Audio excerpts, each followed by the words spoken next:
Yes, in the singing of the national anthem today. O Canada, our home and native land, true patriot love, in all our sons command, quand embrasse et porter le pays, il sait porter la croix. Ton histoire est une épopée des plus brillants exploits. God keep our land glorious and free. O Canada, we stand on guard for thee. O Canada, we stand on guard for thee. Que l'on ouvre les portes. Thank you, merci. Statements by members. Déclaration de député. The Honourable Member for Ottawa West Nepean. Thank you, Mr. Speaker. Every year, the Canada Animal Health Institute hosts the Cutest Pets on Parliament Hill contest. I am thrilled to announce that my cat, Coco, was voted first place for Cutest Cat on the Hill. We got Coco a year ago from the Ottawa Stray Cat Rescue. Axel Manley and her daughter Scarlett had fostered her for 3 months. They lost their home in a tragic fire when Scarlett was only 4 years old, and they never found their 3 cats. Since then, they have fostered 44 other cats. Because of their kindness, we have our beloved Coco. I want to thank Kahi and congratulate all the other winners. The cutest dog, Tuka, cutest other pet, Nugget, and the best dressed pet, Bella. Thank you to all of those who entered pets, everyone who participated in the contest, and especially everyone who voted for Coco. Thank you very much, Mr. Speaker. Congratulations to all the winners. The Honourable Member for Miramichi Grand Lake. Mr. Speaker, it's a great pleasure for me to welcome back to Ottawa today a very special guest and dear friend, the former Member of Parliament for Miramichi, Tilly O'Neill Gordon. Before politics, Tilly spent her career as an elementary school teacher. We continue to learn from her today. Whether in the House or back home in our riding, she treats everyone with warmth, respect, and kindness. Tilly is in Ottawa this week reconnecting with colleagues and friends. She remains loved at home by her friends, at home and here in Ottawa. On behalf of all members, especially those who had the pleasure of serving with her, welcome back, Tilly. Thank you for your service to Miramichi Grand Lake and for always showing us what the real public service looks like to the people back home. Thank you, Mr. Speaker.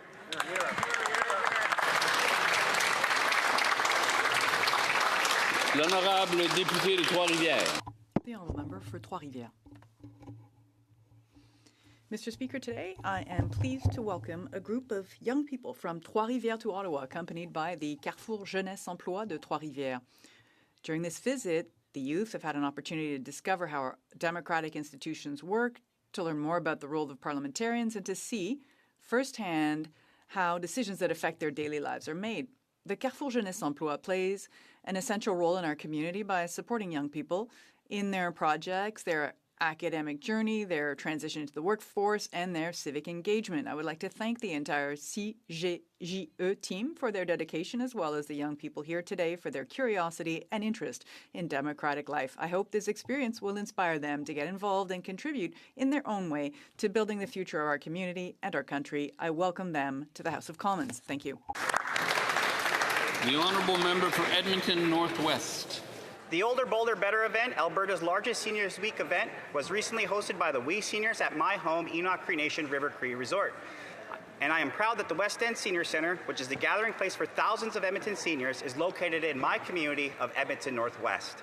Congratulations to CEO Dr. Haidon Lang and your whole team's hard work in welcoming over 1,200 elders, over 120 vendors who specialize in serving the silver economy.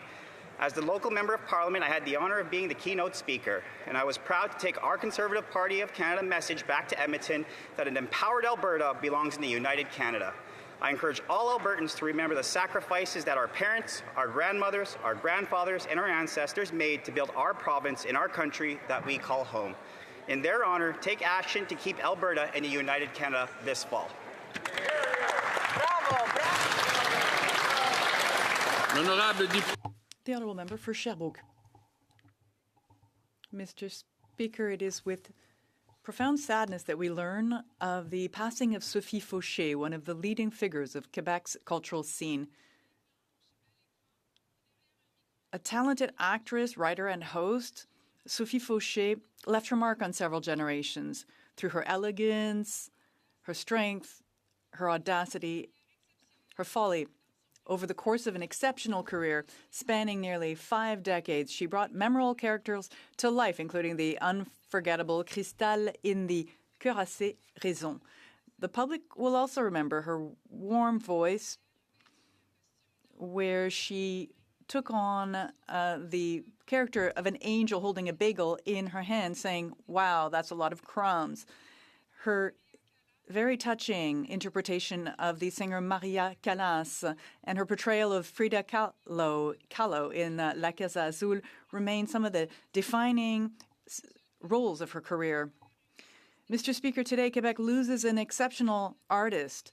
Her talent, her immense contribution to our culture will leave a lasting mark on our collective memory.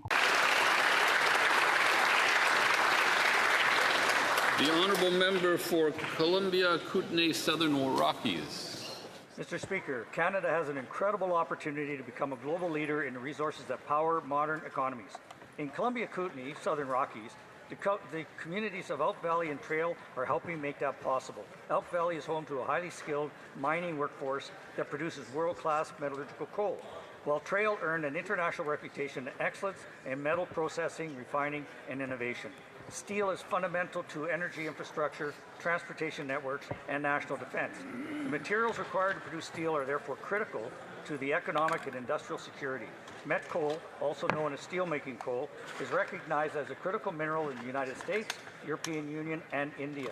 Canada needs to formally recognize metallurgical coal as a critical mineral as well. As global demand for critical minerals and steelmaking materials continue to grow, the workers, the families, the businesses of Elk Valley and Trail remain at the forefront of Canada's prosperity. I thank them for their hard work and invaluable contribution to our country. Thank you, Mr. Speaker. The honourable member for Mississauga East Cooksville. Mr. Speaker, this June we proudly mark Portuguese Heritage Month, an important time to recognize and celebrate the meaningful contributions of Canadians of Portuguese descent. And today, June 10th, is Portugal Day, celebrated in Portugal by Portuguese communities around the world. As a Portuguese Canadian, this day holds deep significance, offering a moment of pride and reflection on shared history, culture, and the many achievements of Portugal and its people. For over 7 decades, Portuguese Canadians have helped shape the Canada that we know today. As our people-to-people ties continue to thrive, so too does the Canada-Portugal relationship, strengthened by shared values, growing economic partnerships, and a common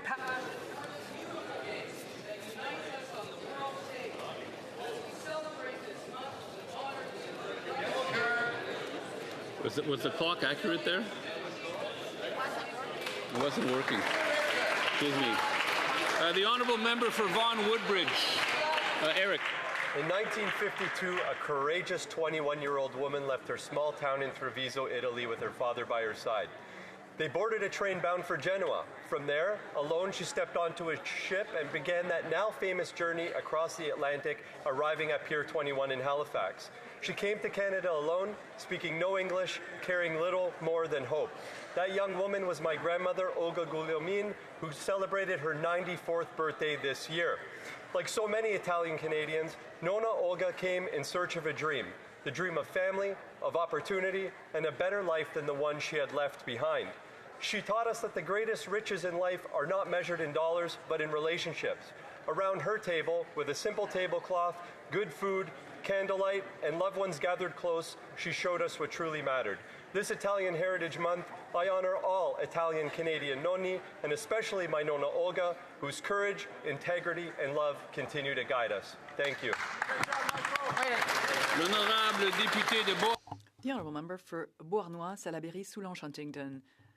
Mr. Speaker, after more than 30 years at the helm of the Pont du Suroît, Marc-André Bédard is taking a well-deserved retirement. He leaves behind an exceptional legacy of dedication, compassion, and professionalism. He's dedicated his career to supporting those living with a loved one suffering from mental illness, offering a listening ear, clinical support, and hope to countless families. Thanks to his compassionate and unifying leadership, Le Pont du Suroît has become an essential organization in our community. Recognized as a consummate professional, Marc-André Bédard has also shared his expertise far beyond our region, throughout Quebec and beyond. His inspiring journey and dedication have left a lasting mark on the lives of so many people. Thank you for this remarkable contribution. Dear friend, what a wonderful person you are. Crossing paths with you has been a true privilege. Marc-André, I wish you a wonderful retirement with your lovely Sylvie. The Honourable Member for Hamilton Mountain.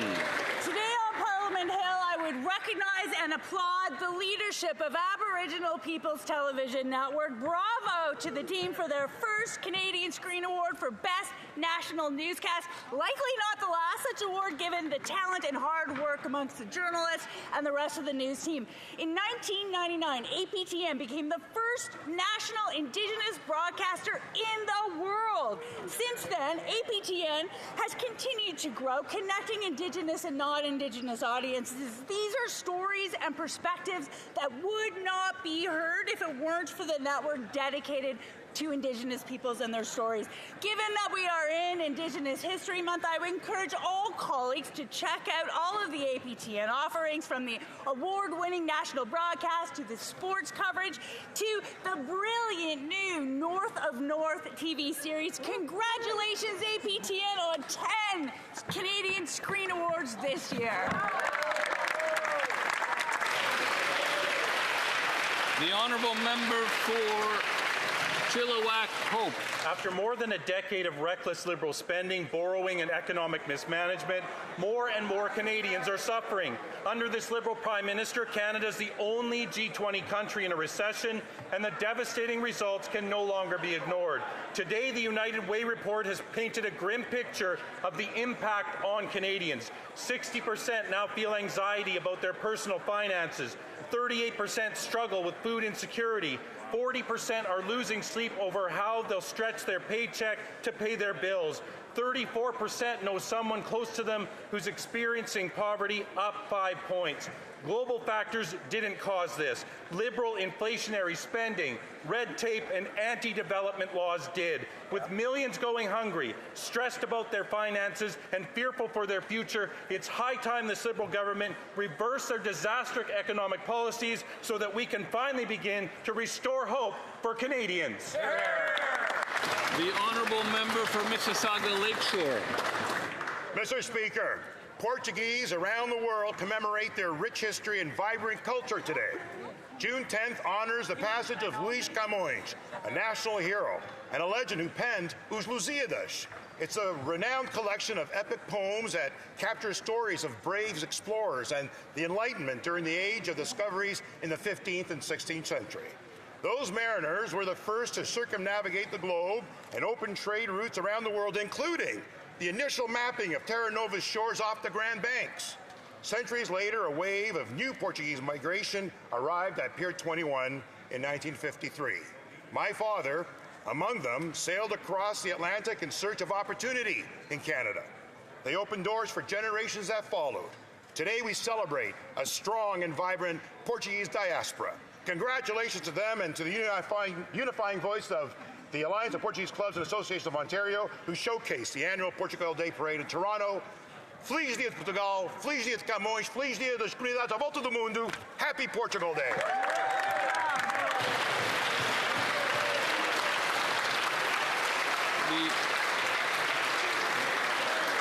The Honourable Member for Kapuskasing, Timmins, Mushkegowuk. Mr. Speaker, I rise today to extend my deepest condolences to the Bally family, whose son, Ontario Provincial Police Constable Tarun Bally, was killed in the line of duty yesterday in Northern Ontario. Constable Bally had served on the force for 2 years, dedicating his life to the safety and protection of others. He served his community with courage, pride, and deep sense of duty.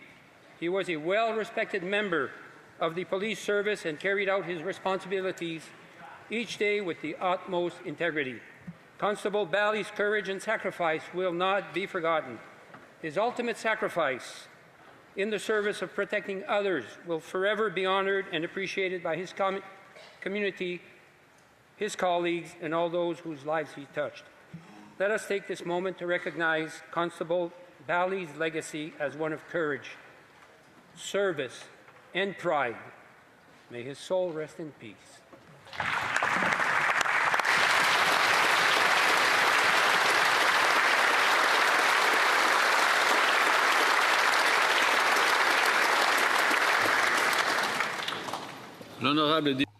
The Honourable Member for Marc-Aurèle-Fortin. Mr. Speaker, today we celebrate Portugal Day, Camões Day, and Portuguese Communities Day. For me, this day holds a very special meaning. Like thousands of Portuguese people before me, I left my homeland in search of new opportunities. Canada welcomed me and allowed me to build a career, a family, and a life for which I am deeply grateful. Today, Canadians of Portuguese origin contribute to the prosperity of our communities. They are entrepreneurs, workers, teachers, artists. To all those celebrating this day, in Canada, Portugal, and around the world, I wish you a very happy Portugal Day. Vive! Bravo! Vive Portugal. The Honourable Member for Brampton West. Mr. Speaker, today I rise in the chamber with a broken heart. Our community is mourning the loss of brave OPP Constable Tarun Bally, a Brampton West resident who was killed in the line of duty while serving and protecting the people of Ontario. Constable Bally was more than a courageous police officer. He was a son, a husband, and a proud member of our Brampton community. Everyday police officers run towards danger so others can be safe. Constable Bally made the ultimate sacrifice in that service.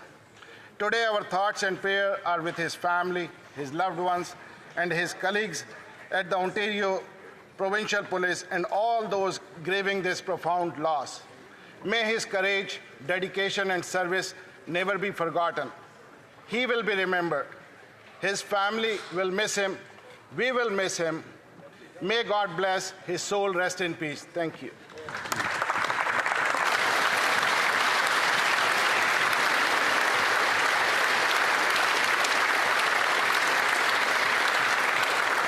The Honourable Member for Whitby.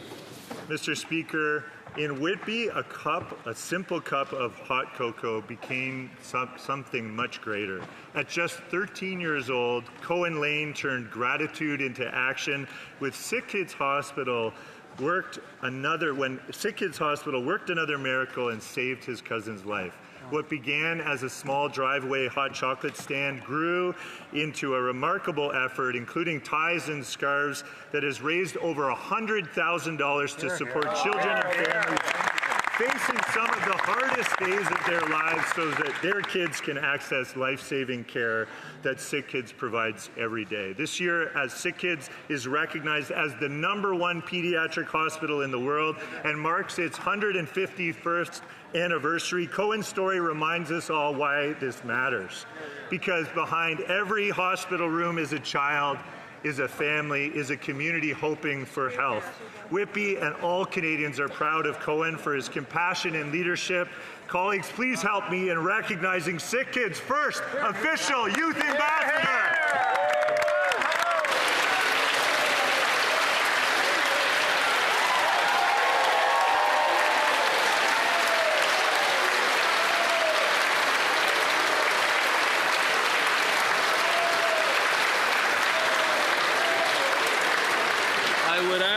I would ask the member for Mississauga East Cooksville to redo his statement. The timer wasn't working and he was not allotted the proper amount of time.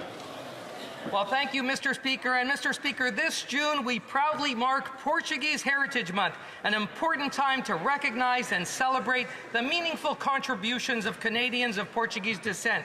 Today, June 10th, is Portugal Day, celebrated in Portugal and by Portuguese communities around the world.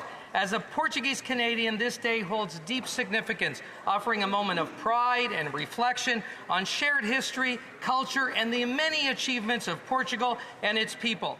As our people-to-people ties continue to thrive, so too does the Canada-Portugal relationship, strengthened by shared values, growing economic partnerships, and a common passion for the beautiful game that unites us and the world forever.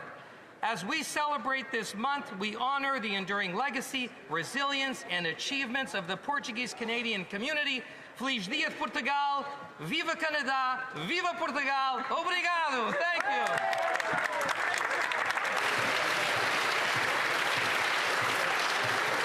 Oral questions, questions orales. The Honourable Leader of the Opposition. Mr. Speaker, I regret to inform the House of Commons that one of our colleagues, Bernard Généreux, had a heart problem at the Quebec caucus. We had to call an ambulance. He is now at hospital in a relatively stable position. The Conservative family is in solidarity with him and his wife Tracy and all of his family. Does the government wish to offer its best wishes for our colleague?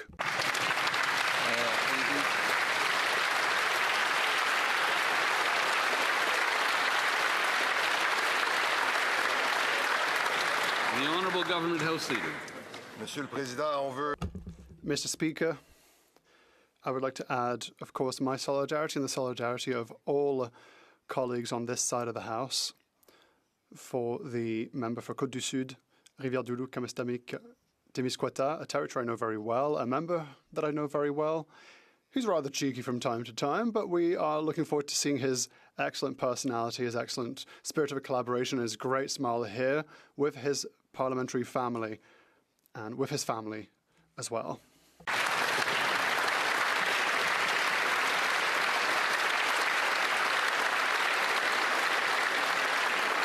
The Honourable Leader of the Opposition. Mr. Speaker, we've just heard bad news. Canada is the only country with 2 negative quarters, which is the very definition of a recession. Today, even more bad news from the Governor of the Bank of Canada, who said the Canadian economy has slowed down and inflation has gone up.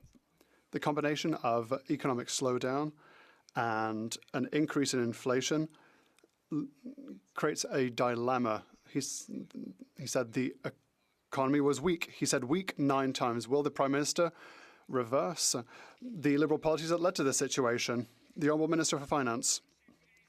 Mr. Speaker, I have good news for the Conservatives. Germany, 0.7%, Italy, 0.5%, Mexico, 0.8%, France, 0.7%, Japan, 0.6%, the United Kingdom, 0.9%, and Canada, 1.2%, Mr. Speaker. The OECD forecasts give Canada the second fastest growing economy in the G7. And we will continue to fight for this every single day. The Opposition. Question for the Prime Minister. Just over 10 days ago, we learned that Canada was the only country with back-to-back shrinking economies in 2 quarters, the definition of a recession. Today, we got even worse news from the Governor of the Bank of Canada, who said, and I quote, "The Canadian economy has remained soft and inflation has increased. Economic weakness combined with rising inflation is a dilemma." He used the word weak to describe this Prime Minister's economy 9 times. That translates into lost jobs, lost homes, and bigger lineups at food banks. Will the Prime Minister stand today, reverse the Liberal policies that caused this recession? The Honourable Minister. Mr. Speaker, I know it's Wednesday and the Leader of the Opposition is looking for good news. Let me help him. Germany, 1.1%. Italy, 0.6%. And then you're looking at Japan, 0.8%. You're looking at the United Kingdom, 1.1%. And then you're looking at Canada, Mr. Speaker, 1.7%. That is the growth projection for 2027, Mr. Speaker. And this is what the OECD just said recently, Mr. Speaker. On this side of the House, we're going to fight for Canadians because every day is a good day to fight for Canadians. The Honourable Leader of the Opposition. Mr. Speaker, more allusions from the other side of the House of Commons that Canada is the only economy in the G7 that has shrunk the last 2 quarters and 3 out of the last 4 quarters, the only economy smaller today than a year ago. And today, the Governor of the Bank of Canada described the Prime Minister's economy as weak 9 times. That translates, Mr. Speaker, into seniors who are forced to lose their homes and live in parking lots, according to a story by CTV. Will the Prime Minister stand up now and announce he will reverse the Liberal policies that caused the mess? The Honourable Minister of Energy and Natural Resources. Mr. Speaker, while the Leader of the Opposition chooses to cherry-pick points, what we know is the head of the Bank of Canada said our economy continues to show real resilience in the face of illegal and unjust tariffs and in the face of 2 economy-destroying wars. Canadians want us to focus on building. That's why we're building transmission. That's why we're building new hydro. That's why we're building new LNG. That's why we're building new nuclear. Maybe you should get out of the clouds and start helping us build. The Honourable Leader of the Opposition. Mr. Speaker, the Prime Minister is hiding in the clouds and refusing to answer questions about the recession that he created here in Canada. The only thing he's been building is the sole recession in all the G20. There are 20 industrialized nations in that group. 19 of them are not in recession. 1 of them is in recession. And that translates into stories from the United Way, where 40% of Canadians are losing sleep because they worry they can't pay their bills. 60% have anxiety over their financial situation. Will the Prime Minister finally take responsibility and answer to them? Ministre de l'Industrie. Mr. Speaker, the Prime Minister is a serious man who knows business, understands the economy, and right now is working with all the First Ministers, basically all the premiers of our provinces and territories, making sure that we're dealing with the impacts of the trade war, which is never alluded by the Leader of the Opposition. Right. Notwithstanding this trade war, we were able to create last month 88,000 jobs across the country, particularly for young people, particularly for women. And not only that, we are now going through a trade surplus, the highest since January 25th. January 2025, which was before the trade war. Thank you. Honourable Leader of the Opposition. The question was for the Prime Minister, and we don't need more excuses about the rest of the world. The other G20 countries face tariffs from the United States. None of them are in recession. Mexico is right next door to the United States and more integrated with the American economy than Canada is, and it is not in recession. Only this Prime Minister has delivered a recession, but we have solutions. Will he accept our ideas of eliminating the industrial carbon tax, getting rid of the newly renamed consumer carbon tax, no tax on gas for the rest of the year, no tax on capital gains reinvested to grow our economy? We have positive solutions to reverse his recession. Will he stand up and accept them now? The Honourable Minister of National Defence. Mr. Speaker, what's weak is the narrative. The Leader of the Opposition knows that his handful of tax changes is not going to contend with the economic challenges we're facing in the United States. It's not going to contend with the Ukrainian war. It's not going to contend with the Gulf War. And he cherry picks all the time. He doesn't talk about the 88,000 jobs up from last month. He doesn't talk about unemployment being down. He doesn't talk about foreign direct investment highest in 20 years. He doesn't talk about cutting taxes. He doesn't talk about increased capital gains eligibility. In fact, Mr. Speaker, what's interesting is there is no plan coming from that side. The honourable, he has one more left, right? Okay, the honourable, l'honorable député. The honourable for Saint-Jean. Mr. Speaker, the Prime Minister is making concession after concession to Donald Trump. Back in July, he scrapped the digital services tax imposed on US internet giants. Then in August, he abandoned his retaliatory tariffs. This week, he is scrapping the royalties demanded on US online broadcasters, all this without getting anything in return. Today, the Prime Minister met with Quebec and the provinces, and rumour has it that he raised the issue of their boycott of American spirits. Did the Prime Minister ask them to follow his lead and accept yet another concession? The Honourable Leader of the Government in the House. Of course, Mr. Speaker, the government is more than ready to start trade negotiations, but the Bloc Québécois asked these questions for one reason, because they had a very bad day yesterday after the strong opposition against the high-speed train, a position denounced by the mayors of the big cities of Quebec. A position, imagine this, denounced by the Journal de Montréal that says that they shot themselves in the foot. I confirm, Mr. Speaker, that yes, there's a bullet in their foot right now. The Honourable Member for Saint-Jean. On COSMA, the Prime Minister's concessions to the Americans go even further. When he used Bill C-5 to give himself the power to suspend laws to push through new pipelines, the big winners were the oil company's shareholders, 60% of whom are American. When he used Bill C-30 to give himself the power to reauthorize banned pesticide, the big winner was Bayer, which sells American seeds and pesticides from Monsanto. The Prime Minister is concentrating power in his own hands, but it is the Americans who are benefiting. Is that what he truly means as a strong Canada? The Honourable Leader of the Government in the House. I would like to give the definition of a strong Canada, Mr. Speaker. It's a Canada that can achieve great things, that knows how to build projects with Quebec and Canadian workers, with Canadian material, with steel, Canadian steel, Canadian aluminium, a society that is creating opportunities for youth. That is what it means to build a strong Canada. Unfortunately, the Bloc Québécois doesn't know any of this and do not participate in this strong Canada. The Honourable Member for Drummond. Well, they love to dream. They don't love to act. The main victim of the Prime Minister's capitulations is French language culture. Abandoning the digital services tax means a loss of $1.4 billion a year. Abandoning royalties for online broadcasters means billions of more left on the table. Above all, it means abandoning a permanent solution to cultural issues, replaced by temporary public funding subject to the whims of Canadian governments. Ottawa is definitely abandoning a decade-long struggle to make the web giants contribute. Did the minister know, upon his appointment, that he was being tasked with being the gravedigger of our culture? The Honourable Minister. Mr. Speaker, what the Bloc Québécois spends its fourth decade doing absolutely nothing in the House of Commons, we are acting in the last budget. We've invested $750 million in the National Film Board, in Téléfilm, in CBC Radio-Canada. Now they're spitting on $600 million a year. They keep talking, we keep acting for Canadian culture. Member for North Island, Powell River.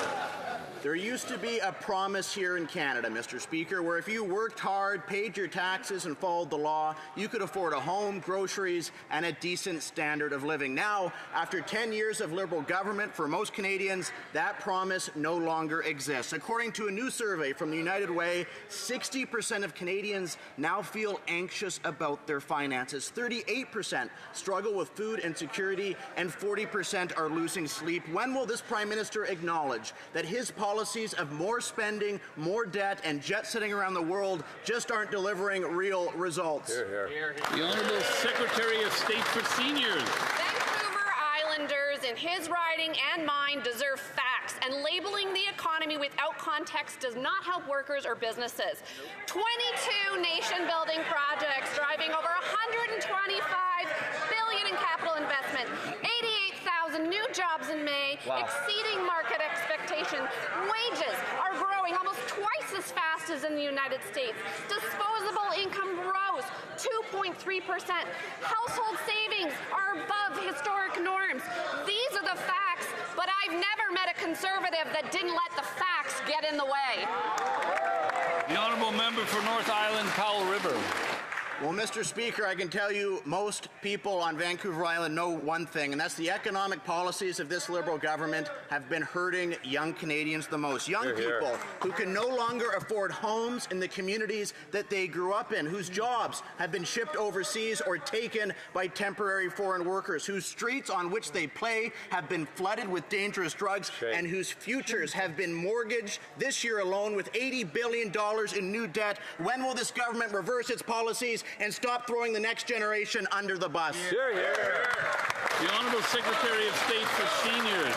Mr. Speaker, young people know that this government is there for them. They know that because they have a majority of the new jobs that are being created, and they also know that business investment has increased for the second consecutive quarter in Canada. They know that the IMF projects Canada will be the fastest growing economy in the G7 in 2026 and 2027. They know that this government has a plan that we are executing on that has their backs for a good future. Joe Rogan might be impressed by kettlebells and empty rhetoric, but in the words of the great Shania Twain,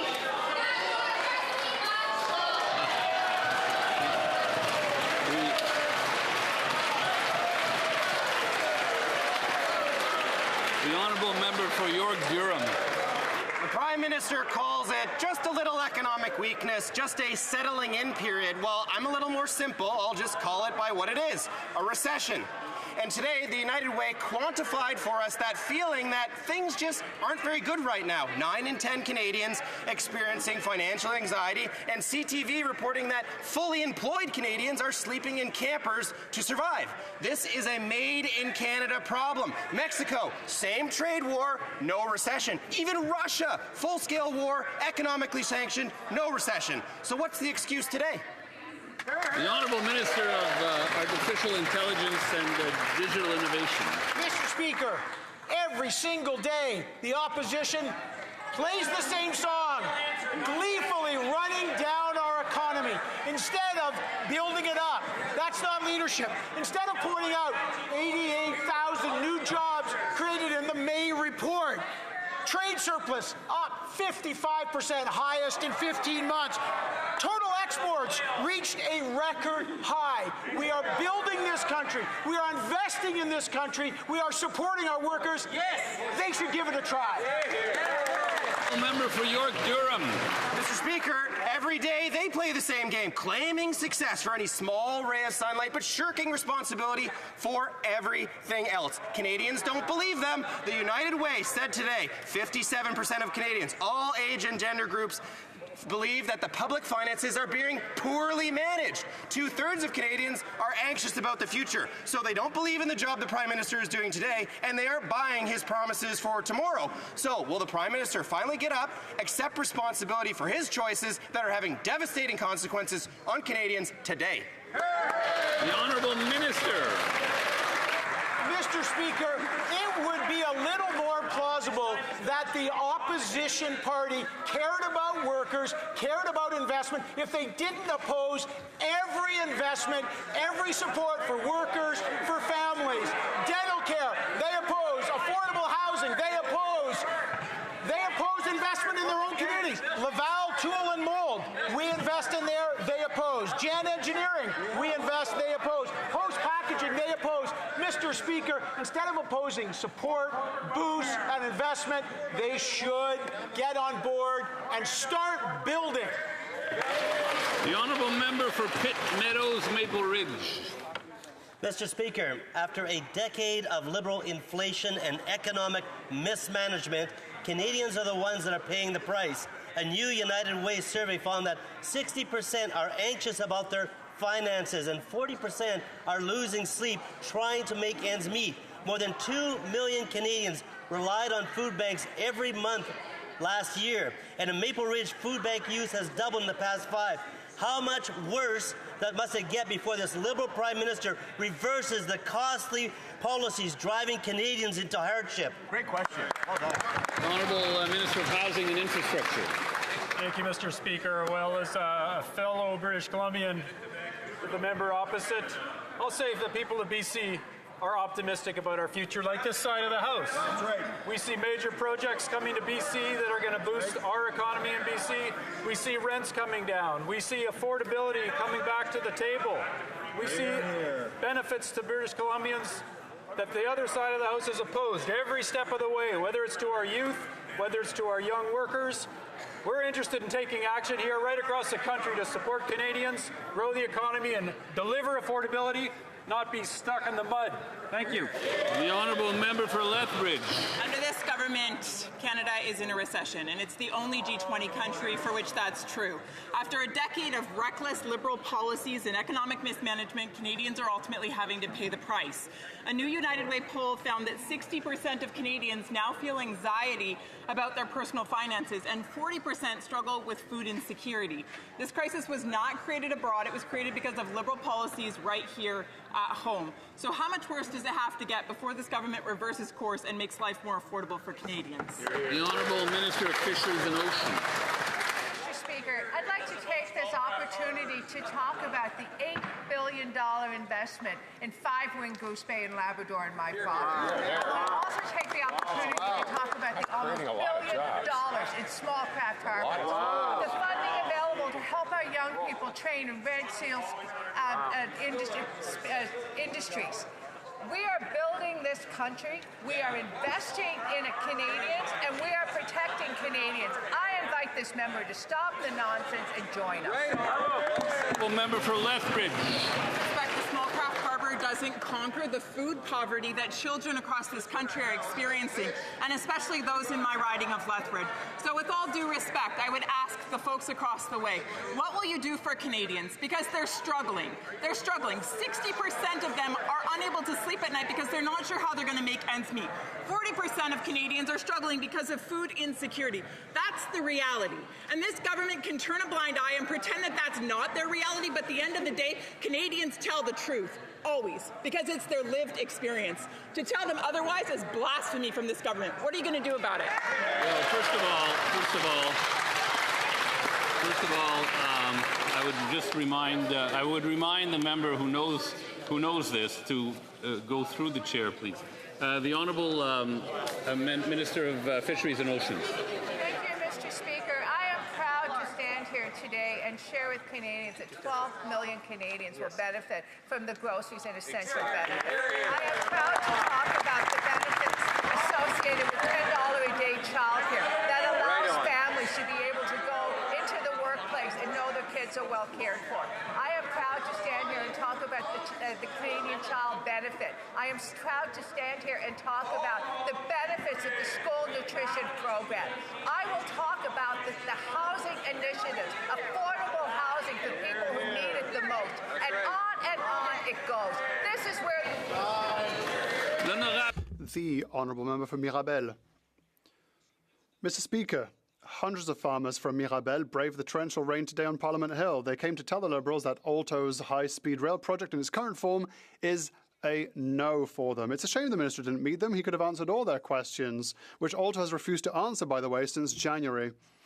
Mr. Speaker, if the Liberals think they'll be able to forcibly expropriate for a second time the farmers of Mirabel, they have the proof today that they're deluding themselves. Are they finally going to respect our farmers, meet with them, and answer their questions? The Honourable Minister for Transport. Mr. Speaker, I would like to reassure the member that I don't need him to meet farmers and producers. I come from a family of farmers. I often visit farmers and producers. I'm in constant conversation with farmers and producers, and it's because of this respect for the farming world that we will carry out this project in full consideration of farmers and producers' concerns. It's a real shame that the Bloc Québécois that promised to support this project are now renouncing their promise. I don't know how they think trains work, but trains have to go through somewhere. The Honourable Member for Mirabel. This proves that the debate on the high-speed rail project isn't over, Mr. Speaker. It's only just begun. We set out 4 conditions: social acceptability, an independent financial assessment, backing down on infringements of rights in the event of expropriation, and holding proper consultations. 0 out of 4. So don't ask yourselves why the farmers are protesting. Alto is already on their land carrying out tests. And when the landowners say no, they send drones after them. So I'm offering the minister a lift, a car ride to Mirabel to come and answer the citizens' questions. He'll even be able to choose the music in the car. Is he up for the ride? The Honourable Minister for Transport. Mr. Speaker, I would like to reassure the Honourable Member that we do have the freedom of movement in Canada. I can go from my region to another region very rapidly, and I don't need him or his car to go see farmers and producers. I respect them, I listen to them, and they have my full consideration in their opinion on this great project that will link, among others, the 4 biggest cities of Quebec. We will build this project and taking into account the opinions of everyone. The Honourable Member for Lévis-Haute-Binière. Mr. Speaker, hundreds of people have gathered today on Parliament Hill to make their voices heard regarding the Alto train, which threatens the survival of our communities. And amongst them are many farmers whom the Liberal government is threatening to prevent from crossing their own land by cutting it in 2. Mr. Speaker, I do not know a single farmer who wants to see the high-speed train running across their land. Will the Prime Minister listen to the farmers' voices and suspend construction on this project that is going right off the rails?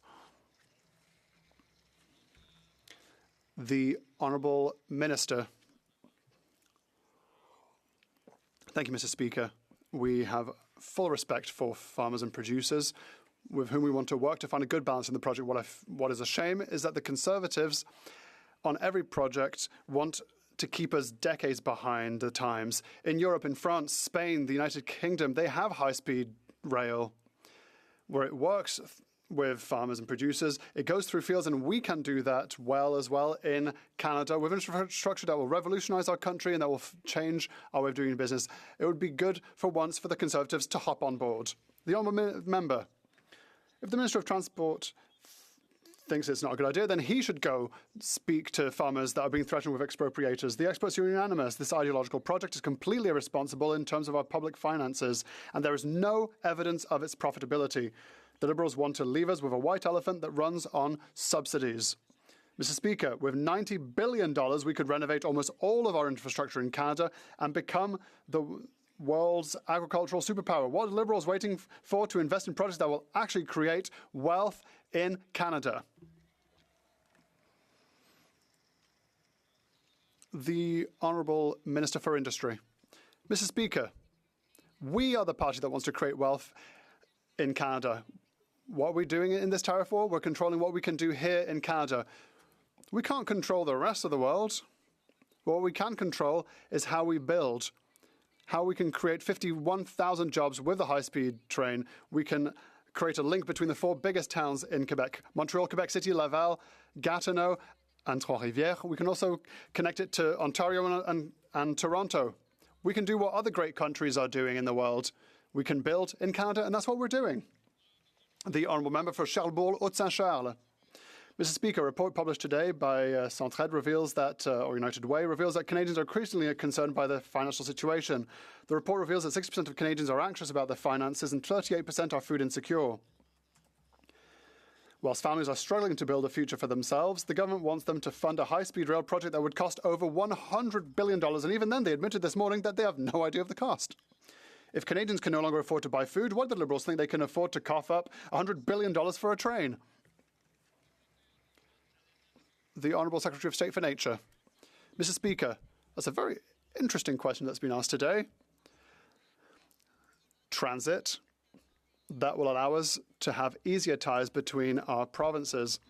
That is an important element for the structure of our economy that will promote trade, that will promote our economic transfers between Quebec and Ontario, and this in a sustainable way. So that's a positive step forward to go towards net zero carbon. This will have a major impact in a positive way in many fronts. We will do so in a collective way. We can do things well, and it would be interesting to work with everyone. The Honourable Member for Charlebourg, Haute-Saint-Charles. Mr. Speaker, I think that the Secretary for Nature didn't understand what I said in my first question. 60% of Canadians are feeling anxiety. 32% have food insecurity.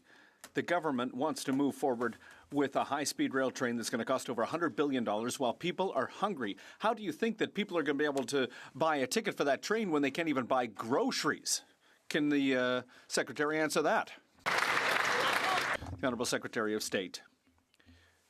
Well, Mr. Speaker, we understand the difficulties that Canadians are facing right now. Last Friday, we delivered the Canada Groceries and Essentials benefit. We are very aware of the current situation. But if we really want to get out of it, we need to invest. We need to make sure that we have the means to do things differently. And that's what we're doing. We're helping Canadians today. They see the results, but we're also helping Canadians over the long term. The Honourable... Is it No, Bow River. L'honorable député. The Honourable Member for Bellechasse, Les Etchemins-Lévis. Mr. Speaker, a United Way survey confirms the disaster that is this government. 60% of Canadians are dealing with financial anxiety and 22% of Canadians have personally experienced poverty, compared to only 19% last year.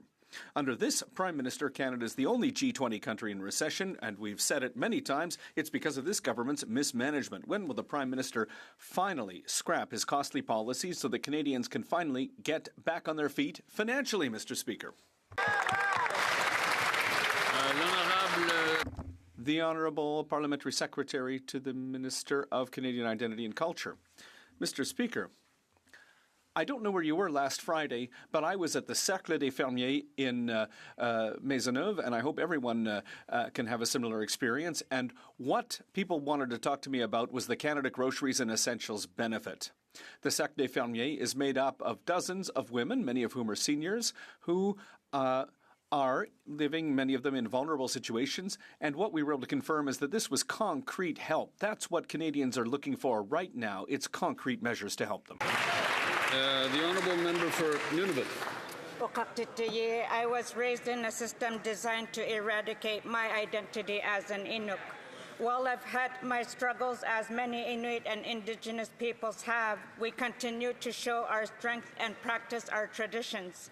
We still speak our Indigenous languages, use our practices, and celebrate our successes. I thank my elders, communities, and loved ones. Could the Minister share how Canadians can join in recognizing National Indigenous History Month and how we all can work to advance reconciliation? The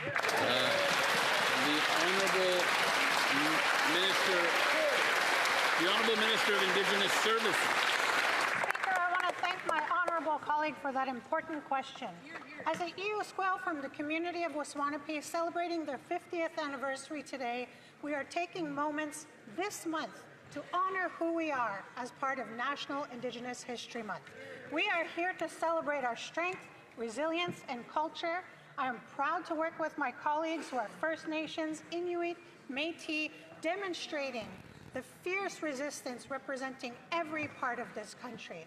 Nuiwaje Maldwenjij, Iut Gatskanashdo, Utenhau Canada, Ishmeoshi, Neske Métis Wenjij, Zwayapno.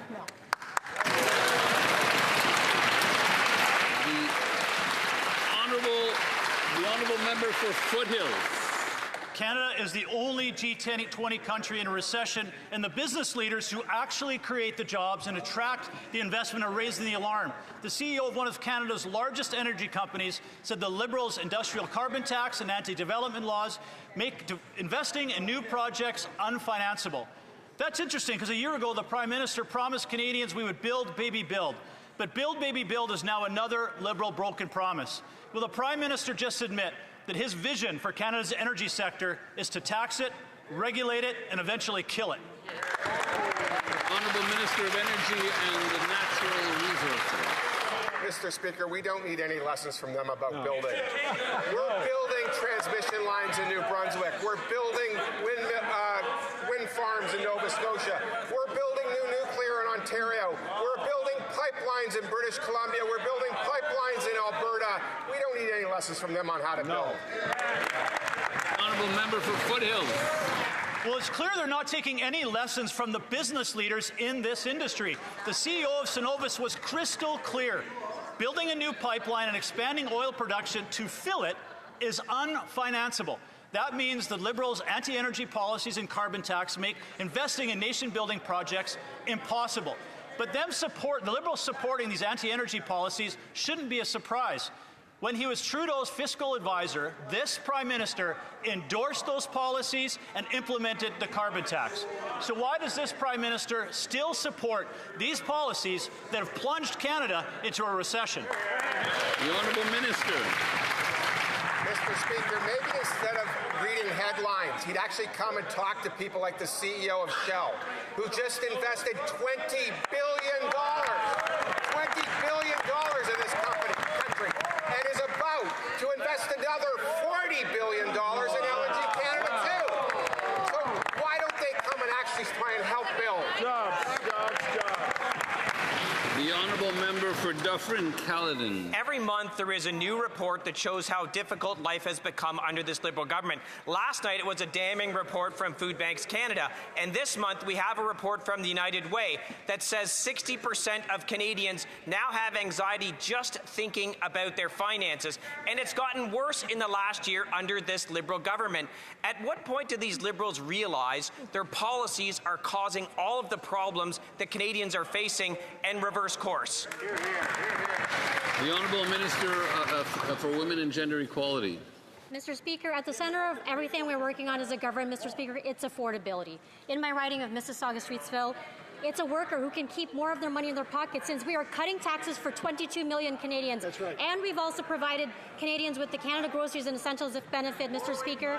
We're providing Canadians with that type of support, and it's even the senior who can get access to that dental care appointment, Mr. Speaker. What do the Conservatives have against seniors that are smiling, Mr. Speaker? Because thanks to our government, we're going to be there, we're going to make jobs, and we're going to make life more affordable for them. Well done. Member for Dufferin-Caledon. It's really unbelievable, Mr. Speaker. Every week they stand in the House of Commons and brag about the fact that for the first time in Canadian history, a government has to send money to Canadians so they can buy groceries. Think about that for a minute. That's the country that they've created in Canada. Things have gotten so expensive under their watch, they actually have to send Canadians money for groceries. And then they brag about it. It's almost like the arsonist who burnt down your house saying, "Thank you very much for putting out the fire." It's their policies that are causing all the problems. Why won't they realize it, stop their costly policies, reverse course, and follow the Conservative plan? The Honourable Minister. Mr. Speaker, contrary to what you're hearing on the other side, we recognize that we are in a trade war, but despite this, Canada is in a position of strength. You've ever heard today that Canada posted a $2.7 billion trade surplus, the highest in 15 months. Our economy is growing nearly twice as fast as that of Germany and Japan, and nearly 3 times as fast as that of Italy. Mr. Speaker, we're going to be there for Canadians. We're going to make sure we're going to create affordability. In fact, $20,000 is what the average family is going to be able to save thanks to our government's policies. We're going to build this country strong and support Canadians at the same time. The Honourable Member for Oshawa. Mr. Speaker, after 11 years of Liberal inflation, new United Way survey confirms what Canadians have been saying for years. They're struggling to afford life. 1 in 5 Canadians have experienced poverty, 38% struggle with food insecurity, and 60% have real anxiety about their finances. While Canadians are stretching every dollar, this Prime Minister has stretched Canada's economy into the only recession in the G20. Will he finally abandon the costly Liberal policies that caused this crisis, or is making life unaffordable part of the plan? Yeah, good question. The Honourable Parliamentary Secretary to the Prime Minister. Mr. Speaker, we recognize that there are challenges across the country and that there are people struggling with the cost of affordability. That's exactly why we put in place the groceries and essentials rebate. I understand why, but we'll let the Honourable Parliamentary Secretary start over. Mr. Speaker, we recognize that there are challenges across the country. That's exactly why we cut taxes for 22 million Canadians. It's why we've put in the groceries and essentials rebate. It's why we've doubled down on social programs that matter for everyday Canadians. But we reject the premise of the way that the Conservatives are framing the question, that the government policies has resulted in the challenges that that Canadians are facing. We are facing a trade war from our largest trading partner. 75% of the goods and services go to the United States. There's a war in the Middle East, a war in Eastern Europe. We are dealing with the circumstances finances and putting forward an economic plan to build this country and support Canadians at the same time, Mr. Speaker. Member for Oshawa. Mr. Speaker, the only thing growing faster than Canadians' grocery bills is the gap between Liberal talking points and reality. Right. The President and CEO of the United Way warns, quote, "This is not a crisis on the horizon, it is happening now." In Oshawa, that's a single parent or a senior choosing between groceries and rent. An auto worker who has lost their job and is still waiting on the U.S. trade deal this Prime Minister promised, That's right. but has failed to deliver. Why does this Prime Minister refuse to accept the facts? His policies are driving the G20's only recession, and Canadians are the one paying the price. The Honourable Parliamentary Secretary. Mr. Speaker, may I respectfully ask across the way why that member votes against the measures that support the good people of Oshawa, that support people across this country? Mr. Speaker, as we said in the last answer, we are here fighting for Canadian industry, for business. That member has voted against tax cuts for Canadians. That member has voted against supports in strategic financing to support the auto sector in this country. The Minister of Industry is working with that sector to support members, and that member stands up and doesn't recognize that we've created 88,000 jobs in the last month alone, Mr. Speaker. We have a plan to help build the country strong and support Canadians that are facing vulnerability at this time. The Honourable Member for Souris Moose Mountain. Mr. Speaker, the facts are clear. Under the Liberals, Canada is the only G20 country in a recession. A United Way survey shows that 60% of Canadians are worried about their finances. 40% of them are losing sleep over bills, and food insecurity is on the rise. I hear from families that work hard, do everything right, and are still struggling to make ends meet. Some farmers, the very people who produce our food, are now having to turn to food banks. Why does this Liberal Prime Minister refuse to admit that his costly policies are driving Canadians deeper into debt, forcing more families to food banks, and making life more or less affordable every single day? The Honourable Secretary of State. Thank you very much, Mr. Speaker. We understand that there's a lot of struggle. Well, I haven't given the member the. I just wanted to wait for things to quiet down a bit. The Secretary of State for Rural Development. Thank you very much, Mr. Speaker. We understand that there are struggles within Canada, and we're addressing those struggles. But, Mr. Speaker, for 10 long years, 14 Conservative MPs from Saskatchewan did absolutely nothing to help the situation throughout the country, Mr. Speaker. Their disservice, Mr. Speaker, is shameful, and our patience has run out in Saskatchewan. I say to the people of Saskatchewan, don't let the Conservatives limit your power and limit our ability. Join us in building that great Canadian economy. The Honourable Member for Souris Moose Mountain. Mr. Speaker, for 11 long years, that member's been attacking our province. Under every single measurement you can find, his riding has gotten worse. Food insecurity is worse. Cost of living has increased. Food inflation has increased. There's even a re-emergence of scurvy, a 16th century disease that we thought we had banished to the history books is now in his riding. When will that government finally reverse its costly policies that are making life inhumane for Canadians? The Honourable Secretary of State. Mr. Speaker, we will not take any lessons from the Conservative when it comes to supporting our agricultural community in Saskatchewan. They did absolutely nothing to recognize that Canadian canola is the best in the world, Mr. Speaker. What did we do? Our Prime Minister marketed our canola. I can't hear. I can't hear. And then if I can't hear, I don't know if any rules are being broken. The Honourable Secretary of State may conclude. Yes. Mr. Speaker, they had nothing in their platform to support the Canadian agricultural sector. Mr. Speaker, our Prime Minister secured the second largest customer for canola, and that's China. We'll compare it any day of the week to what they have not done versus what we have done on this side of the aisle. The Honourable Member for Provencher. Mr. Speaker, Canadians are losing sleep because of this Prime Minister. A new United Way report confirms 40% say they lie awake worrying how to stretch their paycheck to pay for food, gas, and housing. And while Canadians are awake with anxiety, these Liberals are asleep at the wheel. refusing to acknowledge that they've driven Canada into the only recession in the G20. Canadians carry the stress and lose the sleep while the Liberals keep hitting the snooze button on the consequences. Will this Prime Minister wake up and reverse his costly policies that are keeping Canadians awake at night?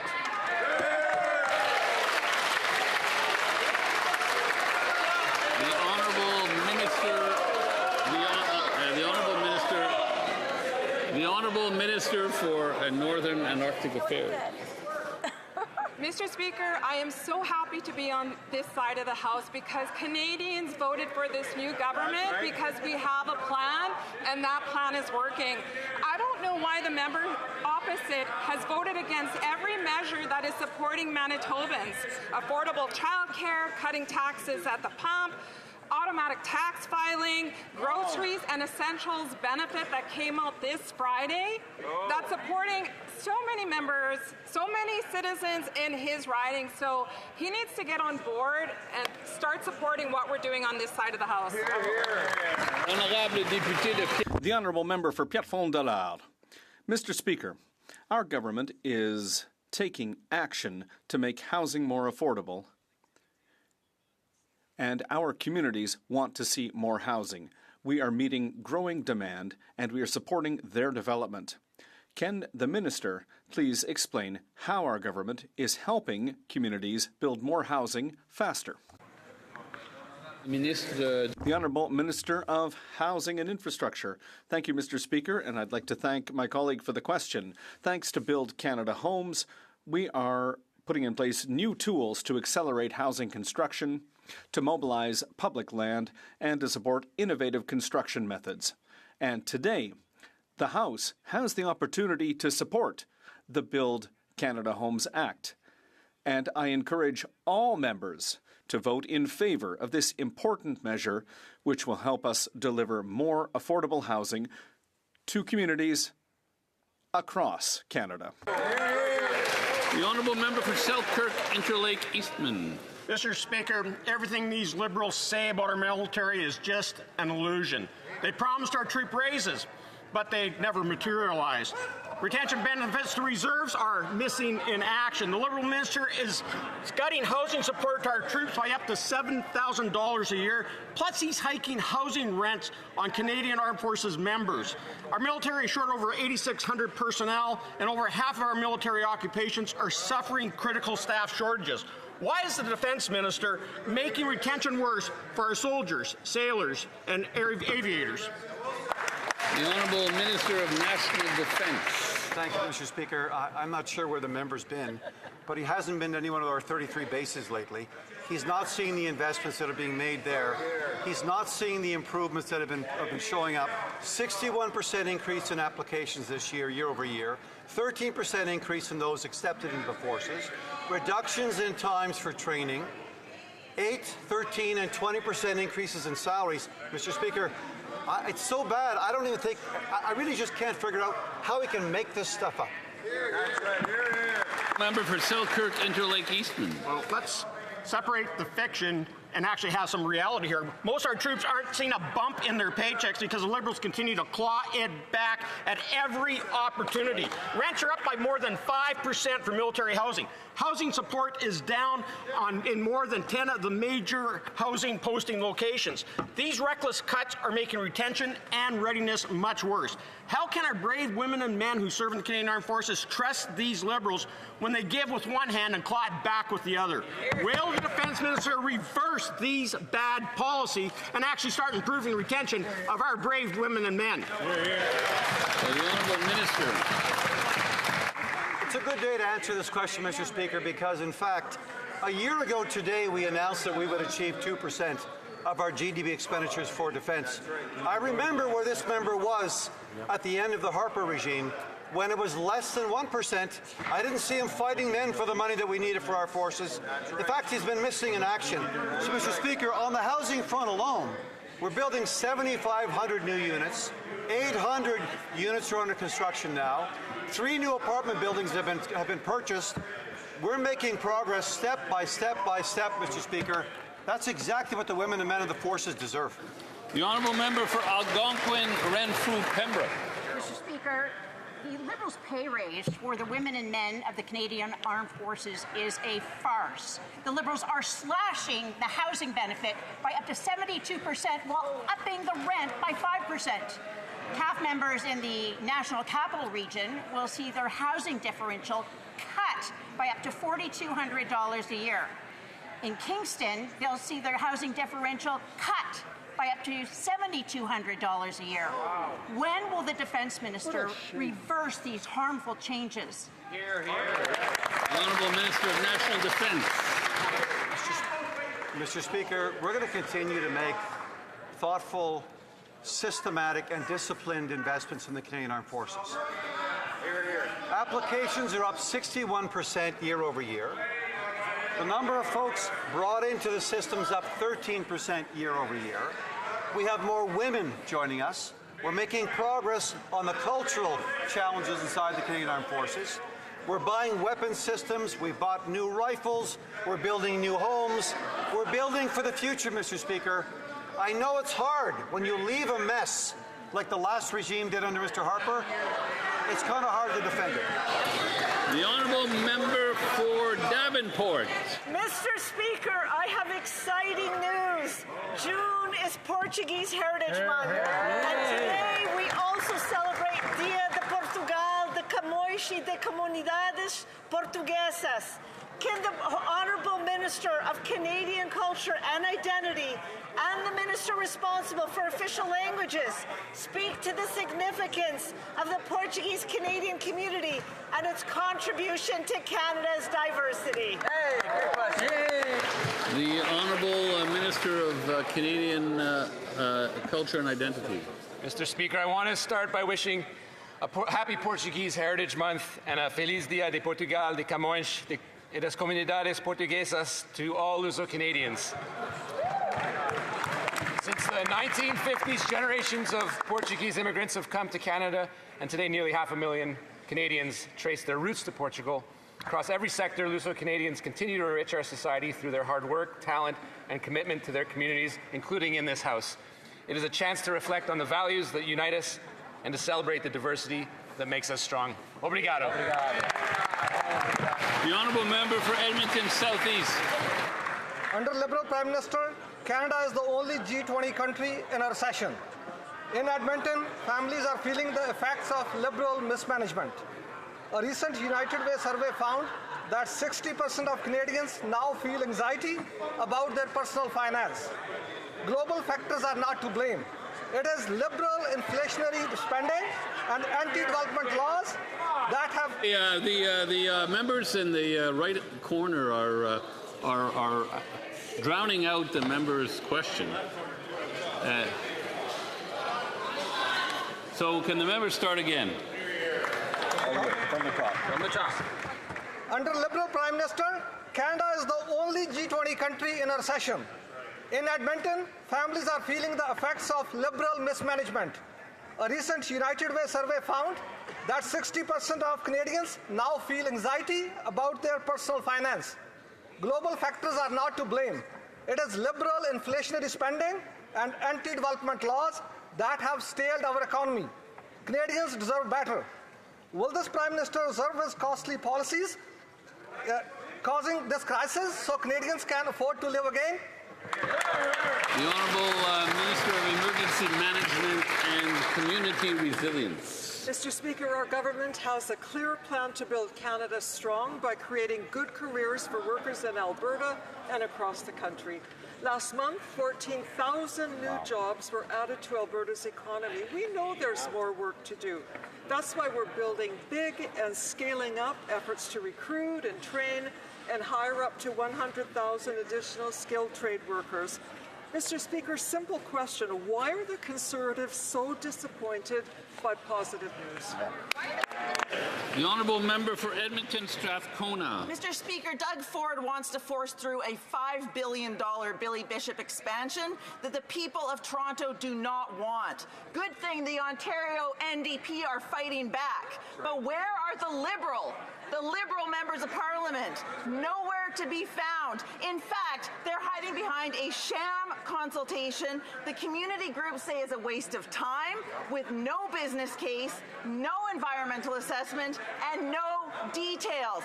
If Toronto Liberal MPs won't represent the people who elected them, will the Prime Minister step in and stop this scheme? Hear, hear. The Honourable Minister of Transport. Well, I want to assure the member from Edmonton that the 23 Liberal MPs from the 416 are incredible members who represent their people, represent that city, make sure we have housing and other investments that will move that city forward. We, of course, will continue to listen to the people of the GTA. We will, of course, listen to the voice of Toronto as we continue to move forward on this very important file. Ceci met fin à une autre période des questions du mercredi. This concludes the question period for Wednesday. L'honorable député. The honourable member for Berthier-Masquinongé. Thank you, Mr. Speaker. First off, members of the Bloc Québécois would like to join their voices to those of colleagues who expressed their solidarity with our colleague from Côte-du-Sud, Rivière-du-Loup, Témiscouata. And I believe that the spirit of solidarity is critical to this House.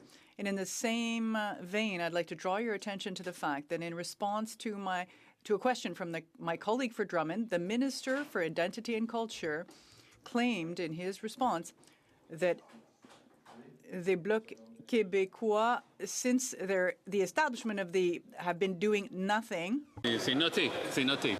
Noted. The honourable member for Drummond on the point of order.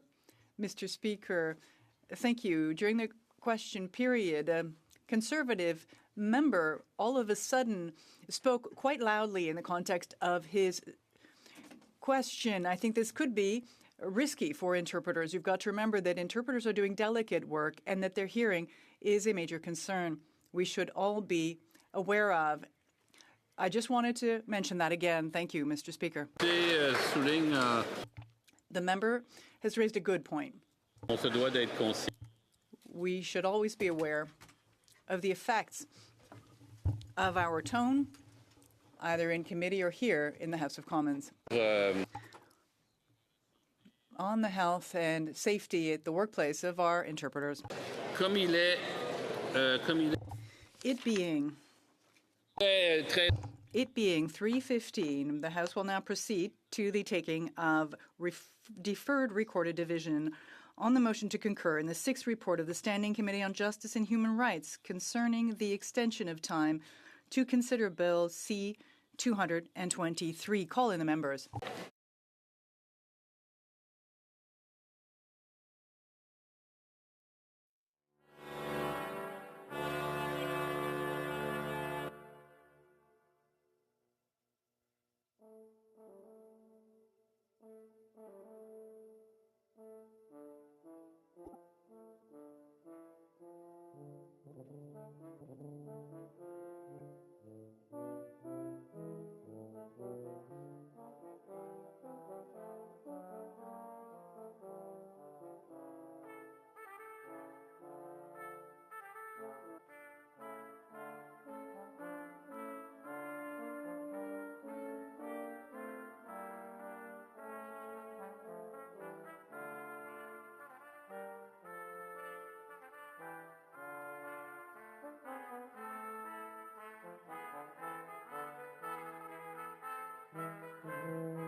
La question est la... The question is as follows, that the sixth report of the Standing Committee on Justice and Human Rights, extension of time pursuant to Standing Order 97.1 to consider Bill C-223, an act to amend the Divorce Act, presented on Monday, June 8th, 2026, be concurred in. The 10-minute period for members voting electronically has started, and the House will now proceed to the vote for members participating in person. All those in favour of the motion will please rise.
I've learned to control my PC with my mind. See this? It's magical. Oh my god. It's the bezel. So I was having issues connecting to my Entrust, so they're uninstalling and reinstalling Citrix first. And then if that doesn't work, they'll mojo my key again. I think like in the migration, I must have gone into the wrong place. So it's like looking for it, so I can't connect to any Citrix website to confirm Caroline is my manager. Oh. And to confirm my 28-day identity. Oh, yes. As is often the case, yeah. Oh, Anton, your mic is on. Mrs. Kramp-Nyman. Mrs. Kramp-Nyman. Mrs. Roberts. Mrs. Roberts. Mr. Ross. Mr. Ross. Monsieur Martel. Mr. Martel. Mr. Cooper. Mr. Cooper. Mr. Van Popta. Mr. Van Popta. Monsieur Gould. Mr. Gould. Mr. Viss. Mr. Viss. Mr. Zimmer. Mr. Zimmer. Mr. Baldinelli. Mr. Baldinelli. Mr. Calkins. Mr. Calkins. Mr. Redicott. Mr. Redicott. Mr. Muse. Mr. Muse. Mr. Waugh. Mr. Waugh. Ms. Rood. Ms. Rood. Mr. Ho. Mr. Ho. Mrs. Falk, Battleford Lloydminster Meadow Lake. Mrs. Falk, Battleford Lloydminster Meadow Lake. Mr. Majumdar. Mr. Majumdar. Mrs. Goodridge. Mrs. Goodridge. Mr. Bragdon. Mr. Bragdon. Mr. Arnold. Mr. Arnold. Monsieur Mallet, Kapuskasing Timmins Mushkigawak. Monsieur Mallet, Kapuskasing Timmins Mushkigawak. Monsieur Lefebvre. Monsieur Lefebvre. Mrs. Gallant. Mrs. Gallant. Mr. Diot. Mr. Diot. Mr. Williamson. Mr. Williamson. Mr. Macaulay. Mr. Macaulay. Mr. Menegakis. Mr. Menegakis. Mrs. Jansen. Mrs. Jansen. Mr. Abu Taif. Mr. Abu Taif. Mr. Motz. Mr. Motz. Mr. Dalton. Mr. Dalton. Mr. Patzer. Mr. Patzer. Monsieur Groslo. Mr. Groslo. Mr. Anderson. Mr. Anderson. Mrs. Anstey. Mrs. Anstey. Mr. Au. Mr. Au. Mr. Babber. Mr. Babber. Mr. Bailey. Mr. Bailey. Mr. Bexty. Mr. Bexty. Mr. Bonk. Mr. Bonk. Mrs. DeRitter. No, Cody. Correction. Mrs. Cody. Mrs. Cody. Mr. Davies, Niagara South. Mr. Davies, Niagara South. Mr. Dawson. Mr. Dawson. Mrs. DeRitter. Mrs. DeRitter. Mr. Gill, Calgary Skyview. Mr. Gill, Calgary Skyview. Mr. Gill, Brampton West. Mr. Gill, Brampton West. Mr. Gill, Calgary McKnight. Mr. Gill, Calgary McKnight. Mr. Gill, Windsor West. Mr. Gill, Windsor West. Mr. Kimmich. Mr. Kimmich. Mr. Holman. Mr. Holman. Mr. Jackson. Mr. Jackson. Mr. Kibble. Mr. Kibble. Mrs. Conans. Mrs. Conans. Mr. Ruff. Mr. Ruff. Mr. Mahal. Mr. Mahal. Mr. Mackenzie. Mr. Mackenzie. Madame Normandin. Madame Normandin. Monsieur Fortin. Monsieur Fortin. Monsieur Perron. Monsieur Perron. Monsieur Deschaines. Monsieur Deschaines. Madame Gill, Côte-Nord, Kawawachikamach, Nitassinan. Madame Gill, Côte-Nord, Kawawachikamach, Nitassinan. Monsieur Bonin. Monsieur Bonin. Madame Larouche. Madame Larouche. Madame de Bellefeuille. Madame de Bellefeuille. Monsieur Beaulieu. Monsieur Beaulieu. Monsieur Barcelot-Duval. Monsieur Barcelot-Duval. Monsieur Lemire. Monsieur Lemire. Ms. May. Ms. May. Que tous ceux qui s'opposent. All those opposed to the motion will please say nay. Rise, rather. Mr. Johns. Mr. Johns. La Chambre. The House will now wait for the electronic voting period to end before resuming its proceedings.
désire informer la Chambre que la période... I wish to inform the House that the electronic voting period has ended. If members were not able to vote due to technical difficulties, they may now use the raise hand function, and the chair will recognize them.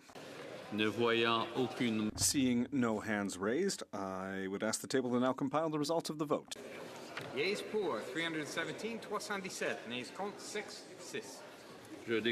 I declare the motion carried.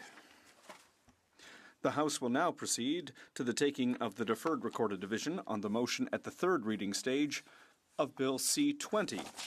The question is as follows. Mr. Robertson, seconded by Mr. Fuhrer, moved that Bill C-20, an act respecting the establishment of Build Canada Homes, be now read a third time and do pass. The 10-minute period for members voting electronically has started, and the House will now proceed to the vote for members participating in person. All those in favor of the motion will please rise. Mr. McDonald Malpeck. Mr. McDonald Malpeck. Mr. Robertson. Mr. Robertson. Mr. Hodgson. Mr. Hodgson. Ms. Olszewski. Mr. Olszewski. Mr. Solomon. Mr. Solomon. Mrs. Valdez. Mrs. Valdez. Monsieur Duclos. Monsieur Duclos.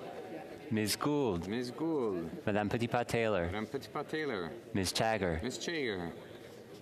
Ms. Jazek. Ms. Jazek. Mr. Osborne. Mr. Osborne. Mr. Van Couverden. Mr. Van Couverden. Ms. Gainey. Ms. Gainey. Madame Provost. Madame Provost. Ms. Sahota. Ms. Sahota. Mr. Bellinger Desnathay, Mississippi Churchill River. Mr. Belanger, Desnathay, Mississippi Churchill River. Mr. Garrettson. Mr. Garrettson. Ms. Alty. Ms. Alty. Mr. Sarai. Mr. Sarai. Madame Chenette. Madame Chenette. Ms. Latanzio. Ms. Latanzio. Mr. Nakvi. Mr. Nakvi. Mr. Housefather. Mr. Housefather. Madame Menard. Madame Menard. Ms. Scrow. Ms. Scrow. Mr. Duguid. Mr. Duguid. Mr. Erskine Smith. Mr. Erskine Smith.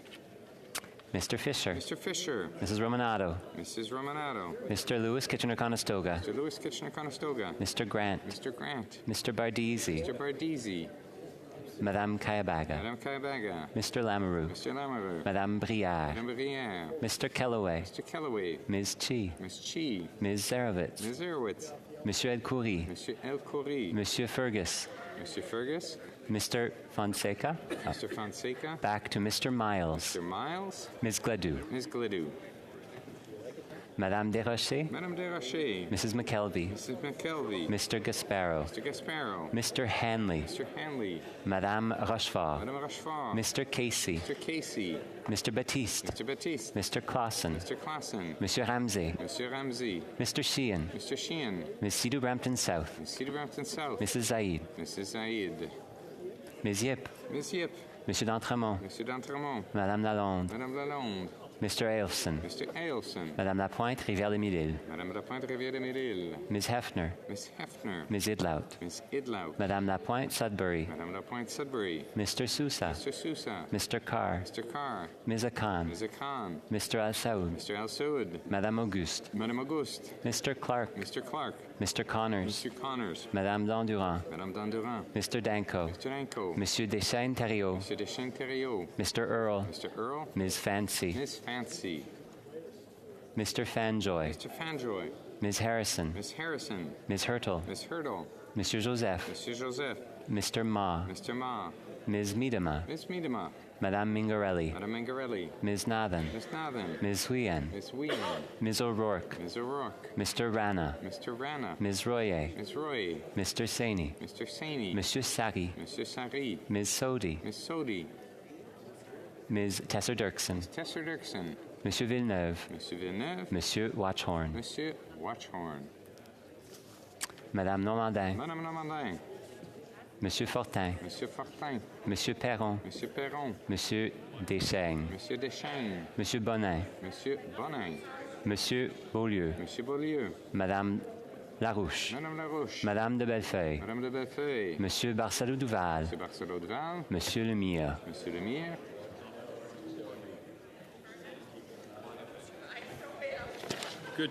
All those opposed to the motion will please rise. Mr. Doherty. Mr. Doherty. Mr. Schmale. Mr. Schmale. Mr. Brock. Mr. Brock. Mr. Bazan. Mr. Bazan. Monsieur Deltel. Monsieur Deltel. Monsieur Paulus. Monsieur Paulus. Ms. Lewis Haldeman Norfolk. Ms. Lewis Haldeman Norfolk. Mrs. Cousy. Mrs. Cousy. Mr. Barlow. Mr. Barlow. Mr. Seaback. Mr. Seaback. Mr. Strahl. Mr. Strahl. Mr. Moore. Mr. Moore. Mrs. Kramp-Nyman. Mrs. Kramp-Nyman. Mrs. Roberts. Mrs. Roberts. Mr. Ross. Mr. Ross. Mr. Cooper. Mr. Cooper. Mr. Van Popta. Mr. Van Popta. Monsieur Gould. Mr. Gould. Mr. Viss. Mr. Viss. Mr. Zimmer. Mr. Zimmer. Mr. Baldinelli. Mr. Baldinelli. Mr. Redekop. Mr. Redekop. Mr. Muse. Mr. Muse. Ms. Rood. Ms. Rood. Mr. Ho. Mr. Ho. Mrs. Falk, Battleford, Lloydminster, Meadow Lake. Mrs. Falk, Bedford, Lloydminster, Meadow Lake. Mr. Majumdar. Mr. Majumdar. Mrs. Goodridge. Mrs. Goodridge. Mr. Bragdon. Mr. Bragdon. Mr. Arnold. Mr. Arnold. Monsieur Madet, Kapuskasing, Timmins, Mushkegawuk. Monsieur Madet, Kapuskasing, Timmins, Mushkegawuk. Monsieur Lefebvre. Monsieur Lefebvre. Mrs. Gallant. Mrs. Gallant. Mr. Diot. Mr. Diot. Mr. Macaulay. Mr. Macaulay. Mr. Menegakis. Mr. Menegakis. Mrs. Jansen. Mrs. Jansen. Mr. Abu Taif. Mr. Abu Taif. Mr. Motz. Mr. Motz. Mr. Dalton. Mr. Dalton. Mr. Cram. Mr. Cram. Mr. Patzer. Mr. Patzer. Monsieur Groslo. Mr. Groslo. Mr. Anderson. Mr. Anderson. Mrs. Anstey. Mrs. Anstey. Mr. Au. Mr. Ow. Mr. Babber. Mr. Babber. Mr. Bailey. Mr. Bailey. Mr. Bexty. Mr. Bexty. Mr. Bonk. Mr. Bonk. Mrs. Cody. Mrs. Cody. Mr. Dawson. No, Davies. Correction. Mr. Davies, Niagara South. Mr. Davies, Niagara South. Mr. Dawson. Mr. Dawson. Mrs. DeRitter. Mrs. DeRitter. Mr. Gill, Calgary Skyview. Mr. Gill, Calgary Skyview. Mr. Gill, Brampton West. Mr. Gill, Brampton West. Mr. Gill, Calgary McKnight. Mr. Gill, Calgary McKnight. Mr. Gill, Windsor West. Mr. Gill, Windsor West. Mr. Kimmich. Mr. Kimmich. Mr. Holman. Mr. Holman. Mr. Kibble. Mr. Kibble. Mrs. Conans. Mrs. Conans. Mr. Ruff. Mr. Ruff. Mr. Mahal. Mr. Mahal. Mr. Mantle. Mr. Mantle. Mr. Mackenzie. Mr. Mackenzie. Mr. Rowe. Mr. Rowe. Mr. Johns. Mr. Johns. Ms. May. Ms. May. The House will now wait for the electronic voting period to end before resuming its proceedings.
I wish to inform the House that the electronic voting period has ended.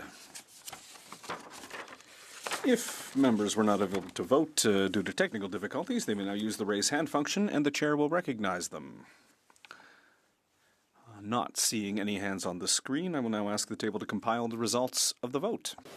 Yeas pour 184, 184. Nays contre 140, 104. I declare the motion carried.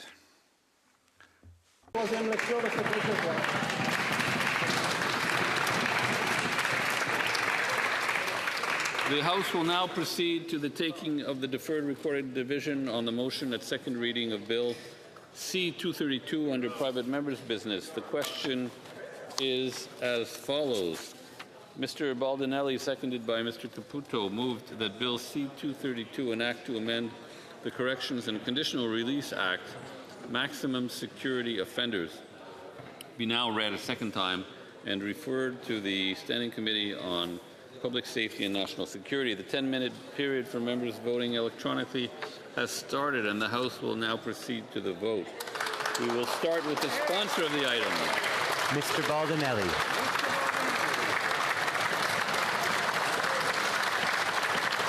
We will now proceed to members participating in person. All those at my left in favor of the motion will please rise. Sixth row on my left. Mr. Kimmich. Mr. Kimmich. Mr. Holman. Mr. Holman. Mr. Kibble. Mr. Kibble. Mrs. Conans. Mrs. Conans. Mr. Ruff. Mr. Ruff. Mr. Mahal. Mr. Mahal. Mr. Mantle. Mr. Mantle. Mr. McKenzie. Mr. McKenzie. Mr. Rowe. Mr. Rowe. Fifth row on my left. Mr. Patzer. Mr. Patzer. Monsieur Rollo. Mr. Grollo. Mr. Anderson. Mr. Anderson. Mrs. Anstey. Mrs. Anstey. Mr. Au. Mr. Au. Mr. Baber. Mr. Baber. Mr. Bailey. Mr. Bailey. Mr. Bexty. Mr. Bexty. Mr. Bonk. Mr. Bonk. Mrs. Cody. Mrs. Cody. Mr. Davies, Niagara South. Mr. Davies, Niagara South. Mr. Dawson. Mr. Dawson. Mrs. DeRitter. Mrs. DeRitter. Mr. Gill, Calgary Skyview. Mr. Gill, Calgary Skyview. Mr. Gill, Brampton West. Mr. Gill, Brampton West. Mr. Gill, Calgary McKnight. Mr. Gill, Calgary McKnight. Mr. Gill, Windsor West. Mr. Gill, Windsor West. Fourth row on my left. Mr. Arnold. Mr. Arnold. Mr. Madet, Kapuskasing, Timmins, Muskegawuk. Monsieur Madet, Kapuskasing, Timmins, Muskegawuk. Mrs. Gallant. Mrs. Gallant. Mr. Diot. Mr. Diot. Mr. Macaulay. Mr. Macaulay. Mr. Menegakis. Mr. Menegakis. Mrs. Jansen. Mrs. Jansen. Mr. Abu Taif. Mr. Abu Taif. Mr. Mott. Mr. Motz. Mr. Dalton. Mr. Dalton. Mr. Cram. Mr. Cram. Third row on my left. Mr. Van Papta. Mr. Van Papta. Monsieur Gould. Mr. Gould. Mr. Viss. Mr. Viss. Mr. Zimmer. Mr. Zimmer. Mr. Redicott. Mr. Redicott. Mr. Muse. Mr. Muse. Ms. Rood. Ms. Rood. Mr. Ho. Mr. Ho. Mr. Majumdar. Mr. Majumdar. Mrs. Goodridge. Mrs. Goodridge. Mr. Bragdon. Mr. Bragdon. Second row on my left. Mr. Straw. Mr. Straw. Mr. Moore. Mr. Moore. Mrs. Cramp-Nyman. Mrs. Cramp-Nyman. Mrs. Roberts. Mrs. Roberts. Mr. Ross. Mr. Ross. Mr. Cooper. Mr. Cooper. First row on my left. Mr. Doherty. Mr. Doherty. Mr. Schmale. Mr. Schmale. Mr. Brock. Mr. Brock. Mr. Bazan. Mr. Bazan. Monsieur Deltel. Mr. Deltel. Monsieur Paulus. Mr. Paulus. Ms. Lewis Haldeman Norfolk. Ms. Lewis Haldeman Norfolk. Mrs. Cousy. Ms. Cousy. Mr. Barlow. Mr. Barlow. Mr. Seaback. Mr. Seaback. All those at my right in favor of the motion will please rise. Sixth row at my right. Fifth row at my right. Fourth row at my right. Third row at my right. Second row at my right. First row at my right. All those at my left opposed to the motion will please rise. Sixth row. Ms. May. Fifth row. Fourth row.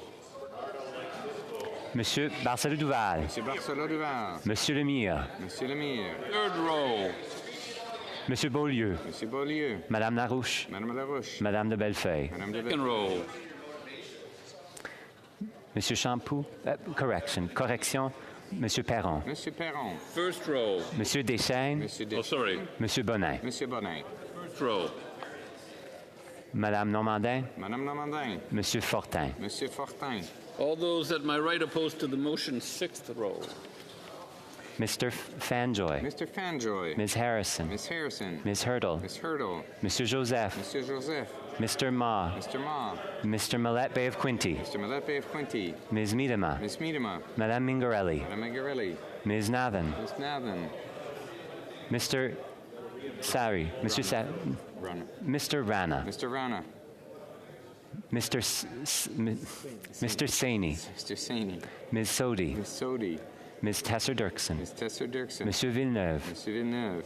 Monsieur Watchhorn. Monsieur Watchhorn. Fifth row at my right. Ms. Yip. Ms. Yip. Monsieur d'Entremont. Monsieur d'Entremont. Mr. Ailson. Mr. Ailson. Madame Lapointe, Rivière-des-Mille-Îles. Madame Lapointe, Rivière-des-Mille-Îles. Ms. Hefner. Ms. Hefner. Ms. Idlout. Ms. Idlout. Madame Lapointe, Sudbury. Madame Lapointe, Sudbury. Mr. Sousa. Mr. Sousa. Mr. Carr. Mr. Carr. Ms. Akan. Ms. Khan. Mr. Al Saoud. Mr. El Saoud. Madame Auguste. Madame Auguste. Mr. Clark. Mr. Clark. Mr. Connors. Mr. Connors. Madame Dandurand. Madame Dandurand. Mr. Danko. Mr. Danko. Monsieur Deschaines Thériault. Mr. Deschaines Thériault. Mr. Earl. Mr. Earl. Ms. Fancy. Miss Fancy. My right. Madame Desrochers. Madame Desrochers. Mrs. McKelvey. Mrs. McKelvey. Mr. Gasparo. Mr. Gasparo. Madame Rochefort. Madame Rochefort. Mr. Casey. Mr. Casey. Mr. Baptiste. Mr. Baptiste. Mr. Clausen. Mr. Clausen. Monsieur Ramsey. Monsieur Ramsey. Mr. Sheehan. Mr. Sheehan. Ms. Cedar Brampton South. Ms. Cedar Brampton South. Mrs. Zaid. Mrs. Zaid. Third row on my right. Mrs. Romanado. Mrs. Romanado. Mr. Lewis Kitchener-Conestoga. Mr. Lewis Kitchener-Conestoga. Mr. Grant. Mr. Grant. Madame Kayabaga. Madame Kaibaga. Mr. Lamoureux. Mr. Lamoureux. Madame Brière. Madame Brière. Mr. Kellaway. Mr. Kellaway. Ms. Chi. Miss Chi. Mr. Miles. Mr. Miles. Ms. Zarowitz. Ms. Zerowitz. Monsieur El Khoury. Mr. El Khoury. Monsieur Fergus. Mr. Fergus. Mr. Fonseca. Mr. Fonseca. Ms. Gladue. Miss Gladue. Second row on my right. Ms. Jazik. Miss Jazik. Mr. Osborne. Mr. Osborne. Mr. Vancouverden. Mr. Vancouverden. Ms. Gainey. Miss Gainey. Madame Provost. Madame Provost. Ms. Sahota. Miss Sahota. Mr. Bellinger Desnathay, Mississippi Churchill River. Mr. Belanger, Destination Mississippi Churchill River. Mr. Garrettson. Mr. Garrettson. Ms. Alty. Miss Alty. Mr. Sarai. Mr. Sarai. Madame Chanette. Madame Chanette. Ms. Latanzio. Miss Latanzio. Mr. Nakfi. Mr. Nakfi. Mr. Housefather. Mr. Housefather. Madame Menard. Madame Menard. Ms. Scrow. Miss Scrow. First row on my right. Mr. McDonald Malpeck. Mr. McDonald Malpeck.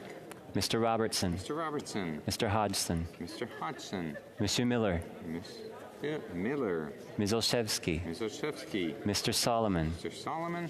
Ms. Chagger. Miss Chager. The House will now wait for the electronic voting period to end before resuming its proceedings.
To inform the House that the electronic voting period has ended.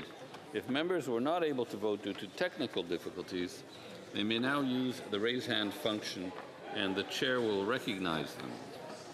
Seeing no hands raised. Pardon, l'honorable député de... The honourable member for Mégantic-L'Érable, Le Binière. Thank you very much, Mr. Speaker. I had problems with my app, Mr. Speaker. I'd like my vote to be marked as yay. Noted. Oui pour. Alors, je crois que le bureau peut maintenant compiler les résultats. We will now compile the results of the vote. Yeas pour 133, 133. Nays contre 190, 190. Je déclare la motion. I declare the motion defeated. Honorable député. The honourable member for Saint-Jean. Mr. Speaker, if you'll seek it, you will find that there is unanimous consent for the following motion that notwithstanding any standing order,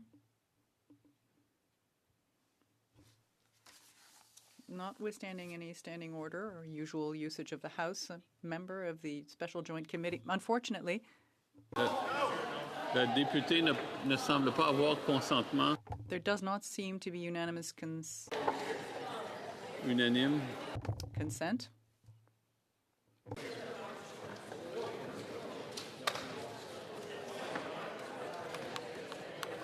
don't know what's going on. No? OK, d'accord. En raison des votes par appel nominal différés, la période prévue pour... Government orders will be extended by 35 minutes due to deferred recorded divisions. Dépôt de documents.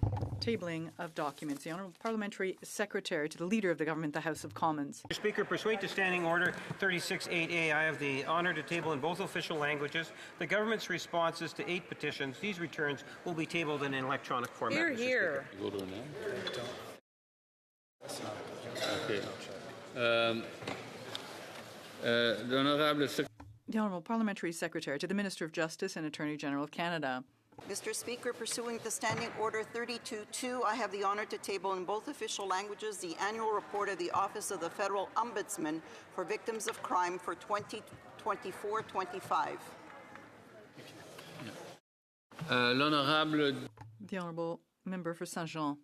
Mr. Speaker, this time around, if you'll seek it, you will find there is unanimous consent for the House for the following motion that notwithstanding any standing order or usual usage of the House, a member of the Special Standing Joint Committee on Medical Assistance in Dying from the House of Commons could annex a dissenting opinion or complementary opinion to the first report by tabling it before the clerk at the table before July 10, 2026, and if so, the clerk shall send that dissenting or complementary opinion to the clerk of the Senate so it can be considered or deemed to have been tabled before both houses, and that a message be sent to the Senate to invite it to make provisions so as to ensure the execution of this order.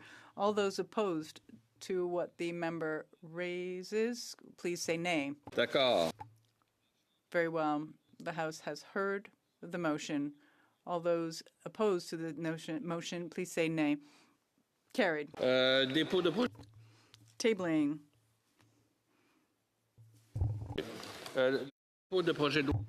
Introduction, of government bills. Mr. Miller, seconded by Madame Gainey, asking to be able to introduce an act to enact the Digital Safety Act and the Digital Safety Commission of Canada Act and to make consequential amendments to other acts. This motion is deemed adopted. Mr. Miller, seconded by Madame Gainey, moves that this bill be now read a first time. This motion is deemed carried. Loi. When shall this bill be read a second time? Prochaine séance. At the next sitting of the House.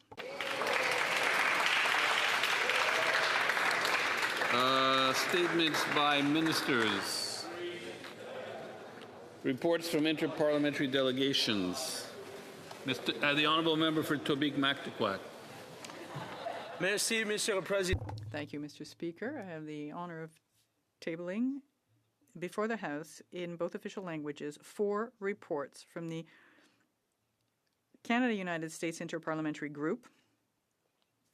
Of leading several of these missions alongside the Honourable Senator McDonald as co-chairs of the Canadian section of the Interparliamentary Group. The first concerns the group's participation at the West Annual Meeting of the Council of State Governments known as CSG in Jackson, Wyoming from September 16th to the 19th of 2025. The second concerns the group's participation at the CSG National Conference in Chicago, Illinois from December 9th to 13th, 2025. The third concerns the Interparliamentary Group's first ever mission to Mexico City from January 13th to 15th, 2026 to participate in CUSMA-focused discussions and roundtables. The fourth overviews the group's contributions to the Transportation Border Summit in Washington, D.C. on January 21st and 22nd, 2026, as well as our discussions with the U.S. counterparts from the Interparliamentary Group. Thank you, Mr. Speaker. Presenting reports from committees, the Honourable Member for Sault Ste. Marie Algoma. Speaker, I have the honour to present in both official languages the 5th report of the Standing Committee on Indigenous and Northern Affairs entitled Issues Related to First Nation Communities Without Reserve Lands. Pursuant to Standing Order 109, the committee requests that the government table a comprehensive response to this report. Thank you. Introduction of private members' bills. Ms. Kayabaga, seconded by Mr. Lamoureux, moves for leave to introduce a bill entitled An Act to Establish National Agricultural Innovation Day. This motion is deemed adopted. The Honourable Member for London West. Mr. Speaker, it's an honor for me to introduce a bill entitled An Act to Establish National Agricultural Innovation Day. And while I'm on my feet, I move, seconded by the member for Winnipeg North, that the House now proceeds to order the day. Thank you, Mr. Speaker. Ms. Kayabaga, seconded by Mr. Lamoureux, moved that the House now proceed to orders of the day. If a member participating in person on division,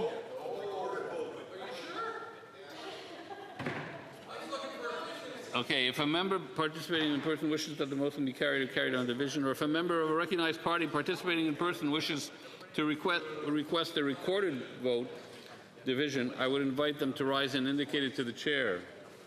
So, the Honourable Member for Bruce Gray, Owen Sound. Recorded vote, Mr. Speaker. Calling the members.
Question is as follows. Ms. Kayabaga, seconded by Mr. Lamoureux, moved that the House do now proceed to orders of the day.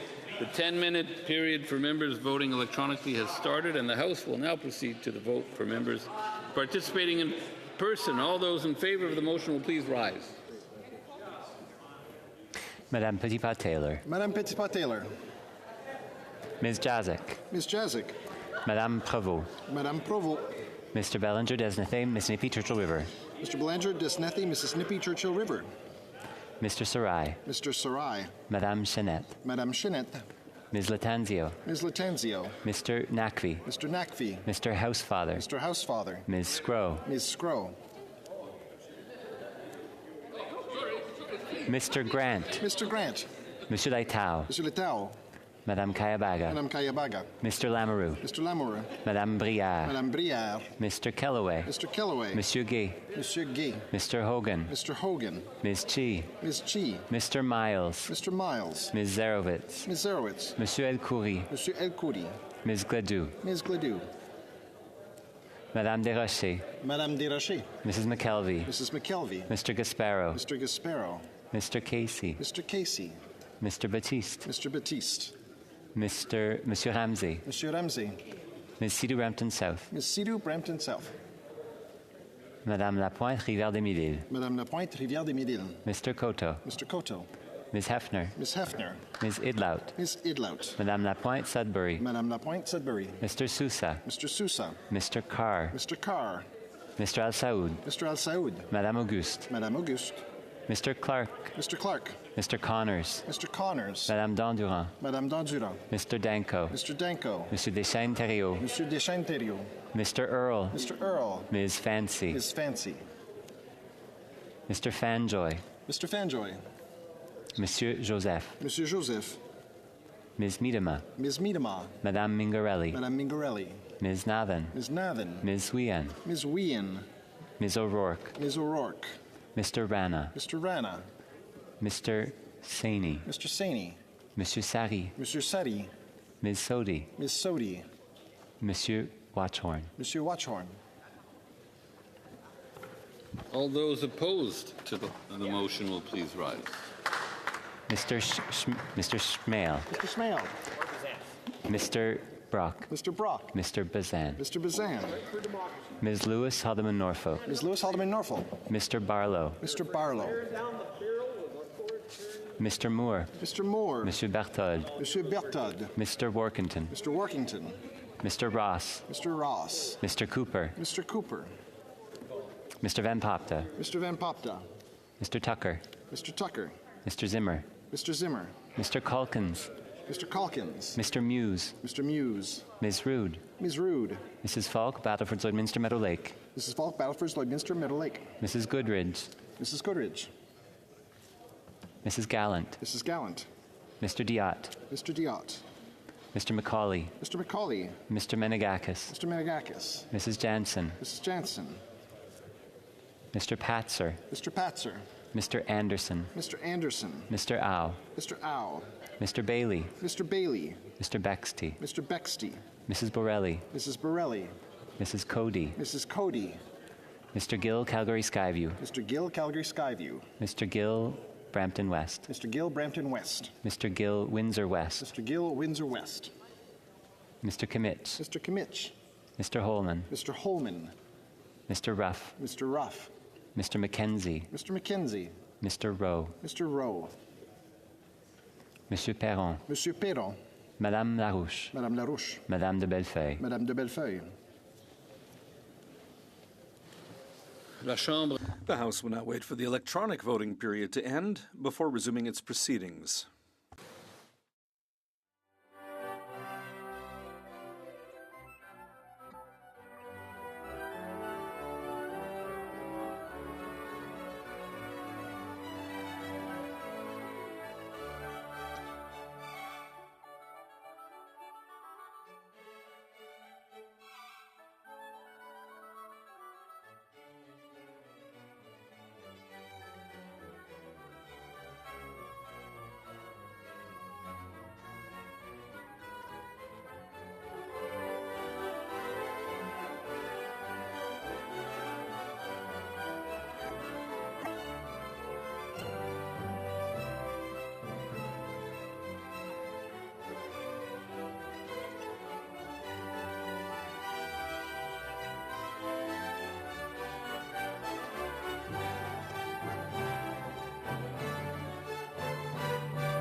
I wish to inform the House that the electronic voting period has now ended.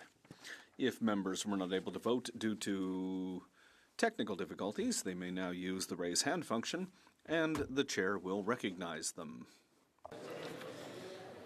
The table will now compile the results of the vote.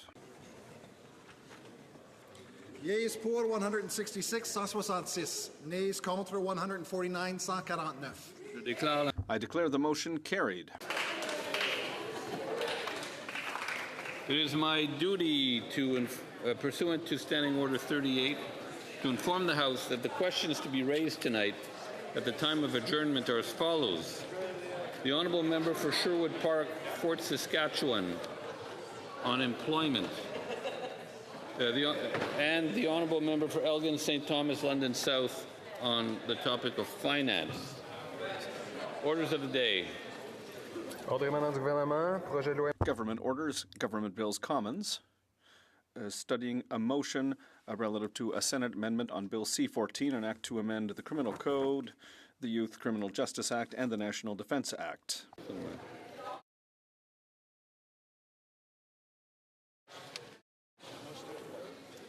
With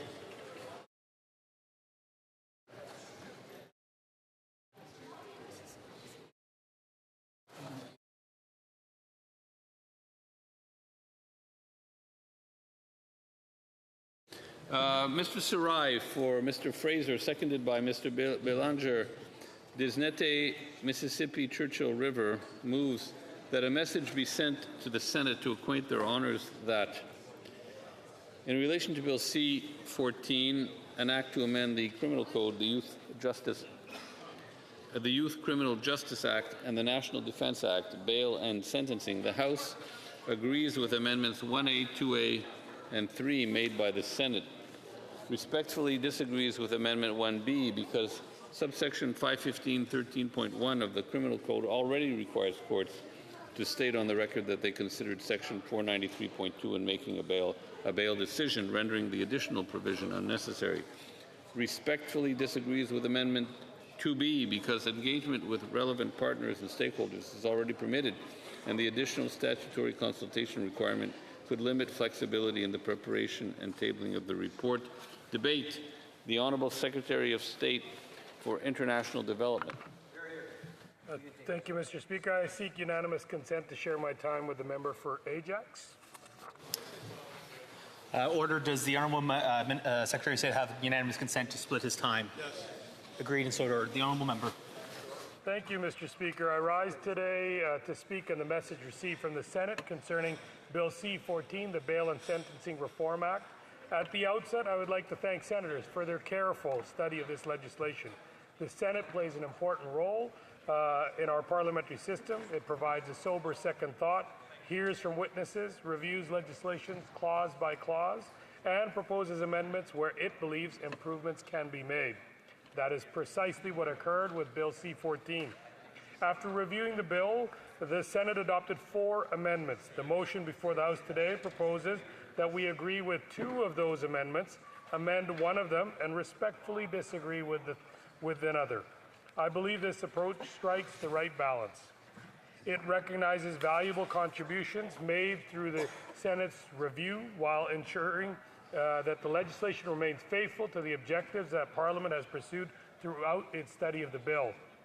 Before turning to the amendments themselves, I think it is important to briefly remind members why Bill C-14 was introduced in the first place.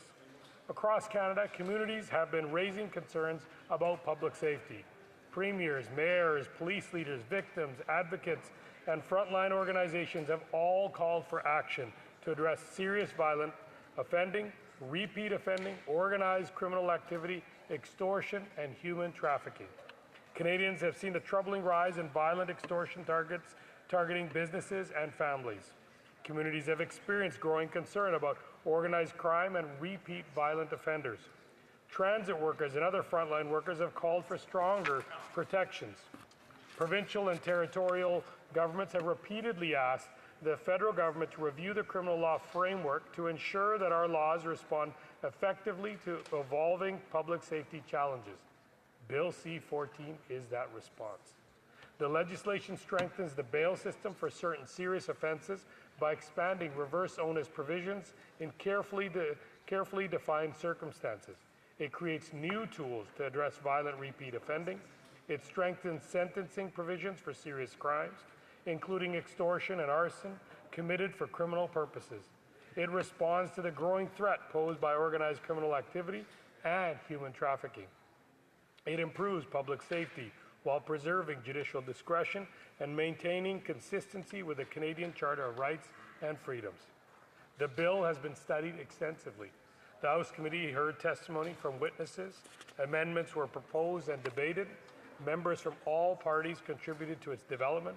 The Senate that undertook its own review and proposed several amendments for the House's consideration.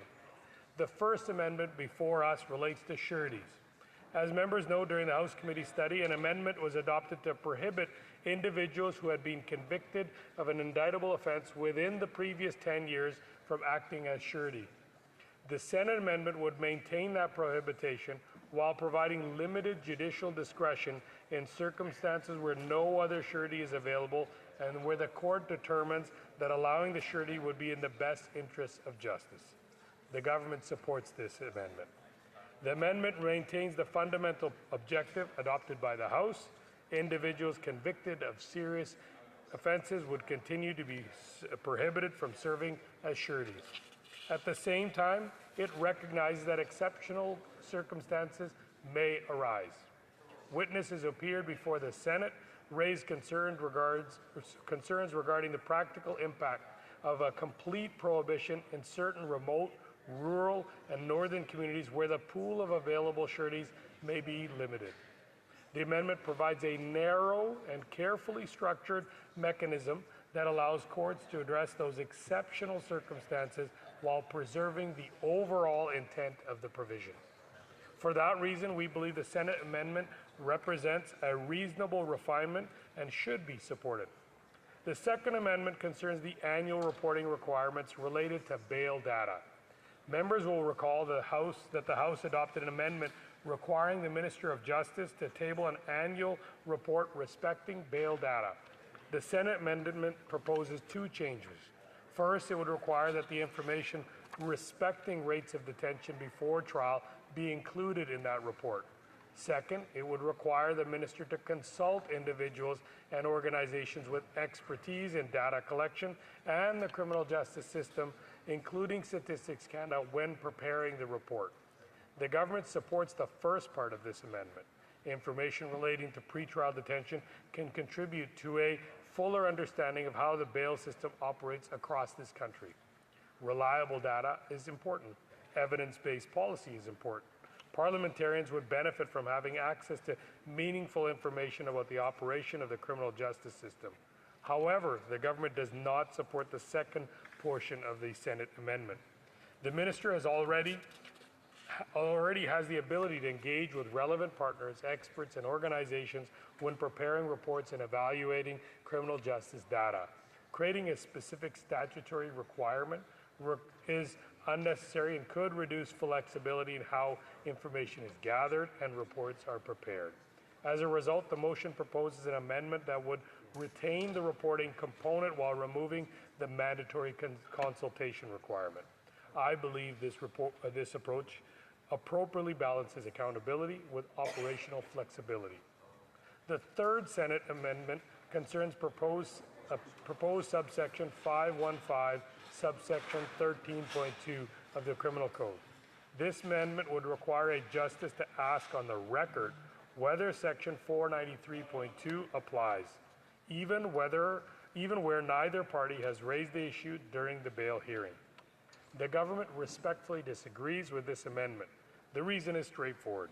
Existing law already addresses this issue. Subsection 515 sub 13.1 of the Criminal Code already requires courts to state on the record how section 493.2 was considered in making a bail decision. In practice, this requirement already necessitates consideration of whether section 493.2 applies.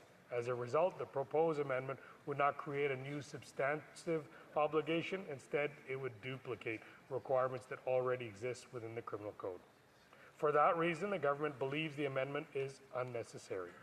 The final amendment relates to the coming into force of provisions respecting access to youth records. The amendment would provide that these provisions come into force on a day to be fixed by the order of the Governor and Council. The government supports this amendment. The amendment reflects a practical implementation approach and will help ensure that all relevant partners have sufficient time to prepare for the coming into force of these provisions. It does not alter the policy objective adopted by Parliament. Rather, it supports effective implementation. Mr. Speaker, after careful consideration, the government believes that the package before the House today strikes the right balance. It accepts Senate amendments that improve the legislation. It proposes a targeted modification where appropriate. It respectfully rejects an amendment that is unnecessary because its objective is already achieved through existing law. And most importantly, it preserves the core purpose of Bill C-14. Canadians expect Parliament to respond to serious public safety concerns. They expect us to provide law enforcement and the justice system with effective tools. They expect us to address violent offending, organized crime, extortion, and human trafficking. They expect us to work collaboratively and move legislation forward when consensus has largely been achieved. Bill C-14 has now been studied by both chambers of Parliament. The House has done its work. The Senate has done its work. The amendments before us have been carefully reviewed. I encourage members to support the motion before the House so that Bill C-14 can proceed without any further delay and continue its path forward for royal assent. Thank you, Mr. Speaker. Questions and comments. Question et commentaire. The honourable member for Edmonton-Griesbach. Thanks, Mr. Speaker. I just wanted to ask the Liberal member across the way, why is it that Liberals always seem to support the criminal rather than victims' rights? The Honourable Secretary of State for International Development. Mr. Speaker, I think first of all the member should read the bill. This whole bill is about offenders and those who have broken the criminal law. This is about strengthening our bail system so that they have a reverse onus, so they do not get released if they're violent and repeat offenders or doing crimes like extortion. It is to enhance the sentencing on them. So I think everyone knows that the Liberals are on par to creating tougher sentencing for those that need it.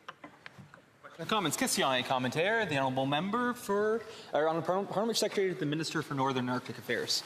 Thank you, Mr. Speaker. I know the member has been a champion for not just this bill, but many other of our package of bills addressing crime, bail reform, and criminal justice. And I wonder if the member could speak to the importance of this in his home riding. The Honourable Secretary of State, International Development. Thank you. Thank you to the member from the Yukon. Extremely important. As we all know, in Surrey and places across the country, crimes like shootings and extortions have been on the rise and rampant. And this bill helps in two aspects of that. One is the reverse onus, so that those that are charged are not given bail, they're kept behind bars when they're serious offenders, so that others in the community can feel safe.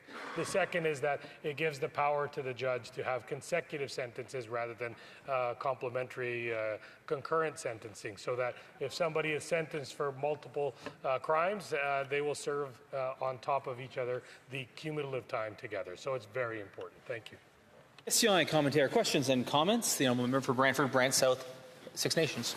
Thank you, Mr. Speaker, and to my colleague across the floor, with respect to the Senate amendment that the government supports, my understanding was that the focus was to provide some special consideration for Indigenous offenders in remote areas that may not have the resources and the swath of friends and family to act as sureties. My understanding was there was supposed to be a specific carve-out. The language, however, that came from the Senate is of general application, making no reference to Indigenous offenders specifically. Why was there a change to have that more generally, and why is this government now supporting that when there was an intention to carve out a specific exception for Indigenous offenders? Honourable Secretary of State, International Development.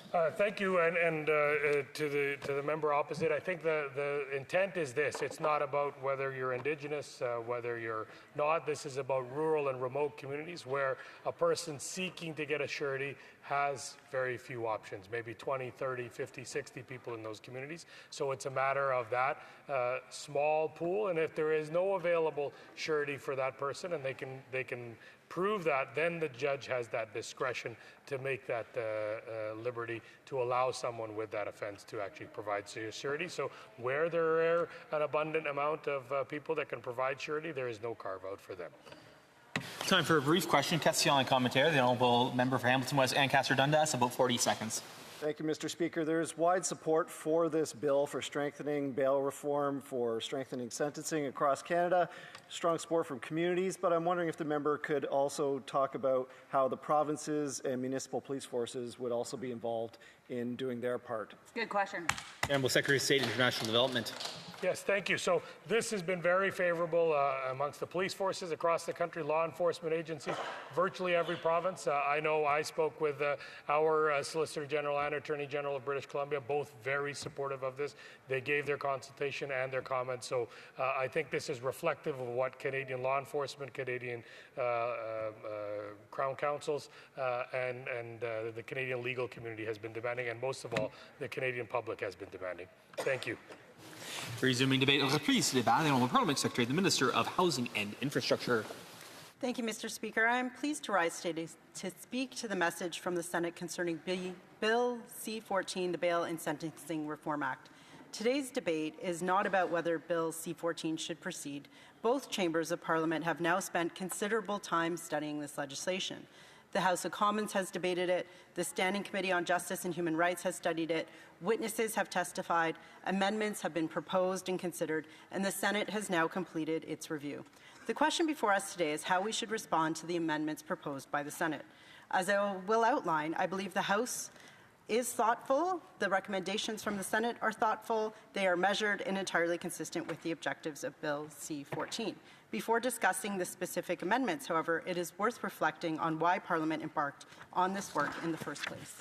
Over the last number of years, Canadians from every region of the country have raised concerns about public safety. Those concerns have come from municipal leaders, they have come from premiers, they have come from police chiefs, they have come from transit workers, they have come from victims advocates, they have come from business owners, they have come from families who have experienced the impacts of crime in their communities. In community after community, including in my community of Ajax, Canadians have told us that the status quo is not acceptable. They have told us that organized crime is becoming more sophisticated. They have told us that violent extortion is becoming more common. They have told us that human trafficking continues to devastate lives. They have told us that violent repeat offending remains a serious concern. They have told us that assaults against frontline workers continue to occur far too frequently. These concerns are not isolated to one province or one city. They are national concerns. In recent years, we have seen a dramatic increase in extortion offences across Canada. Businesses have been targeted, families have been threatened, communities have been shaken. Law enforcement agencies have repeatedly warned Parliament about growing sophistication of organized criminal networks, as well as the challenges of combating them.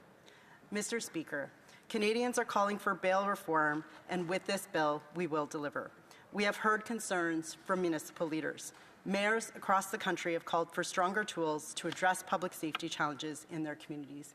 In 2023, as acting mayor of the City of Toronto, I joined in that advocacy. Provincial and territorial governments have repeatedly called on the federal government to review the criminal law framework and ensure that serious violent offending is met with an effective response. Police associations and police leaders have echoed those calls. The Canadian Association of the Chiefs of Police has repeatedly raised concerns about repeat violent offending and organized criminal activity. Provincial police associations have called for reforms that strengthen public confidence in the judicial system while maintaining the respect for constitutional rights and judicial independence. Bill C-14 is Parliament's response to those concerns. The legislation takes a targeted and measured approach. It strengthens bail provisions for certain serious offenses. It responds to violent repeat offending.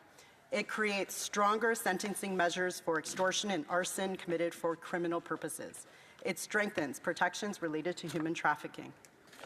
It includes measures aimed at improving public safety while maintaining judicial discretion and preserving charter protections. Importantly, Bill C-14 is not the product of a single political party acting alone. Throughout the legislative process, members from different parties have contributed to the bill. Amendments were proposed, suggestions were considered, improvements were made. The result is stronger legislation. That collaborative approach continued in the Senate. The Senate heard testimony from a wide range of witnesses. It reviewed the legislation carefully. It proposed amendments where senators believed refinements were warranted. The House now has an opportunity to consider those amendments. The first amendment before us today concerns sureties. As members know, the House adopted an amendment that would prohibit a person convicted of an indictable offense within the previous 10 years from acting as a surety. The Senate amendment would maintain that prohibition while allowing a court to exercise limited discretion in exceptional circumstances where no other surety is available and where doing so would be in the interests of justice. The government supports this amendment. I think it's important to understand why. The objective of the original House amendment remains intact. Individuals convicted of indictable offenses remain prohibited from acting as sureties. The Senate amendment does not remove that prohibition. It does not undermine that prohibition. It does not create a broad exception. Instead, it creates a narrow exception that may only be used where specific conditions are met. During the Senate study, witnesses raised concerns about how an absolute prohibition might operate in certain remote, rural, and northern communities. In some communities, particularly in Canada's north, the pool of potential sureties can be extremely limited. The Senate heard testimony suggesting that an inflexible rule could create practical difficulties in circumstances where no other surety exists. The amendment recognizes those realities while maintaining the overall objective adopted by the House. It preserves the rule while allowing courts to address exceptional circumstances. There is reasonable balance. The Second Amendment concerns bail reporting. Members will recall the House adopted an amendment requiring annual reporting respecting bail data. The Senate proposed expanding that reporting framework by including information related to rates of detention before trial. The government supports that proposal. Good public policy depends on good information. Parliamentarians should have access to meaningful data. Canadians should have confidence that decisions are informed by evidence. Including information regarding pre-trial detention can help provide a more complete picture of how the bail system operates across the country. At the same time, the Senate amendment would also require the minister to consult individuals and organizations with expertise in data collection in the criminal justice system, including Statistics Canada. The government proposes modifying this portion of the Senate amendment. The reason is straightforward. The minister already possesses the ability to engage with experts, stakeholders, and partners as required. Nothing in the legislation prevents that engagement. Indeed, effective policy development routinely involves collaboration with experts and partners. However, creating a statutory consultation requirement is unnecessary and could reduce flexibility in the preparation of future reports. For that reason, the government proposes retaining the reporting enhancements while removing the mandatory consultation requirement. The Third Amendment concerns proposed subsection 515.13.2. The government respectfully disagrees with this amendment. The amendment would require justice to ask on the record whether section 493.2 applies even when neither party raises the issue. The objective behind the amendment is understandable. However, existing law already addresses the issue. Parliament previously enacted subsection 515.13.1, which requires courts to state on the record how section 493.2 was considered in making a bail decision. As a practical matter, compliance with that provision already requires consideration. The proposed amendment therefore duplicates obligations that already exist. It does not create a new protection. It does not create a new right. It does not alter the legal analysis requirements at bail. For that reason, the government believes the amendment is unnecessary and respectfully disagrees with it. The final amendment concerns the coming into force of provisions related to youth records. The government supports this amendment. Implementation matters. When Parliament enacts significant changes, justice system partners require time to prepare, police services require time to prepare, prosecutors require time to prepare, provincial and territorial partners require time to prepare. The amendment provides flexibility to ensure these provisions are implemented effectively and reasonably. Mr. Speaker, when we step back and look at the amendments as a whole, an important point becomes clear. None of these amendments alter the fundamental objectives of Bill C-14. None of them change the core public safety measures contained in the legislation. None of them change Parliament's commitment to addressing serious violent crime, organized crime, extortion, or human trafficking. Mr. Speaker, Canadians are looking to Parliament for action. They are looking for results.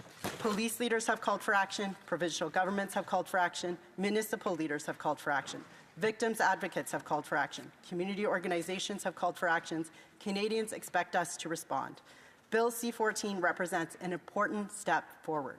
It provides stronger tools to address violent offending. It strengthens responses to extortion. It strengthens responses to organized criminal activity. It enhances protections for communities. It does so while respecting judicial discretion, constitutional protections, and fundamental principles of our justice system.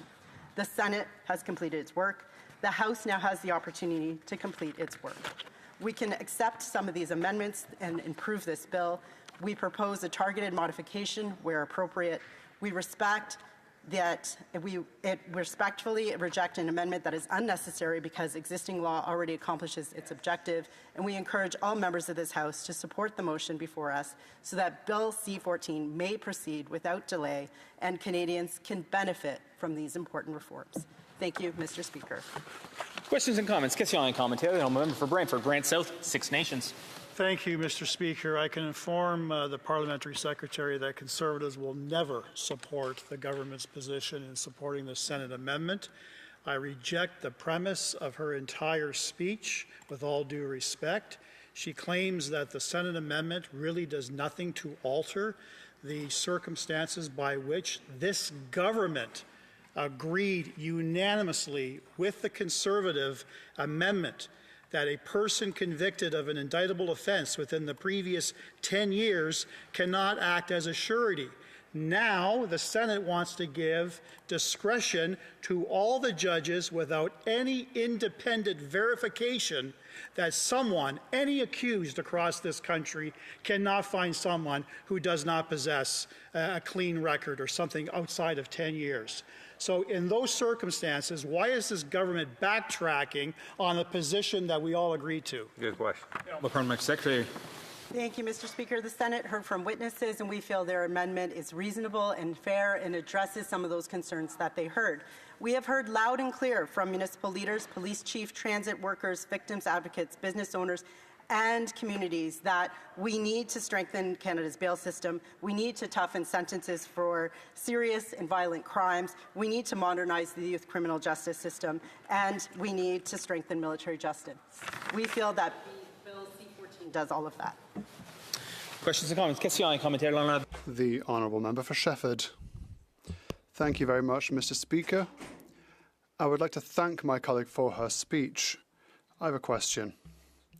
As Vice Chair of the Committee of Humour, we're studying the question of homelessness at the Humour Committee, and one of the questions we have with regards to C-14 is, for example, having an aggravating factor for a transit driver. We all have respect to them, but often people attack transit drivers because they're homeless or they have mental issues. So should we not better invest in mental health care to take care of our drivers so they don't get assaulted, rather than just adding an aggravating factor that might not actually help the transit drivers of our country? Thank you, Mr. Speaker, and I thank my colleague from across the floor for the question. We know that we need to do more to address homelessness in Canada, and that's why with Build Canada Homes we're investing $1 billion in supportive and transitional housing to help those that need it the most. Those are, in many cases, individuals that are suffering from mental health and addictions, that need those wraparound supports, that want to come in off of the street, that want to improve their lives, but we need to ensure that they have the housing and the services available for them. The good news is that we're getting closer to passing Bill C-20 today, the Build Canada Homes Act, and we look forward to working with everybody from coast to coast to coast to build that important housing that Canadians need. Comments, Honourable Parliament Secretary. The Secretary is safe for combating crime. Thank you, Mr. Speaker. And I listened to the Parliamentary Secretary very closely in her remarks. And I was hoping that she could touch on some of the experts that we've had help advise the government on our law and order agenda, from police to members of our national security apparatus to transit workers and everyone in between. So maybe you can talk about some of the experts we have advising us. Thank you. The Honourable Parliamentary Secretary, the Minister of Housing and Infrastructure. Thank you, Mr. Speaker. I'm happy my colleague brought up transit workers. I know that as a Toronto MP, he's very committed to ensuring the safety of the TTC.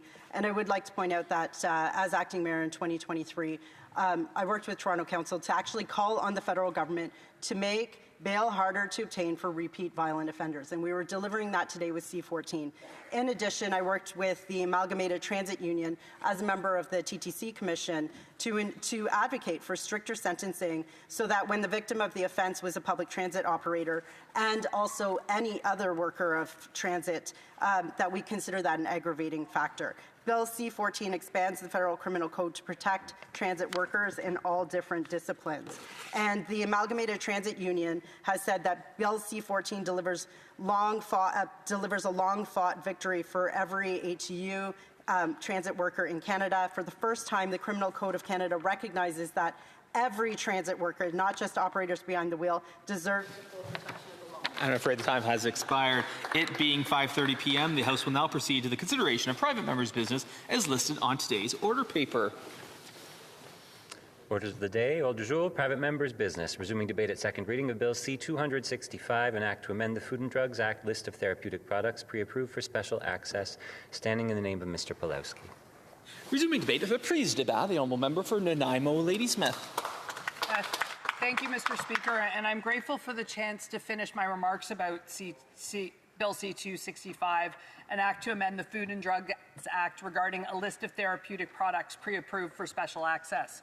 In the interregnum between the first and second half of my remarks, members of my community sought me out to discuss how it applies in complex cases.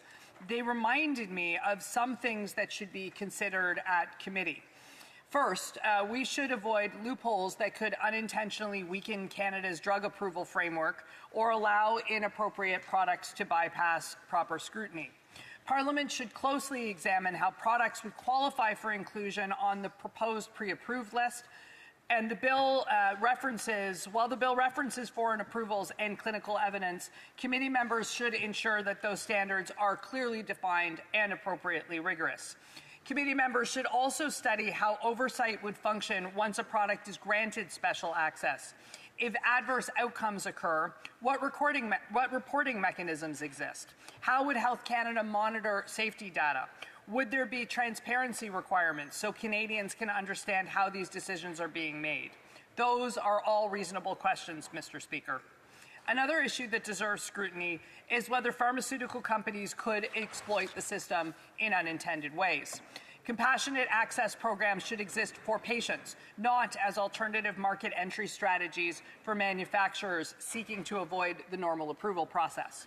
Parliament should ensure that this bill does not inadvertently create incentives for companies to delay seeking full Canadian approval while still gaining widespread access through an expedited pathway. Likewise, safeguards should ensure that access remains focused on exceptional circumstances involving serious or life-threatening conditions where comparable approved Canadian therapies do not exist. Clinical judgment really matters in medicine, Mr. Speaker, and I appreciate that the bill acknowledges the role that physicians in emergency decision-making play. However, clear guardrails are still necessary to maintain public confidence and consistent application across the country. We should also acknowledge that access alone does not solve every problem. Many advanced therapies are extremely expensive. Some treatments for rare diseases cost hundreds of thousands or even millions of dollars annually. Families already struggling emotionally should not be left facing impossible financial uncertainty after finally obtaining access to therapy. That broader conversation around affordability, provincial coverage, and rare disease strategy must continue alongside this bill. Mr. Speaker, one thing I hope we can all agree on is that Canadians facing devastating diagnoses should not feel abandoned by their healthcare system. At the same time, Canadians also expect Parliament to proceed carefully when it comes to medical safety and regulatory oversight. Those principles are not in conflict. Committee work exists precisely for bills like this one. It allows Parliament to hear from physicians, rare disease advocates, pharmacologists, regulators, patient groups, ethicists, and healthcare administrators. It allows members to test assumptions, identify weaknesses, and strengthen regulation and legislation before it advances further. It also allows the parliamentarians to hear from patients. Perhaps committee study will reveal areas where this bill should be amended. Perhaps stronger oversight mechanisms will be needed. Perhaps definitions will need tightening to prevent unintended consequences. That is not a flaw in the legislative process. That is the legislative process working as it should. I also believe Canadians are increasingly frustrated when Parliament simply shuts down debate at the outset rather than engaging constructively with proposals that may have merit. And I think, Mr. Speaker, that we will see some of that shutting down today on other matters. We should be willing to study good faith ideas seriously, especially when they concern patients facing life-threatening illnesses. In closing, Mr. Speaker, this is an issue that Parliament should be willing to study seriously, because if we can respond and reduce delays in a responsible manner, especially for cases that are exceptional, and empower physicians while maintaining strong safeguards, then Canadians will thank us. Thank you so much, Mr. Speaker. Resuming debate, reprise du débat. The Honourable Member for Rimouski-La Matapédia. Mr. Speaker, before turning to Bill C-265, allow me to take a few moments to mark an important anniversary for my region. The 50th anniversary of Culture Bas-Saint-Laurent. I would have liked to have been there with them to celebrate this anniversary in person, but I wanted to ensure that their contribution was recognised here in the House of Commons. Celebrating the 50th anniversary of Culture Bas-Saint-Laurent means highlighting an essential part of what sets us apart as a region. It is worth remembering that what is now Culture Bas-Saint-Laurent grew out of Quebec's very first Cultural Council. For 50 years, the organisation has been leading the way, bringing the cultural community together and contributing to the Bas-Saint-Laurent's reputation. I would like to pay tribute to everyone who has kept the organisation alive over the years: the artists, cultural workers, partner organisations, volunteers, and all those who believe in the power of culture to promote our communities. As the member for Rimouski-La Matapédia, La Métis, Les Basques and La Neigette, I would like to highlight the immense contribution made by Culture Bas-Saint-Laurent to our region. I wish Culture Bas-Saint-Laurent a very happy 50th anniversary and many more years of success.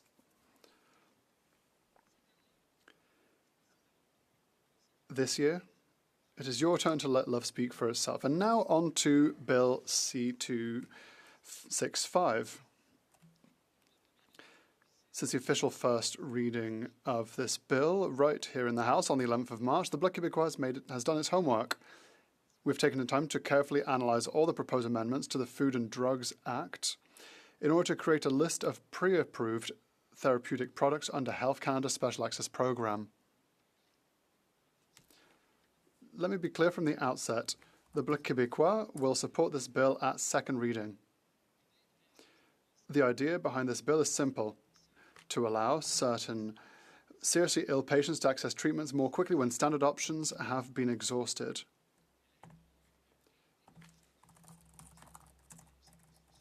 It responds to a need that we have noted in our riding, that of patients suffering from serious or life-threatening illnesses for whom all therapeutic options have been exhausted and who wish to access a promising treatment.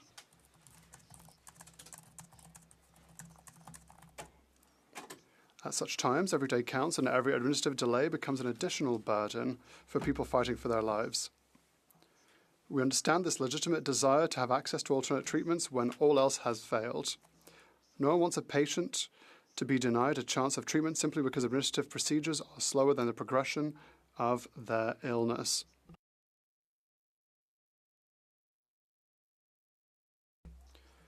I think many colleagues will recognize themselves in what I'm about to say. We have all at one time or another received a call or an email from a family desperately seeking a solution for a seriously ill loved one. Behind these requests are people who have few options left and who are still hoping for one more chance.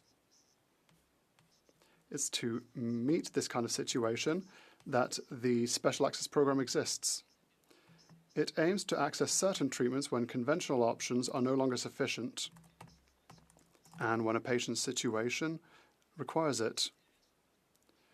When we have a look at what leads to the approval of a new medication, we note how complex the situation is, from research to regulatory assessments and approval by Health Canada, before finally reaching our pharmacy shelves. It is no simple matter, Mr. Speaker. It's almost comparable to Hercules' 12 tasks. The list of medication that is pre-approved could allow us to reduce the time it takes to approve by removing the administrative burden. This is something that deserves our support. However, Mr. Speaker, beyond this laudable intention, it is our duty to examine this bill rigorously and carefully to ensure this measure is feasible and truly accessible to all.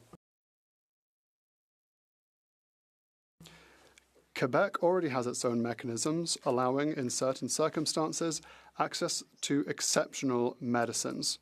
Cela démontre que la recherche de...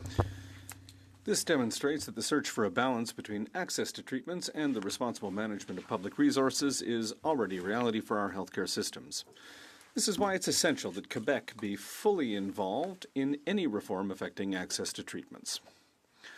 First, we deplore the absence of Quebec and the provinces in this process. And yet, they're the ones who are responsible for organizing healthcare and, above all, for managing drug insurance plans. Facilitating access to medication is one thing. Ensuring that it's truly accessible to the population, regardless of their financial means, is another. Without close collaboration with Quebec and the provinces, we could risk making inequality worse when it comes to access to care. Let's remember, under the current Special Access Program, drug prices are set by the manufacturer. It's therefore not impossible that certain costs will be borne by hospitals, public or private insurers, or even in some cases, by patients and their families. We must ensure that it's not only the wealthiest patients who will be able to access these treatments, while others will have to go without them. This would go against a fundamental principle of our healthcare system, which is accessibility. Accelerating access to a drug must not mean passing the bill on to the provinces or to Quebec, to healthcare institutions or to our family, or to families rather. We can't create a system where hope exists for everyone, but where only those who can afford it can truly benefit from it. Innovation is important, but equity is just as important. We therefore wish to know if mechanisms are being considered to address the costs and the coverage of these drugs. I would also like to hear from the sponsor of the bill on this specific issue. Does he consider that the current mechanisms of the Special Access Program are sufficient to ensure affordability, or does he believe that adjustments would be necessary? We agree on making certain drugs available more quickly, but certainly not at the expense of Quebec and the provinces, of hospitals, and indeed of patients. Second, we must consider the delicate balance between speed of access and patient safety. Health Canada must continue to rigorously evaluate drugs before they are made available. In healthcare, nothing should be an excuse to allow anyone to bypass science. Urgency must never make us forget caution. When a person is vulnerable and their options are limited, our collective responsibility becomes all the greater. We must offer hope, yes, but not at any cost. Canada is already among the countries where drugs are the most expensive, and there's no silver bullet solution to that problem. Improving rapid access to therapeutic innovations often involves significant costs. We must therefore act carefully. Move faster, yes, but without driving up costs or cutting corners on safety. Finally, several questions remain regarding the procedures for adding drugs to this list. In particular, we'll want to hear from experts on the criteria for adding a new drug to the list, on the composition of the advisory committee that would be responsible for making recommendations. We'd also like to hear from experts on the oversight mechanisms that will ensure patient safety, and on the ethical considerations surrounding access to these new treatments. The Bloc Québécois intends to take all the time that's needed to hear from experts, from healthcare professionals, from researchers, and from all stakeholders during the review at committee. Mr. Speaker, Bill C-265 is, at its core, about patients who have exhausted all available options and who are still seeking a chance. When somebody is seriously ill, hope is very important. But our role as legislators is to ensure that this hope is grounded in real, equitable, and safe access. This is precisely why we support the principle of Bill C-265. Yes, we have to improve access to innovative treatments when conventional options have been exhausted. Yes, we must reduce administrative burdens when they become unnecessary obstacles. But we also have to ensure that these treatments remain accessible to everyone, regardless of their level of income, and that Quebec and the provinces are fully involved in the process. Finally, we must uphold the highest standards of safety and scientific evaluation, because when it comes to public health, the trust of citizens is absolutely essential. We'll move forward with an open mind, with rigor, and with the conviction that better access to treatment must never come at the expense of equity. Thank you, Mr. Speaker. Resuming debate, the reprise du débat, the honourable member for Brampton South. Mr. Speaker, I rise today in support of Bill C-265, introduced by my colleague, the member for Thunder Bay Rainy River. I want to thank him for bringing forward this important legislation and for his advocacy on behalf of patients and families across Canada. Mr. Speaker, in my riding of Brampton South, I regularly hear from residents navigating serious and complex health challenges. I hear is often the same patients want timely access to safe and effective treatments. Mr. Speaker, rare diseases, if I want to talk about the rare diseases, are often perceived as uncommon, but collectively, they are not rare at all. Today, approximately 1 in 12 Canadians, nearly 3 million people live with the rare diseases. And roughly 2/3 of those affected are children. Yet treatments exist for only a small percentage of these conditions. Throughout my time in the Parliament, I have nearly heard closely from the patients, caregivers, healthcare professionals, researchers, and advocacy organizations. And as a chair of All Party Diabetes Caucus, I have witnessed how medical innovation has transferred diabetes care over the years. New medication, new technologies, continuous glucose monitoring systems, and advancement in treatment have dramatically improved the lives of Canadians living with diabetes. Innovation saves lives. Innovation reduces complications. Innovation improves quality of life. If I'm talking about my riding, Brampton South is one of Canada's fastest growing and most diverse communities. It is a home for families who closely follow medical advancement taking place around the world. Increasingly, residents are aware of therapies that are available in other jurisdictions. Are often asked why access we cannot have that timely access, which will take sometimes longer time. They want to know what option exists when conventional treatments have failed, and whether promising innovations may be available to them or to their loved ones. For family facing serious illness, every day matters for them. That is why Bill C-265 deserves carefully consideration. At its core, This bill is about patients. It is about Canadians living with serious, life-threatening, chronic, or rare conditions who have exhausted available treatment options that are searching for hope. Canada's Special Access Program plays an important role in our healthcare system. It allows healthcare to request access to drugs that have not been approved for sale in Canada.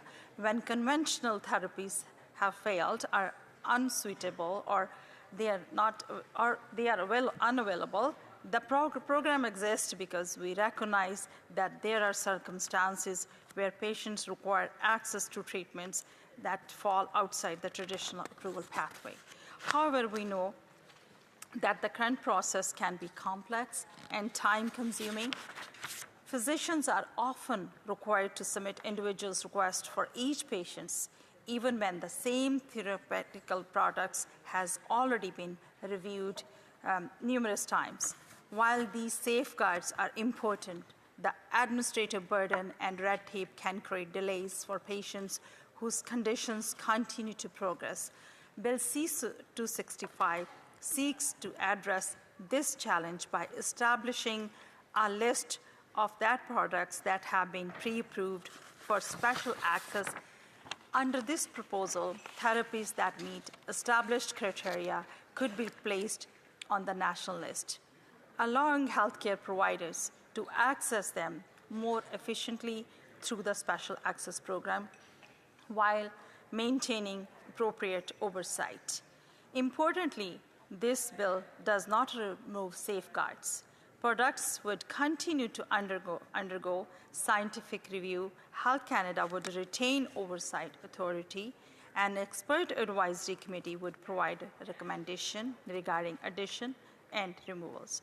Products could be removed from the list if new evidence raises concern regarding safety or effectiveness. In other words, this bill seeks to reduce administrative barriers without compromising patient protection. Mr. Speaker, Canada would not be stepping into uncharted territory by considering a more efficient pathway for special access. Many of our international partners have already established mechanisms that allow patients with serious illness to access promising therapies before they receive full market authorization. In the United States, in Food and Drug Administrative Operators and Expanded Access Program, often referred to as compassionate use, which enable patients with serious or life-threatening conditions to access investigational therapies when no satisfactory alternative exists. The European Union has implemented compassionate use programs to support patients suffering from chronic life-threatening disease who have exhausted available treatment options. Similarly, the United Kingdom's early access to medicine scheme was designed to provide patients with earlier access to promising innovative medicine while maintaining rigorous oversight and monitoring. These programs demonstrate that improving access and maintaining safety are not mutually exclusive goals. We can continue to uphold Canada's high standard while also finding ways to respond more quickly to the needs of patients facing urgent circumstances. I have heard similar concern from patients living with chronic illness who closely follow emerging therapies and innovations that have the potential to improve outcomes and quality of life. While therapies ultimately requires rigorous evaluation, the regulatory oversight, we should also be examining whether there are opportunities to make promising treatments available more efficiently for patients facing serious health challenges. Bill C-265 encourages us to have that conversation. I also appreciate that the legislation includes mechanisms to promote transparency and accountability. The establishment of an expert advisory committee would ensure that decisions are informed by clinical expertise and scientific evidence. The proposed timelines for reviewing submissions would help create greater predictability for patients and healthcare providers. The ability to remove products from the list of safety concerns emerged reinforces the principle that patient safety must remain at the center of every decision. That is why I believe this bill deserves to move forward. Committee members will have the opportunity to hear from patients, physicians, researchers, regulatory advocacy organizations, and healthcare professionals. They will be able to access international best practices, evaluate potential risks and benefits. Bill C-265 seeks to improve access while maintaining the strong safeguards Canadians expect by reducing unnecessary delays and strengthening the special access program. It keeps patients at the center of care. For these reasons, I support this bill for the second reading and look forward for its study to committee. Thank you, Mr. Speaker. Resuming debate. Reprise du débat. The honourable member for Riding Mountain.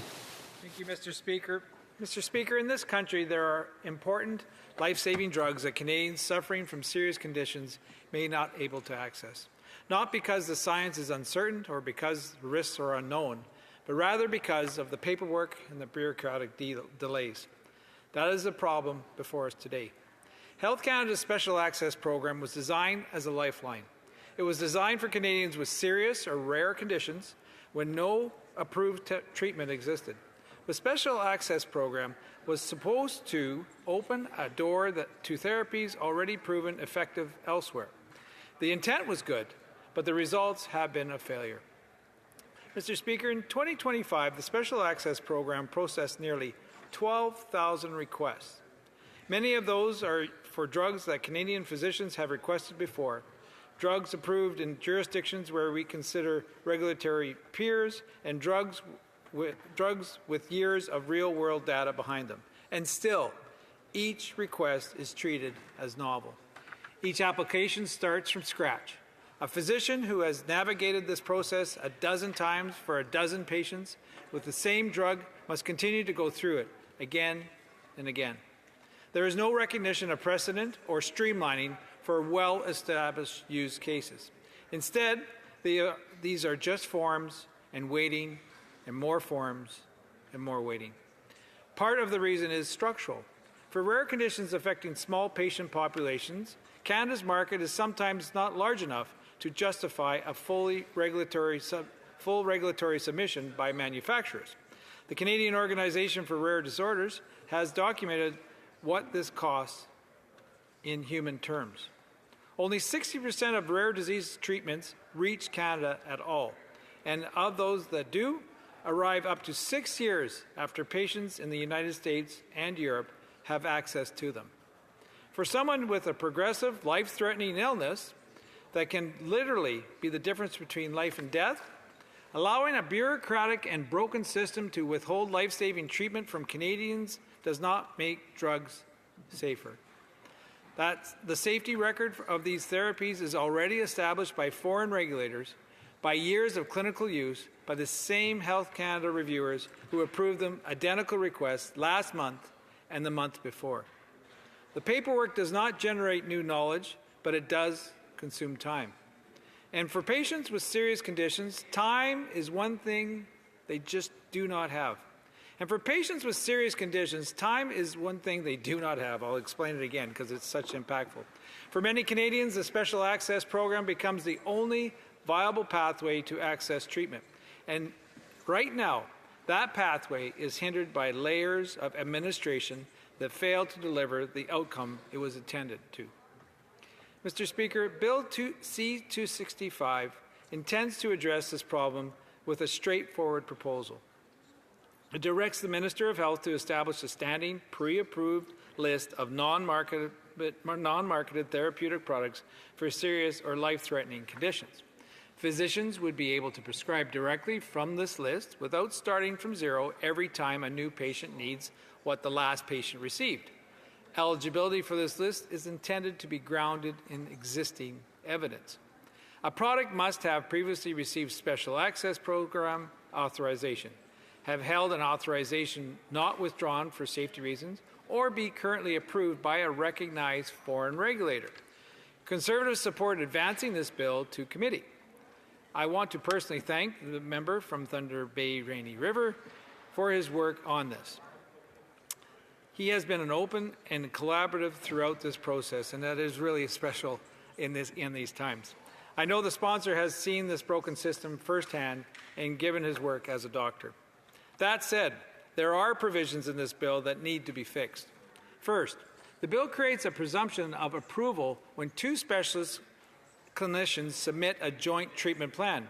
On the surface, having two physicians validate a treatment plan would seem to add legitimacy to that course of action and help expedite emergency treatments.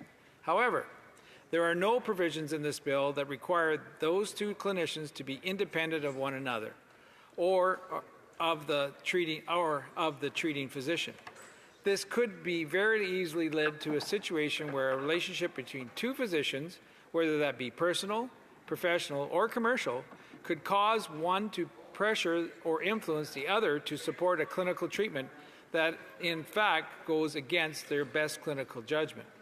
The second opinion means very little if the second opinion belongs to the doctor in the next office who owes you a favor, is your supervisor, or is even a sibling or spouse.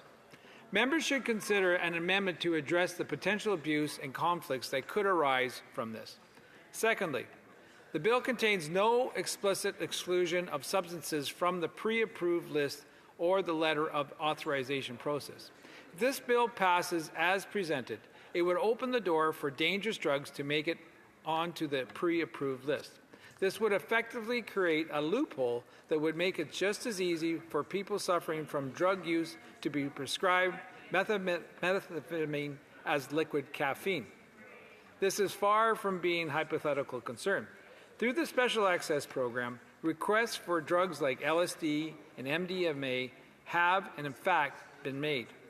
Members also recall that restrictions have existed on the Special Access Program to limit opioid diversion under the Harper government.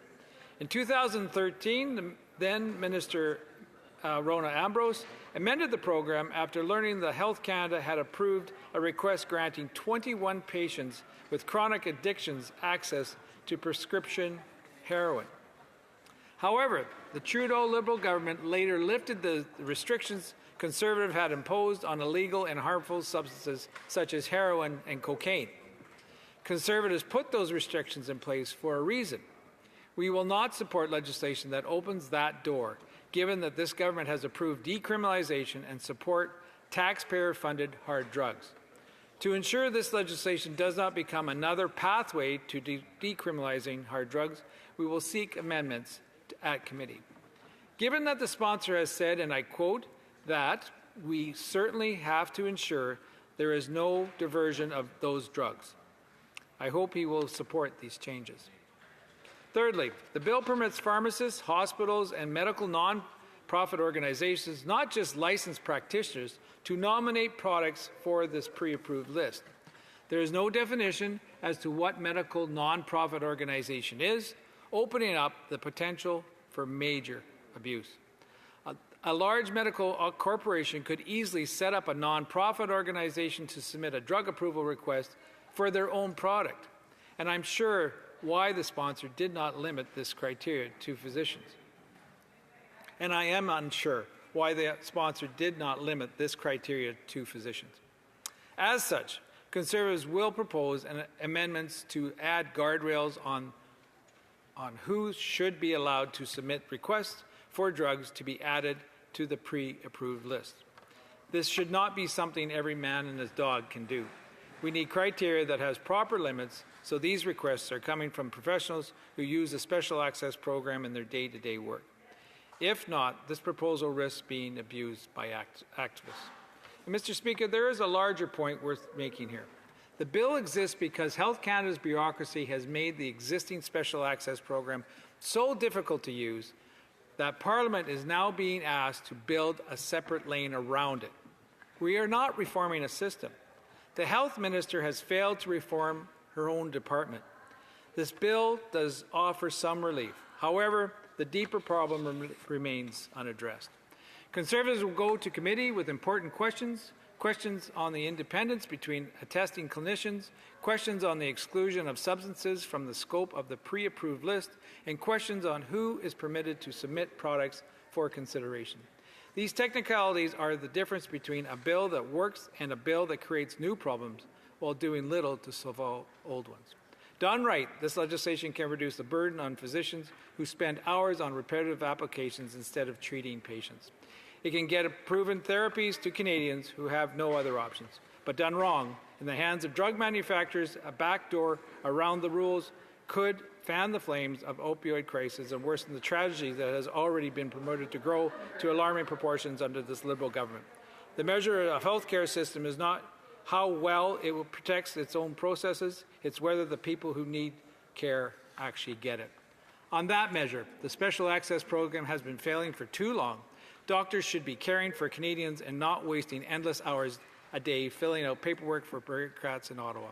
Bill C-265, strengthened at committee, can begin to make meaningful progress for Canadians who deserve results. Thank you, Mr. Speaker. Resuming debate, reprise du débat, the Honourable Parliamentary Secretary, the Minister of Health. Thank you, Mr. Speaker. I'm pleased to rise today to speak to Bill C-265. I want to first thank my good friend, the member for Thunder Bay Rainy River, for bringing forward this important bill and legislation. As many members knows, he brings a unique perspective to this House as a physician. The ideas reflected in this bill are grounded not only in his own experience caring for patients, but also in conversations with clinicians across Canada who have seen firsthand the challenges that can arise when patients require access to treatments that fall outside of the usual pathways. That's why the Special Access Program is so important. At its core, this bill is about patients. The Special Access Program serves a critical role in Canada's healthcare system. It allows healthcare practitioners to request access to drugs that are not currently authorized for sale in Canada when they believe those therapies may benefit a patient with a serious or life-threatening condition. Every year, thousands of requests are made through the program. Those requests support patients living with cancer, rare diseases, serious infections, and other complex health conditions. In many cases, the program provides access to treatments that would otherwise not be available. The program is an important success story, and it reflects a careful balance between timely access and patient safety. Unfortunately, as worthwhile as the program is, it's not without its flaws. The member from Thunder Bay Rainy River has shared stories he's heard from doctors and clinicians across Canada who needed urgent access to medicine, only to run into unexpected administrative hurdles. While these may be rare instances, given that people returning to the Special Access Program are doing so because they are in life or death situations, an administrative hurdle can have serious consequences. That's where this bill comes in. This bill will make two changes to the Food and Drugs Act that will be a lifesaver for many Canadians. The first proposed change would establish a list of therapeutic products that will be pre-approved for access through the Special Access Program. In practice, this could help streamline access to certain therapies that are already well understood and frequently requested. For patients facing urgent medical situations, even modest reduction in wait time can be meaningful. For clinicians, it may help reduce administrative burdens and allow them to focus more of their time on patient care. The second change would expand the evidence that may be considered when requests are submitted through the program. Medicine is constantly evolving. New therapies emerge, new evidence becomes available, and clinicians are often at the forefront of identifying innovative treatment options for their patients. This proposal recognizes the value of clinical expertise and seeks to provide greater flexibility in how evidence can be assessed when special access requests are considered. Taken together, these measures aim to improve efficiency, support clinical decision-making, and help ensure that patients can access promising therapies when appropriate. These objectives align closely with broader efforts underway to modernize Canada's regulatory system. Last summer, our government launched a red tape review. As part of this work, we're modernizing Health Canada's regulatory approach so that it focuses on agility, enhancing international collaboration, and supporting timely access to therapeutic products while maintaining the rigorous safety standards Canadians expect. We've also launched the Pharmaceutical and Life Sciences Sector Task Force, bring together leaders from across the sector to strengthen Canada's capacity to develop, manufacture, and deliver the medicines Canadians rely on. The goal is straightforward: improving access to treatments while fostering innovation and long-term growth right here at home. Bill C-265 aligns with these goals, and I want to applaud the member for Thunder Bay Rainy River for putting forward a bill that showcases the kind of innovation thinking we need during this critical time. As with any piece of legislation, there are details that warrant careful study. Committee review will provide an opportunity to hear from patients, physicians, researchers, regulators, and other experts to ensure that the bill achieves its objectives while remained aligning with Canada's broader regulatory framework. This is exactly how Parliament should approach legislation such as this, thoughtfully, collaboratively, and with a shared focus on the people who stand to benefit. Mr. Speaker, I again want to thank the member for Thunder Bay Rainy River for bringing this bill forward. At a time when Canadians expect us to work together to improve health outcomes and strengthen access to care, this bill offers an opportunity to do exactly that. And I look forward to seeing it studied at committee, and I encourage all members to support sending this there for further consideration. Thank you, Mr. Speaker. Resuming debate, at the prise du débat, the honourable member for Similkameen, South Okanagan, West Kootenay. Thank you, Mr. Speaker. Before I begin, I just want to give a quick shout out and congratulations to the kids at Penticton Secondary School who recently raised, if you can believe it, $80,000 for the Canadian Cancer Society's Relay for Life with the help of Princess Margaret Secondary. I know, it's amazing. Summerland Secondary and many other local organizations, businesses, and community members. Congratulations to these great kids, and the best news is you can still donate at support.cancer.ca. Mr. Speaker, I want to start with a simple question. Why does a physician in this country have to fill out the same paperwork for the same drug, for the same condition, over and over again while their patients wait? That is the problem this bill is trying to solve, and it is a real problem. According to Health Canada's own record obtained through Order Paper Question Q1104, the Special Access Program has received over 148,000 requests since 2015. Last year alone, nearly 12,000 requests came through. Many of these are repeat applications for drugs that Canadian clinicians have been successfully requesting for years. These are therapies that are well established, approved by regulators, and with real-world track records behind them. And yet this system treats every single one as if it were the first time anyone has ever asked. A physician who has prescribed the same therapy for the same rare condition 10 times must submit a fresh application for patient number 11. They fill out the forms, they wait, they answer Health Canada's follow-up questions, and they wait some more. According to the government's own written response to questions tabled in this House, the average processing time for a special access program request is 4.65 days. That might not sound that much, but the longest processing time on record was 1,641 days. For patients with serious and emergency needs, even a few days of unnecessary delay can mean permanent, irreversible harm. The Canadian Organization for Rare Disorders has put numbers to what this costs. Only 60% of rare disease treatments reach Canada at all. Most arrive up to 6 years after patients in the United States and Europe have access to them. This is the broken system Bill 265 is trying to address.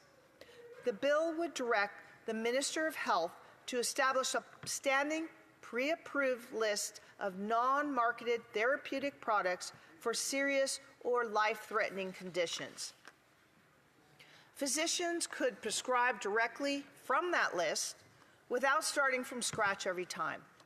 products would be eligible based on prior Special Access Program authorization, a clean safety record, or current approval by a recognized foreign regulator. An expert advisory committee would be consulted on the list. However, who those experts are not defined. I want to acknowledge the member from Thunder Bay Rainy River for his work on this. He has approached it collaboratively and with genuine intent. His background as a physician gives him firsthand understanding of just how much time Canadian doctors waste on repetitive administrative processes.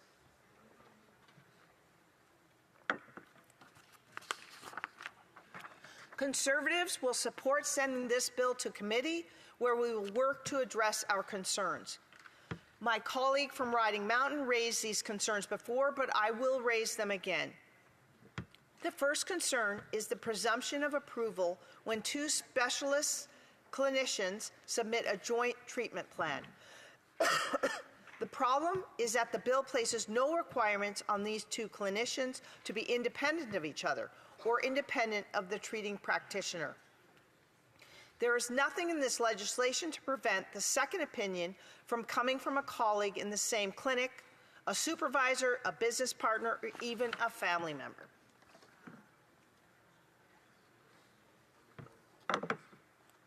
The second opinion, is only meaningful if it is genuinely independent. The second concern is the absence of any exclusion for controlled substances from the pre-approved list.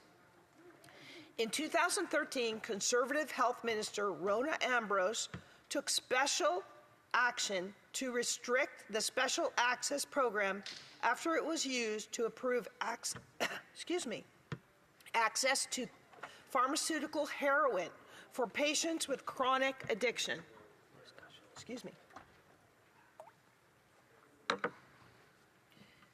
Those restrictions were deliberate and they were warranted. The Trudeau government later dismantled them.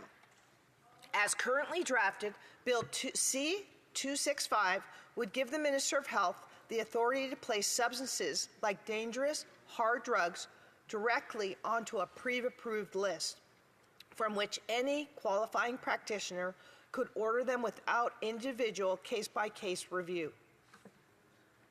We have watched this government use every lever available to it to normalize and expand access to hard drugs under the banner of harm reduction.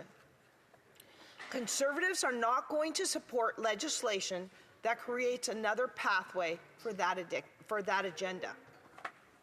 The bill's own sponsor has said that diversion of these substances must be prevented. We take him at his word, and we will hold him to it at committee with an explicit, amendment to exclude hard drugs from the scope of the pre-approved list. Thank you. We take him at his word. We take him at his word, and we will hold him to it at committee with an explicit amendment to exclude hard drugs from the scope of the pre-approved list. The third concern involves who gets to nominate products for the pre-approved list. As written, the bill would allow not just licensed practitioners, but also pharmacists, hospitals, and medical nonprofit organizations to submit products for inclusion. The term medical nonprofit organization is nowhere defined in this legislation. When my colleague from Riding Mountain asked the government in an order paper question to tell us how many special access program requests were broken down by requester category, whether practitioners, pharmacists, hospitals, or nonprofit organizations, Health Canada told us that this information is not centrally tracked. That's not good. The government cannot even tell this House who is submitting these applications.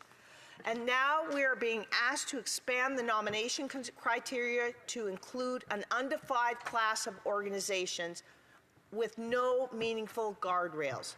That appears like an open door that can be abused.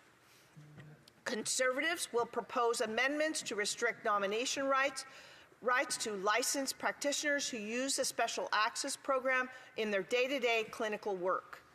There is a broader point worth making also. The health minister has had every opportunity to reform how this program operates currently and has not done so. Bill C-265 offers some relief, but it does not fix the underlying problem. What it can do, if strengthened at committee, is reduce the repetitive administrative burden on physicians, providing a clear and faster pathway to proven therapies for patients who have no other options, and to do so without opening new doors to hard drugs or creating a regulatory bypass for pharmaceutical manufacturers. If amendments are accepted, the legislation can make a meaningful difference for Canadians who are waiting for treatments that already exist and are already proven. They have waited long enough. Thank you, Mr. Speaker. Hear, hear, hear. Resuming debate, reprise du débat, the honourable member for Skeena-Bulkley Valley, and I'll just inform the member he'll have about 5.5 minutes for his intervention before we go to the right to reply. Now, member for Skeena-Bulkley Valley. 5.5 minutes? Okay. Well, thank you, Mr. Speaker. There are important life-saving drugs that Canadians might not be able to access in a timely manner. Canadians that are suffering from serious conditions that can't access proven life-saving drugs. We know the risks and we know the science behind these drugs are sound, but that's not the problem. The problem facing Canadians trying to access life-saving drugs is too much paperwork and too much bureaucracy. That is why we're debating Bill C-265 today, to get life-saving drugs to Canadians who need it in a timely and an efficient manner. Specifically, this is an act to amend the Food and Drugs Act. To be even more clear, this is meant to provide a list of therapeutic products pre-approved for special access. Pre-approved is the key word. Pre-approved drugs cuts down on time and bureaucracy. Canada already has a program designed for Canadians with serious or rare conditions when no other treatments exist. It's called the Special Access Program. The problem is there's no provision for pre-approved drugs that are based on precedent. The Special Access Program was meant to open a door to therapies already proven to be effective elsewhere. The intent was there, the intent was good, but the implementation failed. In 2025 alone, over 11,000 requests were processed, but each request was treated as a new request.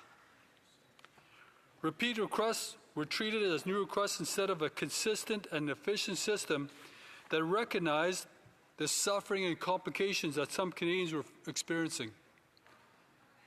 These are drugs requested before by Canadian doctors, drugs approved by jurisdictions who we consider to be our peers, and drugs with real-world data behind them.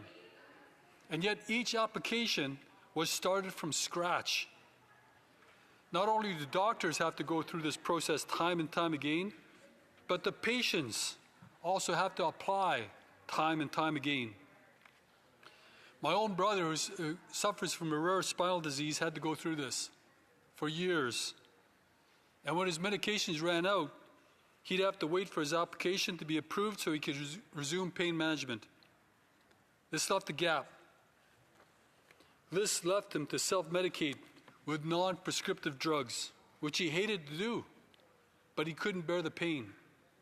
And I don't blame him. How many other people have considered this option? If the Special Access Program was streamlined for well-established use cases, people like my brother would have less pain and definitely less stress, especially when the drug is referred to as life-saving. Mr. Speaker, the paperwork and bureaucracy doesn't produce or generate new data. It doesn't generate new knowledge, but it takes up time. And for patients with serious condition, For patients with serious conditions, time is a valuable commodity. And there's no doubt that the Conservatives support this bill. But there are problems with it. And I just got through being told that my time is limited as opposed to 10 minutes.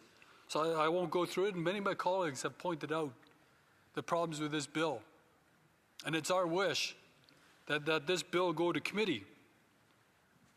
But one of the problems is that this bill as presented would open the door for dangerous drugs to make it onto the pre-approved list and would effectively create a loophole that would make it easy for people suffering from drug use to be prescribed methamphetamine as liquid caffeine.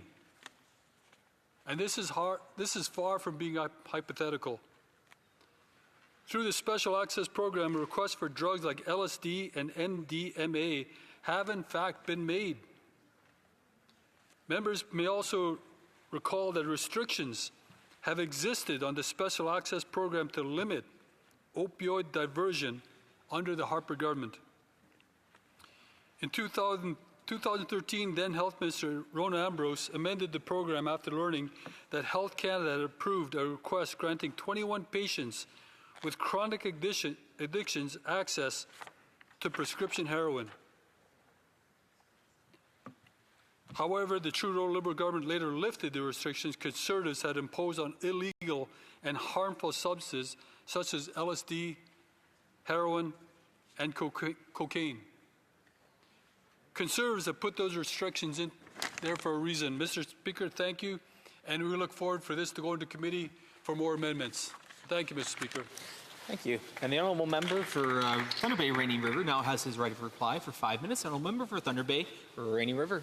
Thank you, Mr. Speaker. I talked about this bill, obviously, a month or so ago at some length, and I'm certainly not going to try to repeat that right now. I would like to, first and foremost, thank everybody here for staying up and being here.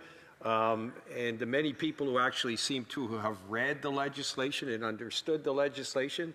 And I have to say that a lot of the comments that we received, especially from the other side, were excellent comments, and I've certainly taken them to heart. I would also like to thank those people with actually some experience with the program or those with family members who've been affected by the program, and certainly it's those kind of experiences more than anything else that have motivated me in writing this bill. But first, I would like to thank all the very many people who helped me in drafting this bill, which I didn't do the first time around. Let me start off with Sick Kids Hospital in Toronto, Sick Children's Hospital of Toronto.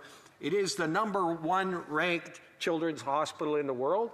And I dare say, Mr. Speaker, if our country should and ought to be good at one thing, I would say it would be looking after the health of kids. So I am really proud to have at one point actually studied at Sick Children's Hospital. They came to me a number of months ago with a number of valid concerns about the Special Access Program, and they've been of tremendous assistance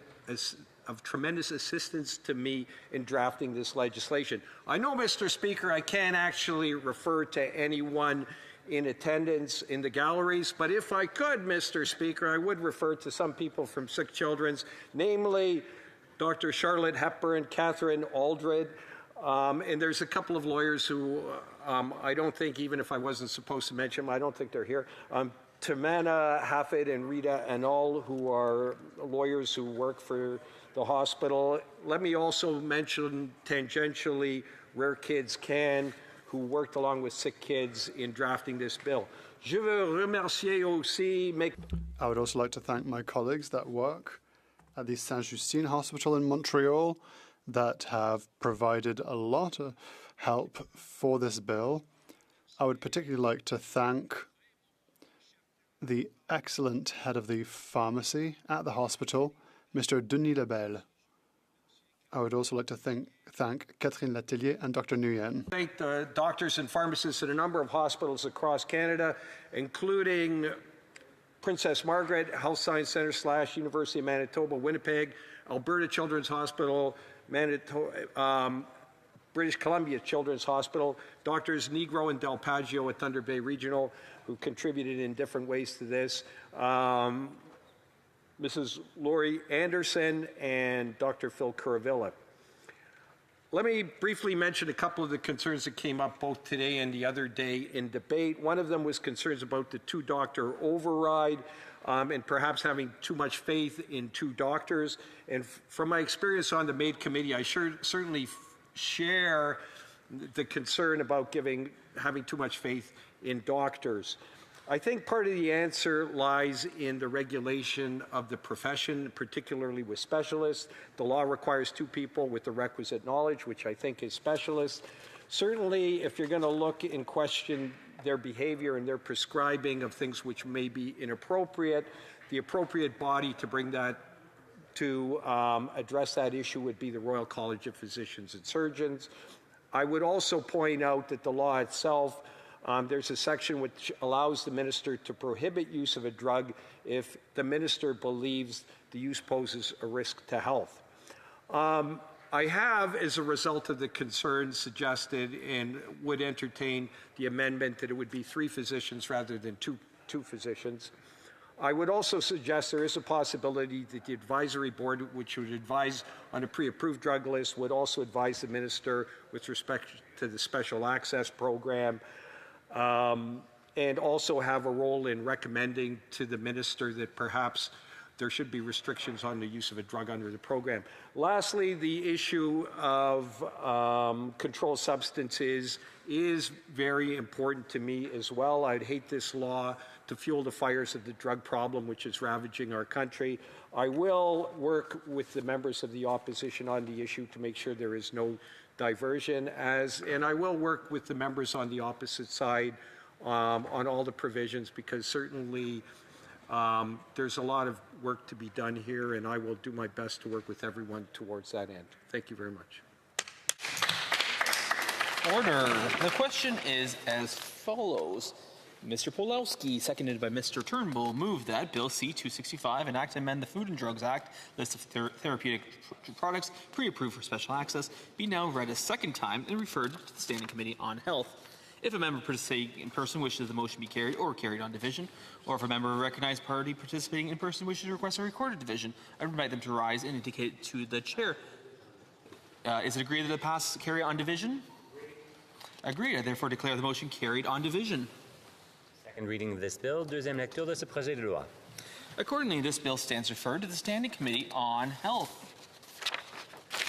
And I believe the Honourable Parliamentary Secretary of the Government House Leader is rising on a point of order. Very quickly, Mr. Speaker, there have been discussion amongst the parties, and I suspect you'd find unanimous consent that I would be able to present the questions on the order paper and notices of motions for production of papers, which should take hopefully less than a minute. All those opposed to the Honourable Member moving the motion will please say nay. Carried. The House turns to the motion. All those opposed to the motion will please say nay. Agreed. The Honourable Parliamentary Secretary.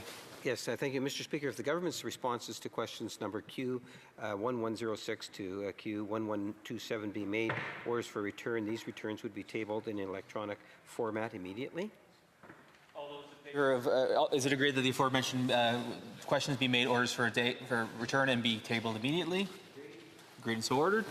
Mr. Speaker, then I would ask that all remaining questions be allowed to stand at this time, please. Is it agreed? Agreed and so ordered. Mr. Speaker, under notices of motions for the production of papers, Mr. Speaker, I would ask that all notices of motions for the production of papers also be allowed to stand, please. Is it agreed? Agreed and so ordered. Orders of the day. Order du jour. Orders of the day. Ordre du jour. Resuming consideration at third reading of Bill C-16, Protecting Victims Act, standing in the name of the Minister of Justice. And when the House last considered this matter, the Honourable Member for Fundy Royal had 7 minutes remaining in his time. The Honourable Member for Fundy Royal. Thank you, Mr. Speaker. And when I was last speaking, I was talking about the irrefutable fact that since 2015, when this Liberal government took power, we have seen skyrocketing rates of crime. And that is due to some deliberate actions that this government took. I'm thinking specifically of Bill C-5 that did away with mandatory penalties for serious drug and gun crime and allowed for house arrest for serious offenses like arson, violent crimes, that allowed someone to commit a violent crime, even burn down someone's house, and serve their sentence from the comfort of their own home in the community where they offended. And Bill C-75, the notorious law that was brought in that introduced a principle of restraint that has really tied the hands of our system and forced people out on bail that have no business being out on bail. And we've seen the results. What are the results, Mr. Speaker?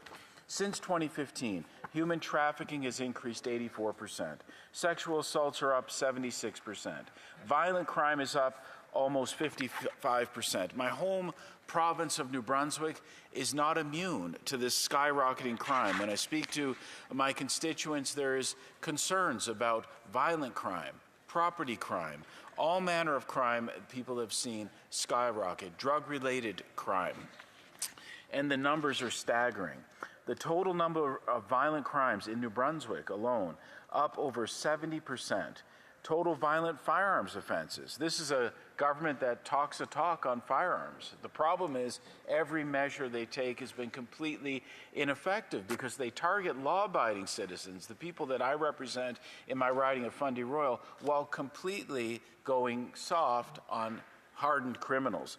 What's the result? Violent firearms offenses up over 150%. Extortion up over 300%.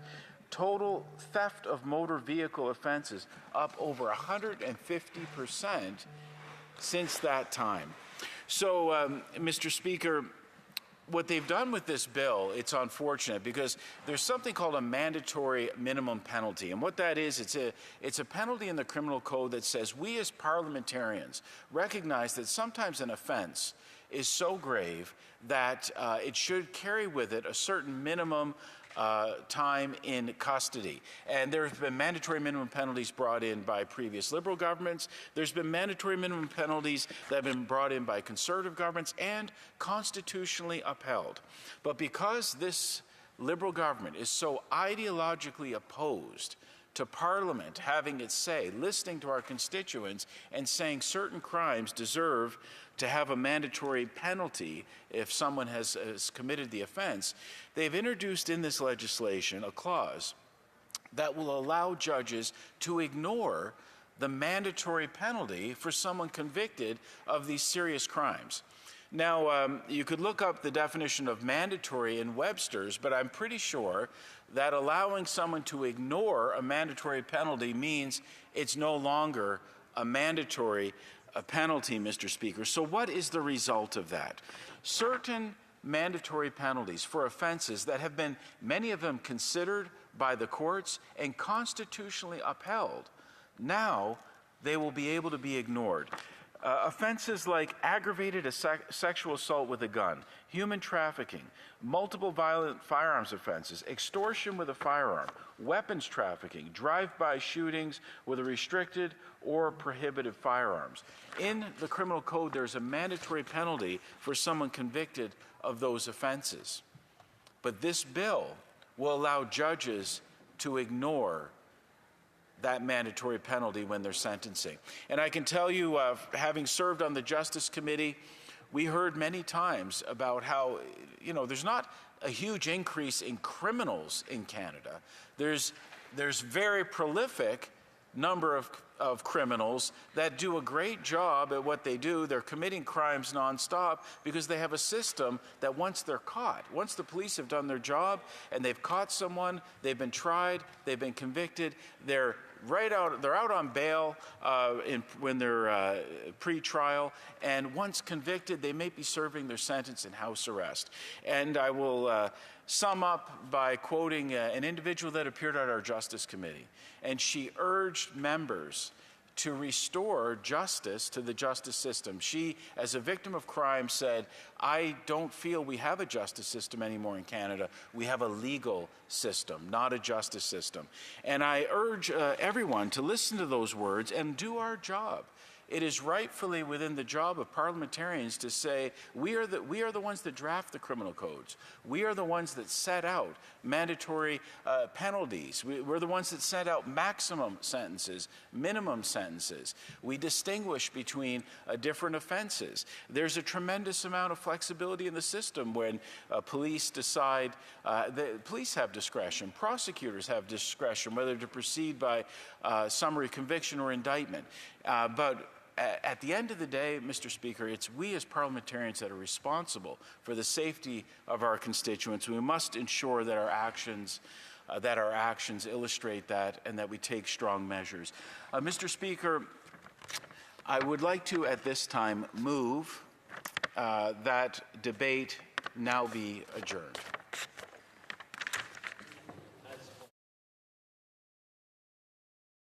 Member from, yes.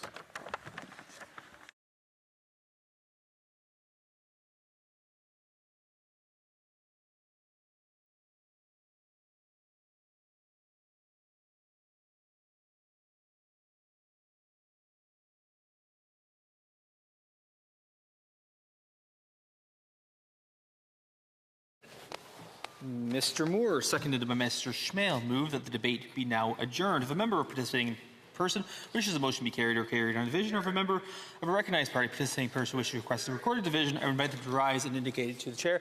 The Honourable Parliament Secretary of the Government House Leader. Yes, Mr. Speaker, I'd request a recorded vote, please. Calling the members. Convoquez les députés.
The question is as follows.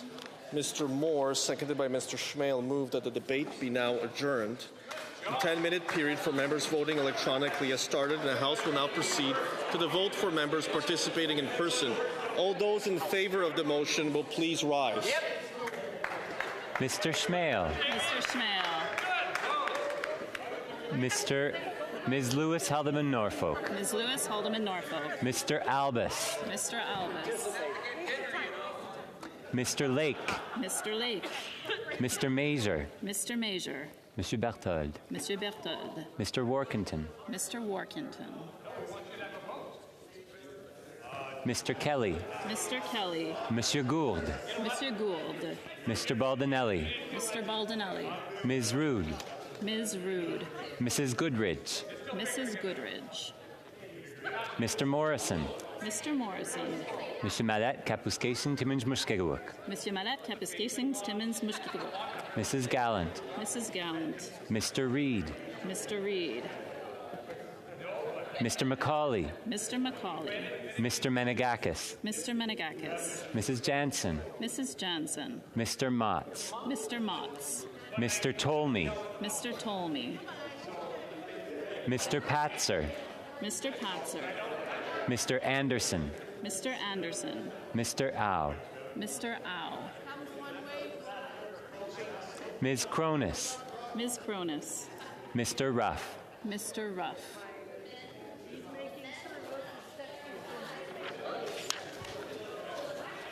All those opposed will please rise. Mr. Solomon. Mr. Solomon. Ms. Gould. Ms. Gould. Madame Petitpas-Taylor. Madame Petitpas-Taylor. Ms. Jazik. Ms. Jazik. Mr. Fragaskatos. Mr. Fragaskatos. Madame Provost. Madame Provost. Ms. Sahota. Ms. Sahota. Ms. McLean Esquimalt Saanich Suk. Ms. McLean Esquimalt Saanich Suk. Madame Chanette. Madame Chanette. Madame Minard. Madame Minard. Ms. Scrow. Ms. Scrow. Madame Châtel. Madame Châtel. Mr. Lewis Kitchener-Conestoga. Mr. Lewis Kitchener-Conestoga. Mr. Grant. Mr. Grant. Mr. Lamoureux. Mr. Lamoureux. Madame Briard. Madame Briard. Mr. Turnbull. Mr. Turnbull. Mr. Kellaway. Mr. Kellaway. Monsieur Gay. Monsieur Gay. Mr. Hogan. Mr. Hogan. Monsieur Fergus. Monsieur Fergus. Mrs. McKelvey. Mrs. McKelvey. Mr. Hanley. Mr. Hanley. Madame Rochefort. Madame Rochefort. Monsieur Chiffquet. Monsieur Chiffquet. Madame Lalonde. Madame Lalonde. Mr. Coteau. Mr. Coteau.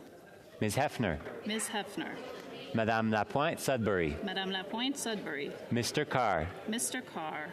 Ms. Akan. Ms. Akan. Mr. Al Saoud. Mr. Al Saoud. Madame Auguste. Madame Auguste. Mr. Clark. Mr. Clark. Madame Dandurand. Madame Dandurand. Mr. Danko. Mr. Danko. Mr. Earl. Mr. Earl. Mr. Fanjoy. Mr. Fanjoy.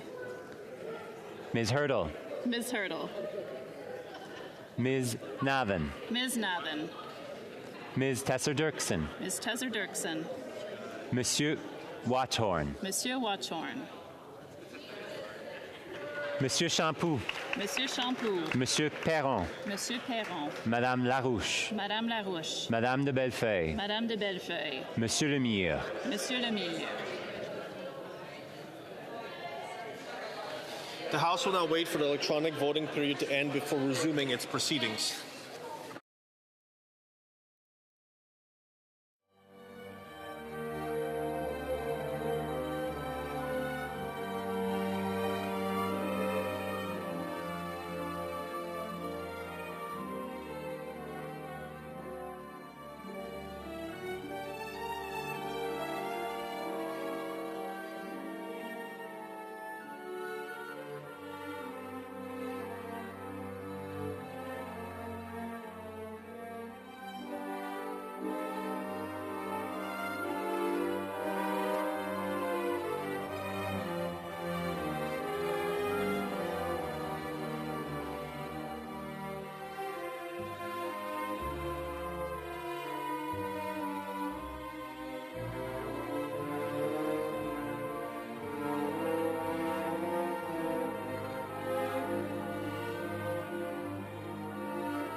I wish to inform the House that the electronic voting period has ended.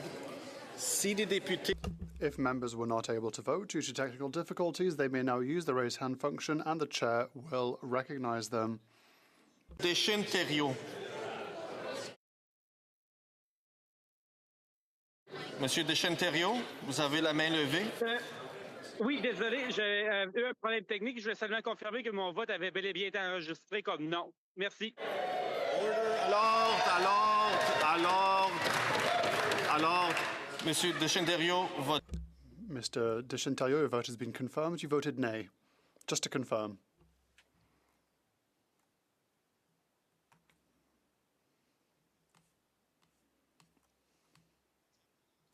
Results of the vote. Yeas pour 125, 125. Nays contre 189, 189. I declare the motion defeated.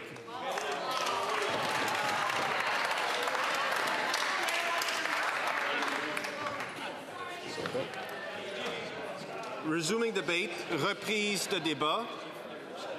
No.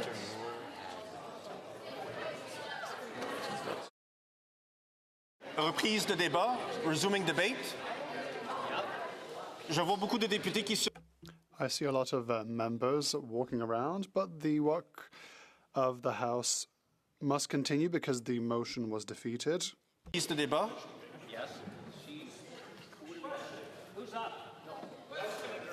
Le règlement 17 demande... Standing Order 17 asks that a speaker must rise to be appointed and to be called upon. So the member from Moncton Dieppe. Thank you, Mr. Speaker. My apologies, I was not aware of that standing order. Speaker, as well, I would like to take a moment that I'll be sharing my time with the Member of Parliament for... Pickering, Brooklyn. Puis aussi, j'aimerais prendre un instant, Monsieur le Président. I would like to take a moment to offer my support for the honourable member, and I hope that he will come back to health as quickly as possible. I rise today not just as a parliamentarian, but as someone who has spent over 2 decades on the front lines as a social worker working with victims of crime. Before I ever walked the halls of this House, I walked the halls of RCMP detachments, emergency shelters, local hospitals, etc. I sat in cramped interview rooms. I held the hands of women shivering in police station lobbies at all hours of the day and night. Mr. Speaker, my work at the time before entering politics, I was a frontline social worker with the Kodiak Regional RCMP in Moncton, New Brunswick. A part of my job as being the Victim Services Coordinator was providing assistance and guidance to those dealing with very difficult situations. We provided crisis support, crisis intervention, and also ensured that victims and family members were aware of their rights and what they had to expect. So, Mr. Speaker, I know firsthand what intimate partner looks like before that it becomes a file on a prosecutor's desk. I also know what it looks like before that it becomes a statistic in a report. Because of that lived experience, that professional experience, I stand here today to speak to you about Bill C-16, the Protecting Victims Act. When we look at this bill, Mr. Speaker, we see legal text, we see legal jargon, we see clauses, and so on. But as a former social worker, when I read this bill, I see names and I see faces of people that I worked with over the years. I see Jacqueline, not her real name, a former client of mine, however, who never had a black eye, who never had a bruise, and never had broken bones. But, Mr. Speaker, her husband controlled her vehicle keys, monitored how many kilometers she drove, would monitor her phone location every second of the day, and also would decide when she could sleep and when she could not. Under the current framework, it was agonizingly difficult to get the criminal justice system to intervene in her case, because the terror she lived under did not leave physical marks. That is why, Mr. Speaker, Bill C-16 is so vitally important.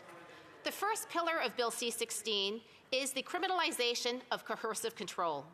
For too long, our legal system has viewed intimate partner violence as a series of isolated physical incidents. Frontline workers know the truth, and as a client told me in the past, and I quote, "Abuse is a continuous pattern of trapping a human being almost in an invisible cage," end quote. By formally defining and penalizing coercive control, this bill finally aligns Canadian laws with the psychological reality of intimate partner violence. Elevating intimate partner violence and femicide to first-degree murder reflects the grim truth that these tragedies are rarely sudden crimes of passion. They are predictable, Mr. Speaker, and escalated conclusions of long-term patterns of control within relationships. We must also look at the structural changes this bill proposes. As someone who has accompanied survivors and also many family members through the grueling court process, I know the delays are often a secondary victimization. When cases are thrown out due to the Jordan framework, a victim is left entirely underprotected or unprotected, looking over her shoulders and feeling abandoned by the criminal justice system. Modifying these rules to prevent administrative breakdowns from collapsing an intimate partner violent prosecution is a vital step forward. However, Mr. Speaker, my background also forces me to look at this legislation with a critical and pragmatic eye. Bill C-16 reintroduces mandatory minimum sentences. Now, a strictly political lens might also just see this as being a tough-on-crime approach. But with a frontline social worker's lens, I asked myself, what does this actually do to victims? In my years of practice, I saw many victims refuse to call the police because they feared the absolute destruction of their family's economic survival. If a victim knows that a call to police automatically triggers a mandatory multi-year prison sentence, they may choose silence instead of making a complaint. The inclusion of the safety valves allowing judges discretion in exceptional circumstances and Mr. Speaker, I stress exceptional, is not a weakness of this bill. To the contrary, I would argue, it ensures we punish perpetrators without inadvertently forcing vulnerable victims deeper into the shadows. We also need to acknowledge that the nature of abuse has mutated over the years. When I began my career many years ago as a social worker, we worried back then about landlines. We worried about letters being sent, physical stalking, or as we refer to it now as criminal harassment.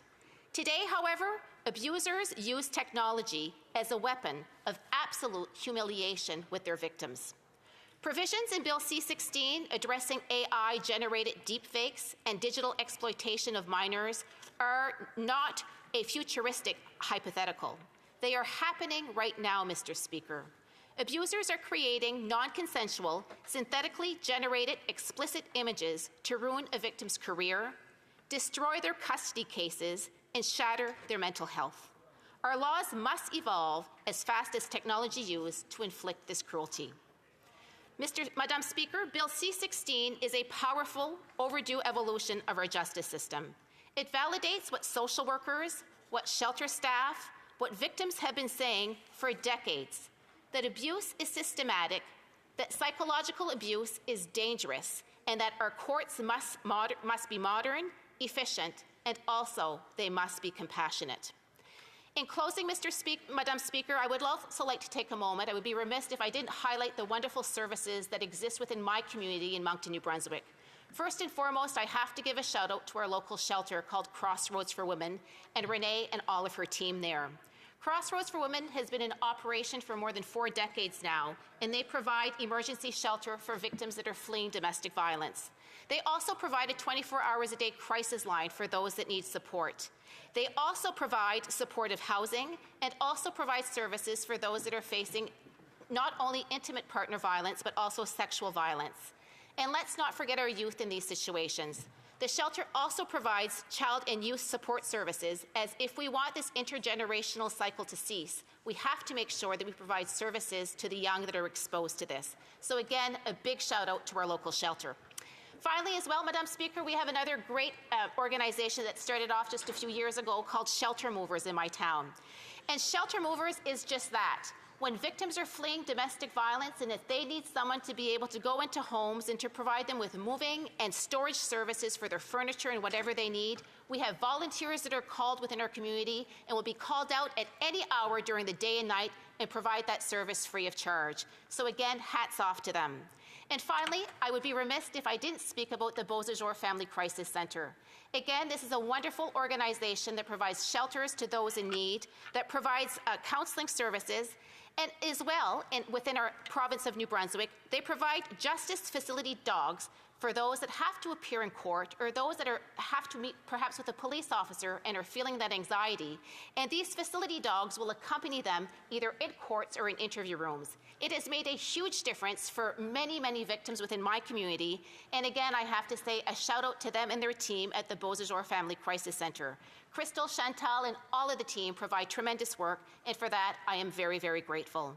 And finally, if there's any survivors that are watching us this evening, Madam Speaker, I want to encourage them, if ever that they need any help or support in the province of New Brunswick, they can call 211. 211 in New Brunswick is a free information and referral services, and again, they will be able to provide this needed information to those that are fleeing difficult situations. And let's not forget the 988 service that our federal government has put in place just a few years ago. Again, if those folks in the entire country need any mental health supports, those services and those essential services are there to help them along the way. Madam Speaker, again, with respect to Bill C-16, it's a wonderful step forward in making sure that we are there to support victims. And again, I encourage all of my colleagues on both sides of the House in order to support this bill and move it forward as quickly as possible. Merci beaucoup. Questions and comments? The Honourable Member for Hull Elmer. Madam Speaker, and I thank my... I'm sorry, my apologies. Yes, I have to give it to the opposition first. The Honourable Member for Columbia Kootenay, Southern Rockies. Although the other Honourable Member, he's going to talk too, and I want to thank the Honourable Member who I work with. Appreciate Victim Services is, in the RCMP for 35 years. Thank you for what you've done. My question is getting back to minimum mandatory penalties for individuals who commit these crimes. And do you think that we have enough accountability in our Supreme Court justices to hold them to account, to be able to actually put people in jail who need to go for those minimum penalties? And I think we're a little bit weak on that, and I just wonder if the honourable member, who I love working with, could answer that question, please. Good question. Just a reminder to the honourable member that I don't think, but the honourable member from Moncton Dieppe will. Thank you very much, Madam Speaker. And again, I really do appreciate as well working with my friend and colleague on the other side on the NSICOP committee, and appreciate his service as an RCMP member for more than 3 decades over the years. Again, hats off to a job very, very well done. Madam Speaker, I really have to say that there's no black and white situation when it comes to this type of situation. I know that when I met with, probably thousands of victims of intimate partner violence, these were very difficult situations when people came forward to make a complaint to the police. And I think that the inclusion of safety valves within Bill C-16 and allowing, in exceptional circumstances, to allow that the judges can use their discretion is absolutely a good idea. I really, again, think that it's really important to make sure that when we're meeting with victims and survivors, that they know that the decision that they're going to make is going to have an impact, and also there's going to be serious consequences to the offenders if and when a charge should be laid. The Honourable Member for Drummond. Thank you, Madam Speaker. I'd like to offer my full support to my colleague from the Roving Côte du Sud, Rivière-du-Loup, Témiscouata, that we can't name by his name. It would have been much easier because his riding name is very long, but we all have been very touched and affected by what happened today to him, and we wish him the best of health. I'd like to commend my colleague for her speech. There are a number of provisions that are decent in C-16. It's good for protecting victims, especially those of intimate partner violence. However, the Bloc Québécois has another consideration in mind. Coercive control is something that shouldn't be left up to the evaluation of one single factor. A whole spectrum of factors have to be taken into account. The Bloc Québécois tried to put forward provisions that would allow judges to take into consideration a number of factors. The amendment was rejected by the Liberals. I wonder why? Because it was something that was respectful, especially for victims. So I'd like to hear what my colleague has to say at this stage of the bill. The Honourable Member, once again, thank you very much for his question. I completely agree. My colleague's riding name is very long. I had to practice before giving it. But with regards to the specific question on coercive control, once again, we have to recognize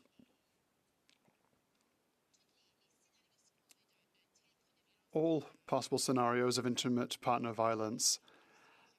As someone who worked in the field of social work, I heard many people talking about their experiences, and I think that before laying charges, we have to understand what the situation is fully in order to determine what the charges should be. Thank you. Very brief question, Honourable Member for Hull-Aylmer. Thank you, Madam Speaker. I would like to wish a quick re-establishment to our honourable colleague. Madam Speaker, I would like to thank my colleague from Moncton Dieppe for her question and for her speech, rather. My question. Amending the criminal code to make it illegal for intimate, non-consensual images to be shared. As the member spoke about, and as I know in terms of participating in committee work, Madam Speaker, that this is a particularly terrible scourge for women who have images, deep-fake images which are distributed, or non-consensual sexual images that are distributed by former partners. I wonder if she could talk about the importance of having this issue corrected and made illegal in this in Bill C-16. In a very brief answer from the Honourable Member for Moncton Dieppe. Thank you so much, Madam Speaker. Madam Speaker, as my honourable colleague indicated in his question, it is imperative that we move forward with Bill C-16 as quickly as possible. These types of images that are placed forward really ruin the lives of individuals individuals and create chaos within their lives. As a result, that... And we have to resume debate. The Honourable Member for Pickering, Brooklyn. Thank you, Madam Chair. Thank you, Madam Speaker, for the opportunity to be here today to speak on Bill C-16, the Protecting Victims Act, and to contextualize this legislation with Canada's broader efforts to confront and prevent gender-based violence. Gender-based violence is a persistent and measurable reality affecting women, girls, and gender-diverse people across this country. In 2024, 187 women were killed violently in Canada. That represents 1 woman every 2 days. Women are far more likely than men to experience severe forms of intimate partner violence, sexual violence, and criminal harassment. More than 1/4, about 28% of all victims of violent crimes in 2024 were victimized by an intimate partner. These are not isolated incidents, and our justice system has struggled to effectively address these crimes, given the complex realities of gender-based violence and the patterns of cohesive behavior that often defines abuse. The rate of intimate partner violence, one of the most prevalent forms of gender-based violence experienced by women and girls, is more than 3.5 times higher compared to men and boys. Indigenous women, women with disabilities, and young women face even higher risks. The Government of Canada has recognized that addressing gender-based violence requires a comprehensive and coordinated response.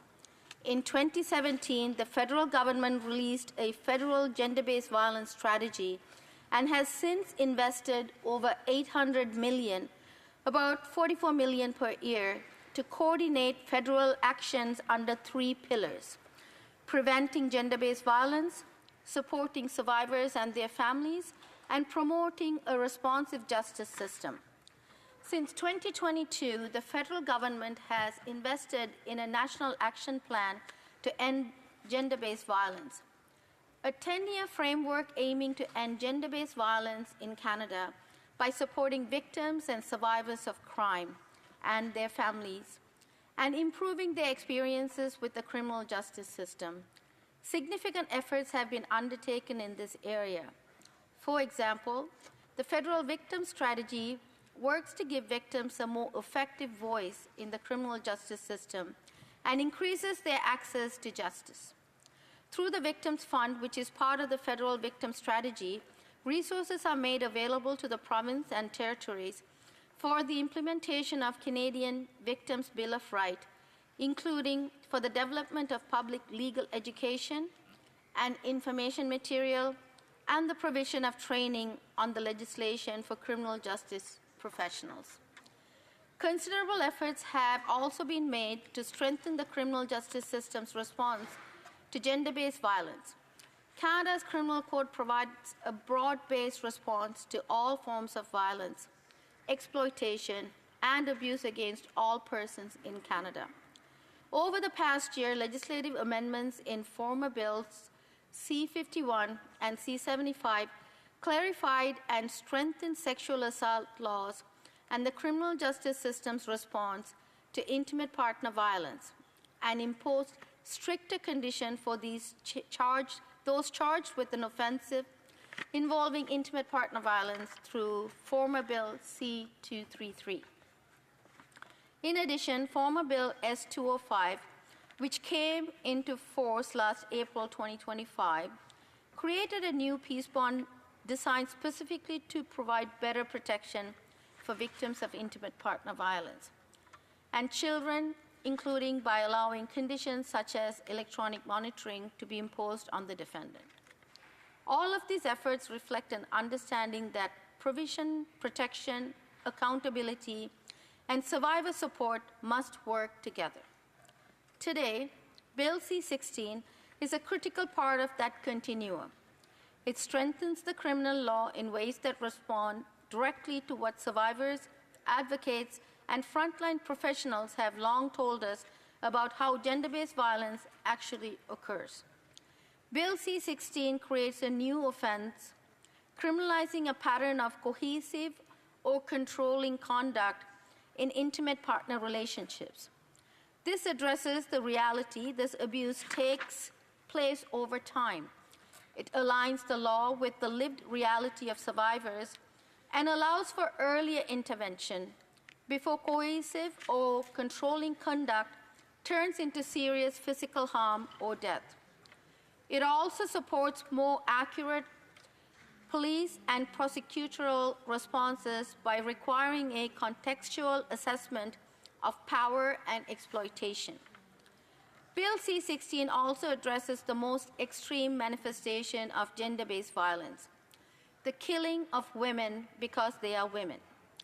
By explicitly naming and recognizing femicide in the criminal code, the bill acknowledges that women and girls are disproportionately killed in specific contexts, including intimate partner violence, sexual violence, exploitation, and hate-motivated attacks. Naming femicide matters.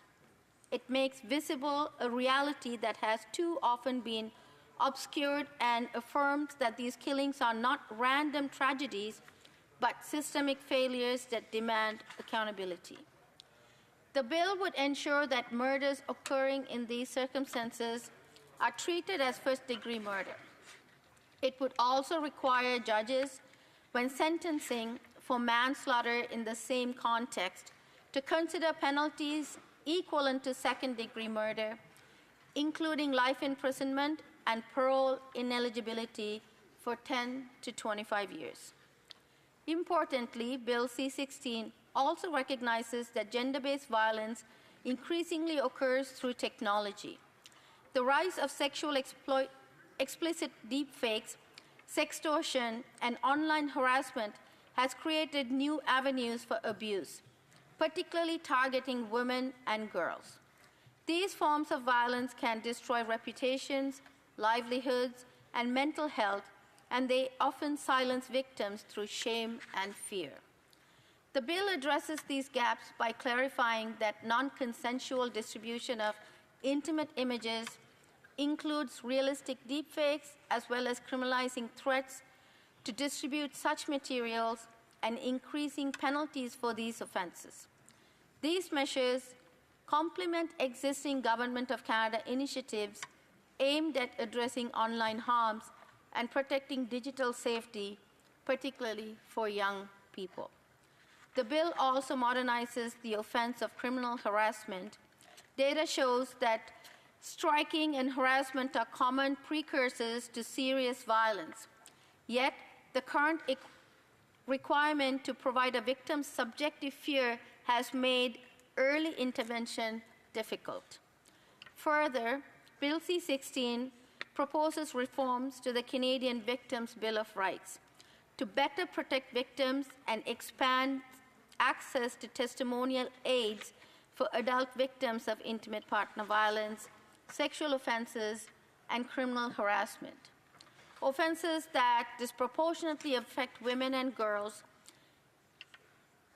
These measures improve justice system outcomes for victims by recognizing that court procedures themselves can be re-traumatizing and that supporting meaningful participation is essential to justice. The bill also builds on recent reform to peace bonds and firearm controls, reflecting clear evidence that access to firearms significantly increases the risk of lethal intimate partner violence. By strengthening preventative tools and closing enforcement gaps, Bill C-16 supports the Government of Canada's broader commitment to keeping victims and communities safe. Madam Speaker, Bill C-16 is a necessary step in Canada's ongoing commitment to confront gender-based violence with seriousness, clarity, and resolve. It reflects the hard truth that violence is rarely a single act, but often a pattern, that technology has created new tools for abuse, and that too many women and girls continue to lose their lives in preventable circumstances. By criminalizing cohesive control, recognizing femicide, strengthening protections against online and intimate partner violence, the reducing barriers for victims and survivors for crime within the justice system, Bill C-16 aligns our laws with lived reality and evidence. For these reasons, I urge all members to support Bill C-16 addressing gender-based violence is not optional. Protecting victims. And we are over time. Time for questions. The Honourable Member for Cloverdale, Langley City. Madam Speaker, the Liberals keep telling Canadians that their safety valve measure in the bill, or more accurately, this poison pill, a get-out-of-jail-free card, will only be used in rare and exceptional cases. If that's true, why were they unwilling to exclude serious offenses like aggravated sexual assault, extortion, and child sexual offenses? If it's truly meant to be narrow, why is it written so broadly? Honourable Member for Pickering, Brooklyn. Thank you, my colleague from the opposition, for that question. The bill that we have in front of the House today and we are debating, it's progressive. And it has progressed more than all other years that we've had put so many measures in the Criminal Justice Act, the changes that we are seeing today. The Protecting Victims Act is one of the most significant updates that we have seen in the criminal justice system in generations, like I said. And it has broad scopes, and it does give the judges the right to make the decisions, and the safety valve is there so that they could make those decisions appropriately. The Honourable Member for Rimouski, Matapedia. Thank you. I thank my colleague for her speech. My question, simple for her, is why did the Liberals refuse to hear from the criteria of not troubling public order to better prevent criminal harassment? It's an important question, particularly for victims. Pickering, Brooklyn. The criminal harassment, sorry. Thank you to my colleague from across for that question. Criminal harassment, Madam Chair, is a very big and an important part of this bill. Remove the requirement to provide the victims subjectively feared for their safety and replace it with the requirement to provide the harassing conduct could reasonably be expected to cause the victims to believe that someone's safety is threatened, thereby removing the victim's testimony needs to be removed, which makes the victims more, for them to trust our system much better. To ensure the offense captures harassing conduct committed through modern technology. Thank you. Questions and comments? The Honourable Member, I have to refresh my... the Honourable Member for Medicine Hat, Garston Warner. Thank you very much, Madam Speaker. I'd like to ask the Speaker from across the way.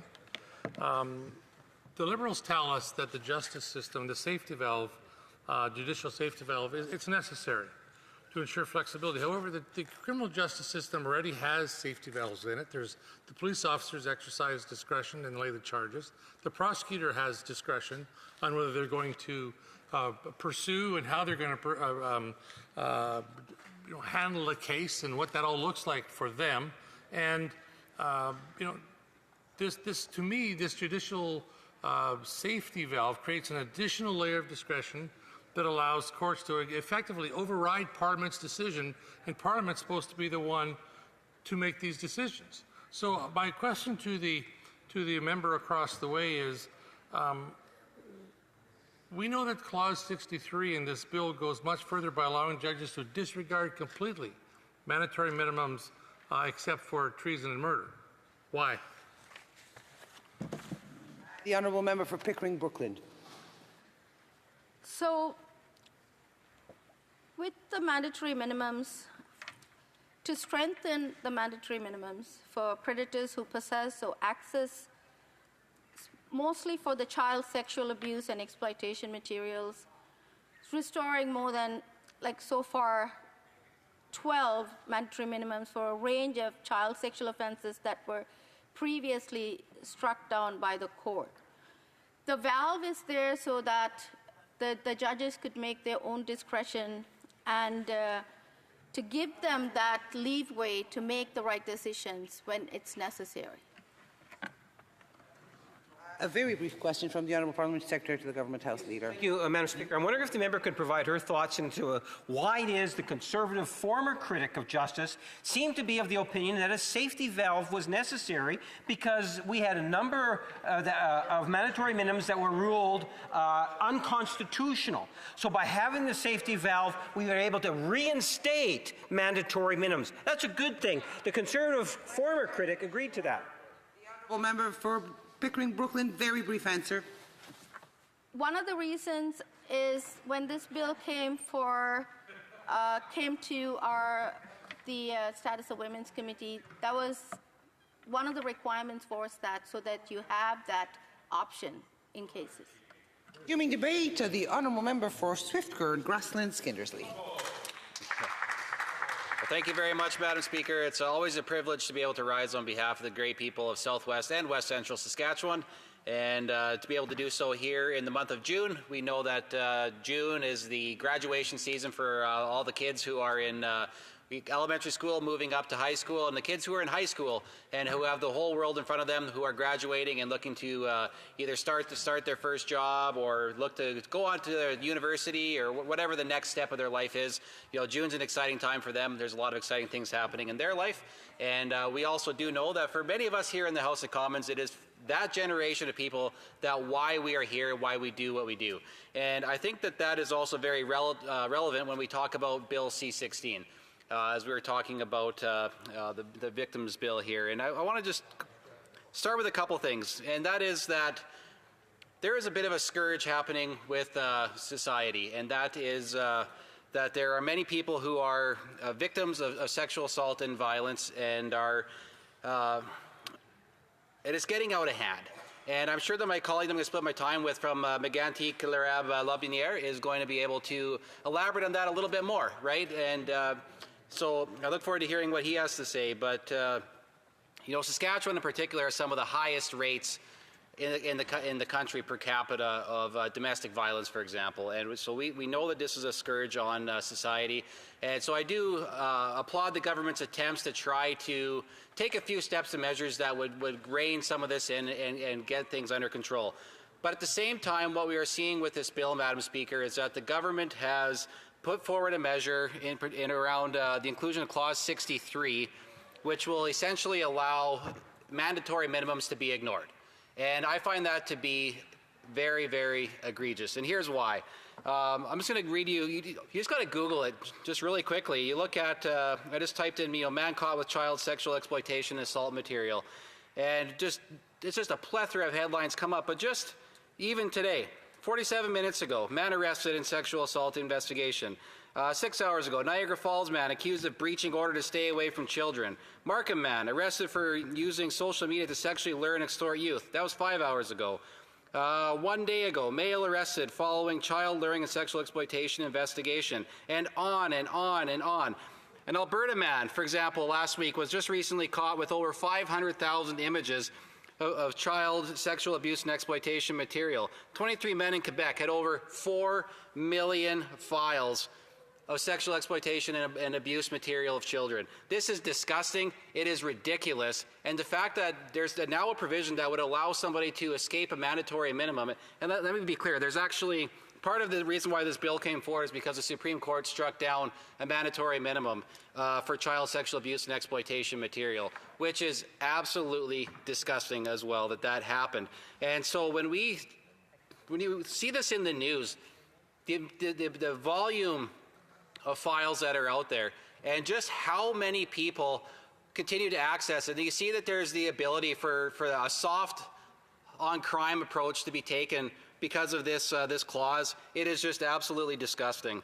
And when we want to try to signal to people that we actually care about victims and that we're going to prioritize the needs of victims, you would think that establishing and taking some of these very heinous crimes seriously, establishing a floor and making sure that nobody under any circumstance will serve below that would be acceptable. Now, what we're finding, Madam Speaker, too, is there are, when the court case that was referenced with this bill, there was a hypothetical case that was presented, and that is why the mandatory minimum was struck down that I am referencing. And it was completely made up. It wasn't a story based on any evidence, and in fact, it wasn't even the case that should have been referenced, which was much different than what was used to determine why they should strike down this mandatory minimum. And again, if we're going to take things seriously here in this country, we need to value our citizens. We need to value people that have been victimized. And allowing people to get off easy is not how we are going to deal with that. And you know, there's many other examples that I had pulled up of people that were let off just on simple, like here's another one. Calgary man sexually assaulted a 12-year-old girl, gets reduced sentence.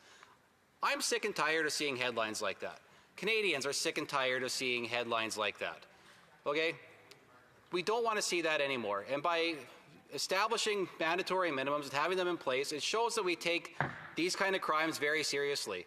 Now, prosecution and judges actually, they have discretion and they have leniency that they can use where they can increase if they want to, or they can go with the minimum. But establishing that minimum shows that we take these things very, very seriously. Now, there are many other things that people can get off from very easily, and I'm just going to highlight a few more things. For example, there's another one here. Scam victim says Canada sentences are a joke after fraudster gets house arrest. So that's another one of these issues where seniors are being victimized over and over and over again. In fact, the Anti-Fraud Center says between 17 or even 20,000 direct fraud and financial abuse reports happen regularly in Canada. 7.8% of the Canadian population, age 15 and over, have experienced fraud in some case, in some form. But we know that seniors are targeted, and I think it's about $137 million annually that we're seeing seniors be victimized when it comes to fraud. And this is the kind of thing where a person is able to just get a house arrest. So the case that I referenced, this person was sentenced to only 18 months of house arrest, but with exceptions, allowing the person to leave the house multiple times a week to go to the gym, and after 6 months, conditions that only required to be home between 10 p.m. and 6 a.m. So if you're actively frauding people and you're given house arrest, that means that you can still continue to carry on the very crimes that you are committing in the comfort of your own home. Those kind of people should be in jail. They are preying on people who are at the most vulnerable. When we talk about our seniors, my wife's grandpa was a victim of fraud, and he sincerely thought that somebody in tech support was helping him out, but they weren't. He was frauded out of thousands of dollars. He was targeted of it because he's a senior, and seniors generally tend to be far more trusting, and they would tend to believe something like that particular case. And that was the case. Fortunately, he was able to eventually get his money back, but this happens over and over again. When these people are caught, house arrest. That's the kind of things that we're seeing. Yeah, we don't want to see that happening any longer. So let's take a little bit more another look here. Some of the other things that people, when we talk about mandatory minimums that are going to be allowed to be circumvented, aggravated sexual assault with a gun.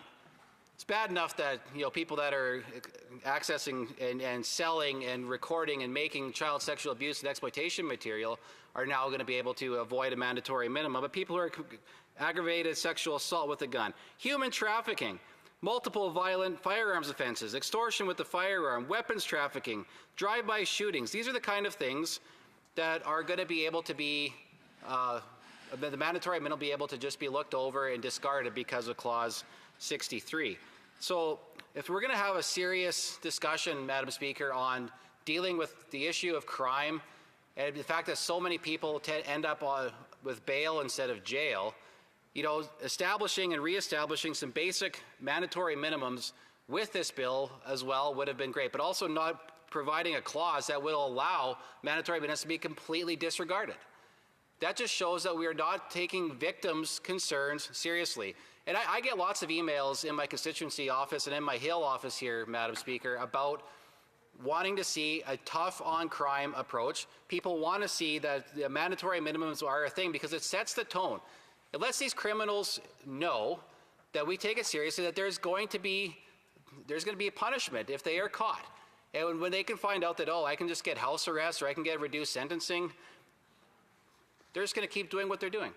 We just had a case in my home community at the local courthouse where their charges were stated on fentanyl trafficking. They had enough fentanyl in their possession to kill hundreds and thousands of people. Hundreds and thousands of people, and their charges were stayed. That person is released. This is ridiculous. This is the kind of stuff that people are sick and tired of seeing. They don't want to see a clause like Clause 63 be included that would allow mandatory minimums to just be skirted about. And there's some good pieces to this bill that I wish the government would just be serious and deal with those good parts of the bill. And then if they would have accepted our amendments to put some safeguards even around Clause 63, that would have been helpful. But they voted against every single measure to protect victims that we had proposed at committee, which is shameful. And comments. The Honourable Parliament Secretary to the Government House Leader. Well, Madam Speaker, most of what the member has said is just not true and somewhat misleading, quite frankly, Madam Speaker, because at the end of the day, the legislation is there, in many ways does some wonderful things where Canada can set the stage. Dealing with issues and setting as an offence, Madam Speaker, issues such as coercive behaviour. Dealing with issues of femicide in certain situations where it would be elevated to first-degree murder. We've reinstated a number of mandatory minimums.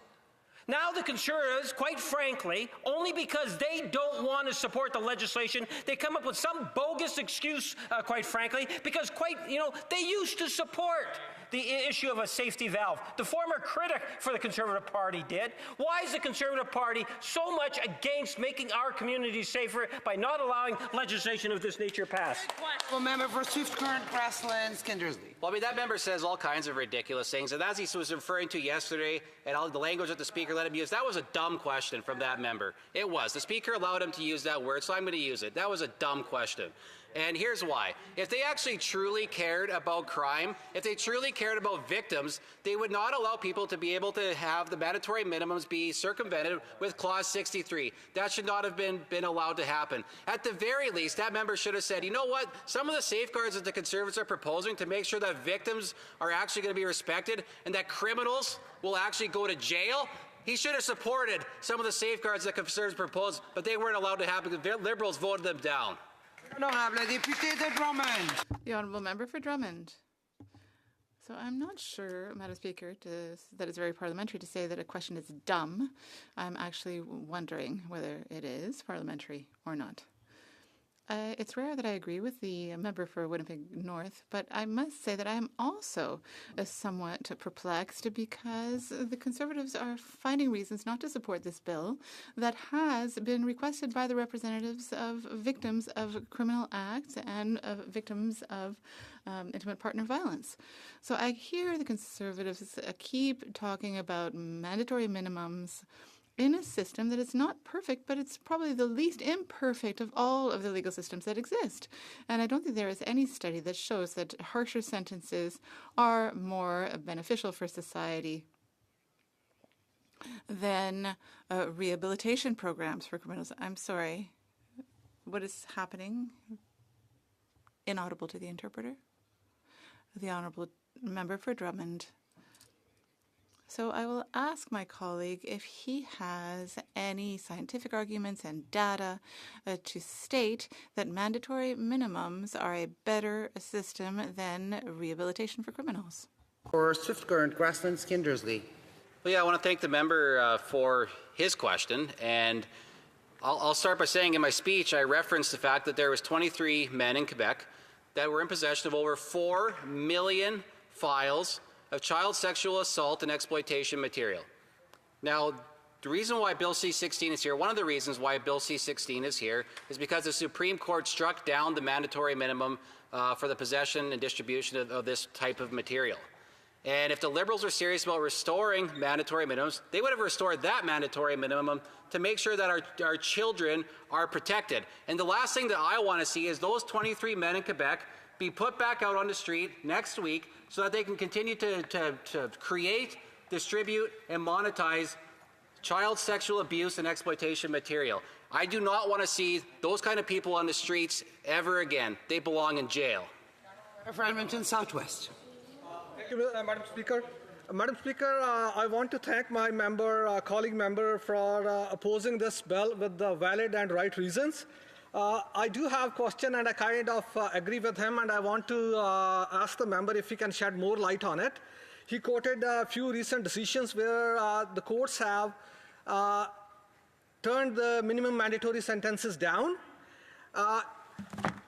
If the member can put light on, is it not the duty of the parliamentarians sitting on this side of the House and sitting on the government side of the House, when the judges do wrong, it is our duty as parliamentarians to tell the judges back that this is not what the people at large want, what the Canadians want. This is the real intent of the people to impose minimum mandatory sentences. We have to give the opportunity to the honourable member for Swift Current, Grasslands to Kindersley to win.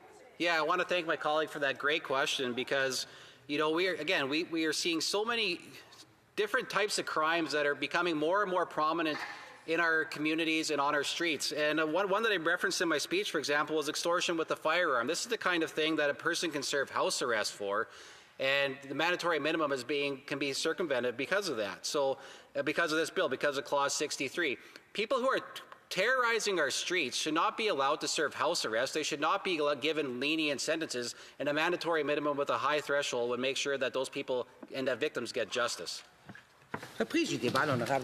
Resuming debate, the honourable member for Mégantic-l'Érable. Thank you very much, Madam Speaker. Before I begin, I would like, if you allow me to highlight the strength of my colleague for the riding with the longest name possible. I won't take the risk of trying to repeat it now. I hope that he will recover from his cardiac issue from this morning. The whole House is with him. I have received messages from all parties. This is someone who is a good person who deserves our respect, and I want to send him all of the positive vibes that we can this evening. I saw him just 2 weeks ago with another colleague from Montmorency. He was training, working out, and he really is somebody who is full of energy, but you never know what is going on inside and when it can cause problems. And I want to urge everyone to truly listen to the signs that announce such a terrible disease. Heart disease. And I would also like to thank my colleagues who, in the past few days, have taken me inside after the personal story that I told the media since what's been happening to me since 2025. I don't want to go over it in detail here tonight, but I do want to thank all of my colleagues from all parties, to those who have supported Bill C-231, the Friends of David, and all of those at home who have shared with me what's happening to them, because we don't talk about it enough. I'd really, if I've been able to help by speaking out and make you feel a little bit better, I am very pleased to do so. And the members in this House want to help as well in a situation like that, when a child has a drug consumption problem that is beyond our means as parents. Thank you very much, Madam Speaker. That's what I wanted to say. And today, I am here now to speak about Bill C-16. And this is a bill that might not have been tabled. It almost wasn't presented by people other than the Conservatives, because Conservatives care about protecting victims and ensuring that victims are recognized in the courts. It is a bill that seeks to ban things that we didn't see before, but that we see now with technology, the famous deep fakes that are infamous in fact. We saw earlier in the press this week that it takes 10 minutes to deep fake a photo of a minor. It's abominable. We have to put an end to those practices where new technologies are being used to nefarious ends. and then there's violence when it comes to intimate partner violence and violence against women, and where there is distribution of intimate images without consent, when there is a minor woman whose photos in the nude are distributed, that is a very serious thing. So Bill C-216 was presented by my Conservative colleague, and it dealt with it had provisions on the distribution of images of young people and women. And all of our colleagues, our Conservative colleagues, were in agreement with that. The critic for justice was also someone who advocated provisions for victims of intimate partner violence. We had measures that are essential and that we see in the bill. And we discussed all of the proposals. Not all of the Conservative proposals were included in the bill, because that would be a completely different scenario, because the Liberals might actually want to do that someday, and they can discuss that among themselves. But the mandatory minimum of 3 years for all forms of extortion was rejected. And also the aggravating factor for sextortion is a step in the right direction, even though that's not enough. Sextortion, for the people who are listening, is using intimate images to blackmail someone, to extort someone, to force someone to do something because we have intimate images of them. And that has to be stopped. And Bill C-16 does that. Unfortunately, though, Liberals are Liberals. And of course, there had to be something in the bill to ensure that a bill like this could not be adopted unanimously in this chamber. And what is it? It's Section 63. Section 63 makes it possible for judges to set aside mandatory minimums and use discretion for violent crimes, for serious crimes. And that is it runs completely against what I just said, because now judges will, as they decide, as they see fit according to their own personal history, they might decide that a mandatory minimum of 5 years, for example, can be 2 or 3 years only, which means that some offenders will be released far more quickly than they should be.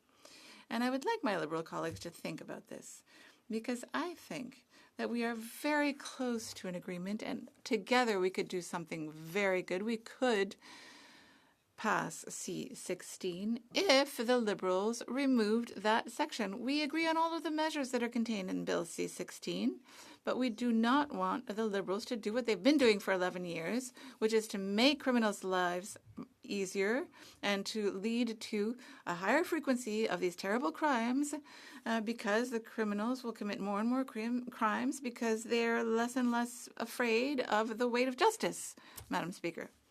So in order to allow the Liberals to think about that and to really have the time to think about this and perhaps come back to us tomorrow with a clear proposal, I will propose, and it's seconded by my colleague from Edmonton West, that this House do adjourn now.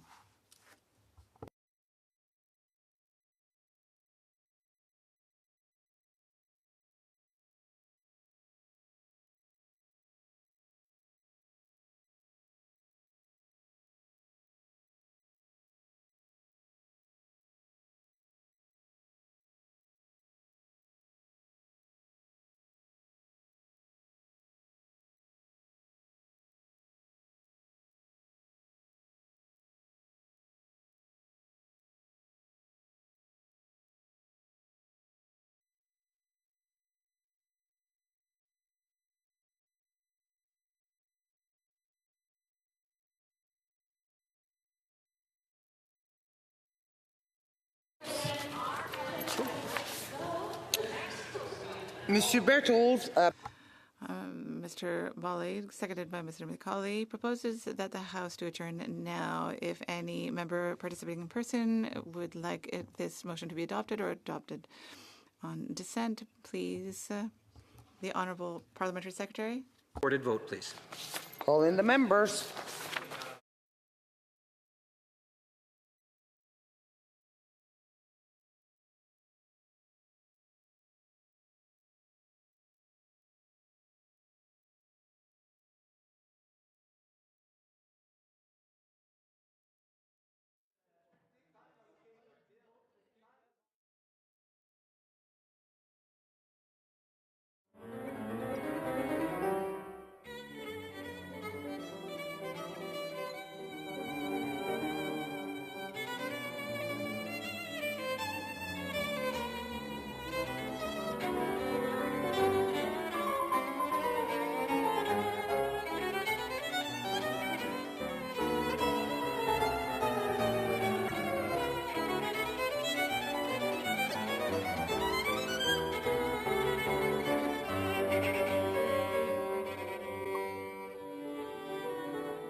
question is as follows.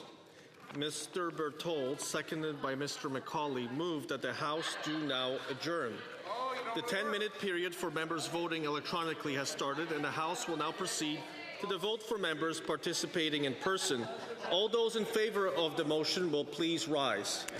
Ms. Lewis, Haldeman, Norfolk. Ms. Lewis, Haldeman, Norfolk. Mr. Mazur. Mr. Major.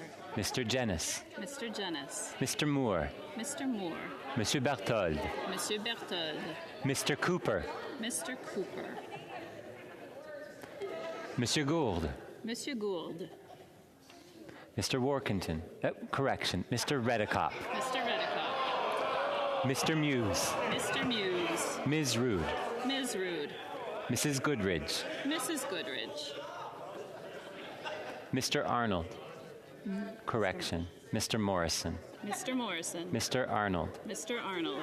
Monsieur Mallet, Kapuskasing, Timmins, Mushkegawuk. Monsieur Mallet, Kapuskasing, Timmins, Mushkegawuk. Mrs. Gallant. Mrs. Gallant. Mr. Reed. Mr. Reed.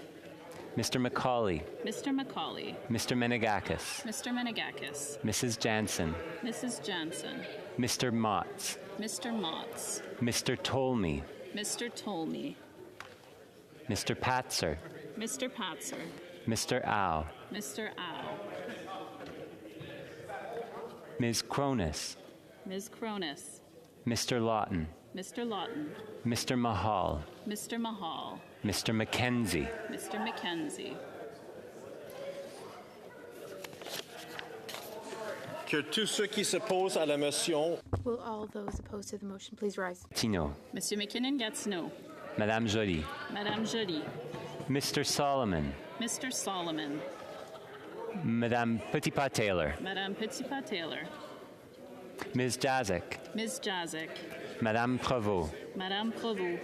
Ms. Sahota. Ms. Sahota. Mr. Garrettson. Mr. Garrettson. Ms. McLean, Esquimalt Saanich Suk. Ms. McLean, Esquimalt Saanich Suk. Madame Chanette. Madame Chanette. Madame Ménard. Madame Ménard. Ms. Scrow. Ms. Scrow. Mr. Fisher. Mr. Fisher. Madame Châtel. Madame Châtel. Mr. Lewis, Kitchener-Conestoga. Mr. Lewis, Kitchener-Conestoga. Mr. Grant. Mr. Grant. Mr. Lamoureux. Mr. Lamoureux. Madame Brière. Madame Brière. Mr. Turnbull. Mr. Turnbull. Mr. Kellaway. Mr. Kellaway. Monsieur Gay. Monsieur Gay. Mr. Hogan. Mr. Hogan. Ms. Chi. Ms. Chi. Monsieur Fergus. Monsieur Fergus. Madame Desrochers. Madame Desrochers. Mrs. McKelvey. Mrs. McKelvey. Mr. Hanley. Mr. Hanley. Madame Rochefort. Madame Rochefort. Mr. Baptiste. Mr. Baptiste. Monsieur d'Entremont. Monsieur d'Entremont. Mr. Coteau. Mr. Coteau. Ms. Hefner. Ms. Hefner. Mr. Carr. Mr. Carr. Ms. Akan. Ms. Akan. Mr. Clark. Mr. Clark. Mr. Danko. Mr. Danko. Mr. Earl. Mr. Earl. Ms. Nathan. Ms. Nathan. Ms. Tesser Dirksen. Ms. Tesser Dirksen. Monsieur Watchorn. Monsieur Watchorn. Madame Normandin. Madame Normandin. Monsieur Champoux. Monsieur Champoux. Monsieur Perron. Monsieur Perron. Madame Gill, Côte-Nord, Kawawachikimach, Nitassinan. Madame Gill, Côte-Nord, Kawawachikamash, Nitassinan. Monsieur Blanchette-Jonca. Monsieur Blanchette-Jonca. La Chambre attendra maintenant la fin de la période de... The House will now await the end of electronic voting before resuming its proceedings.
I wish to inform the House that the electronic voting period has ended. If members were not able to vote due to technical difficulties, they may now use the raise hand function and the chair will recognize them.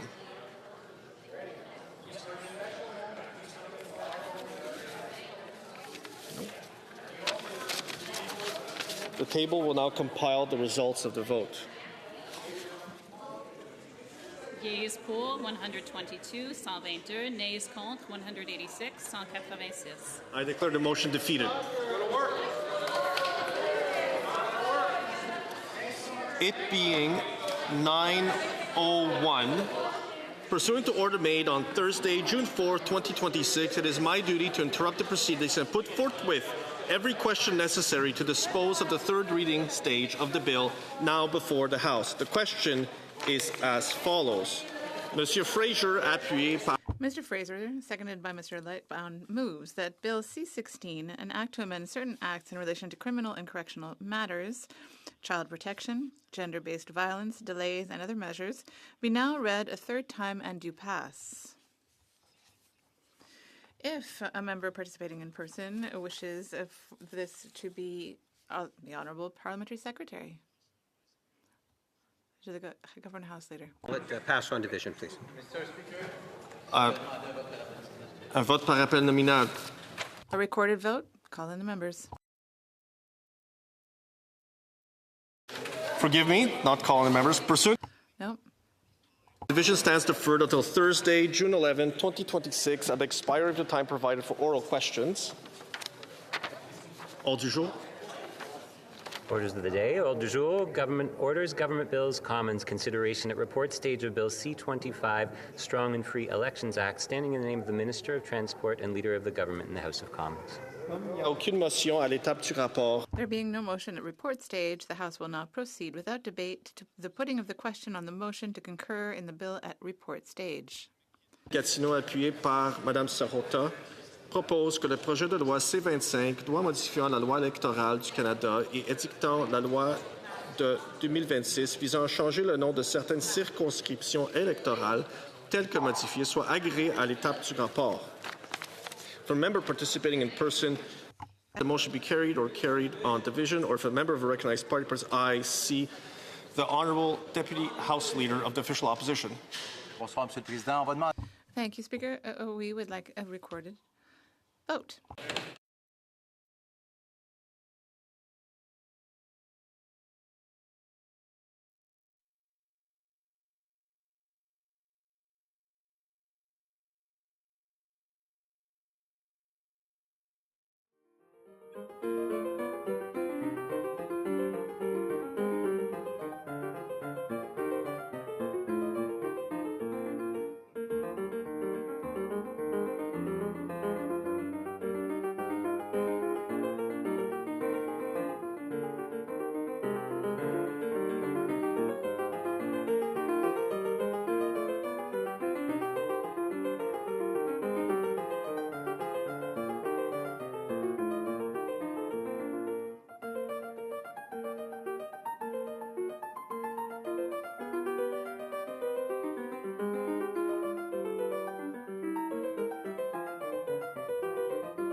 The question is as follows.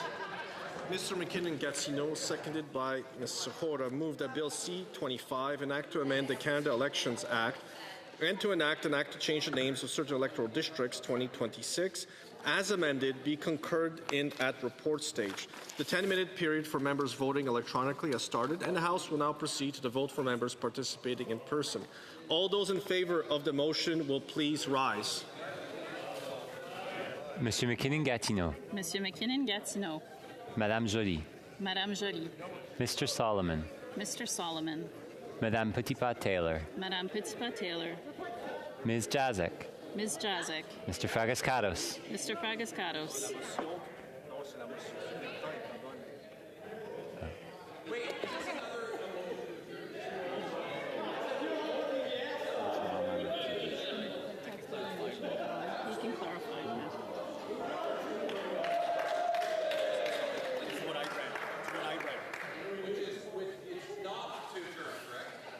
The Chief Governor is absolutely correct. It is what I read, it's not what is on the screen.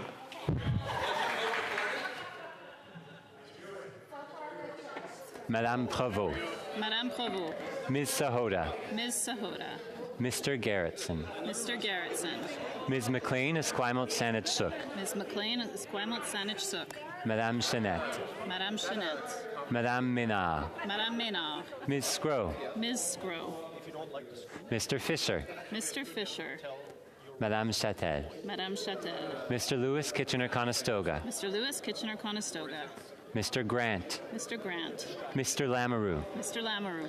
Madame Brière. Madame Brière. Mr. Turnbull. Mr. Turnbull. Mr. Kellaway. Mr. Kellaway. Monsieur Gay. Monsieur Gay.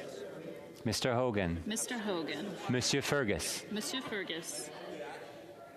Madame Desrochers. Madame Desrochers. Mrs. McKelvey. Mrs. McKelvey. Mr. Hanley. Mr. Hanley. Madame Rochefort. Madame Rochefort. Mr. Baptiste. Mr. Baptiste.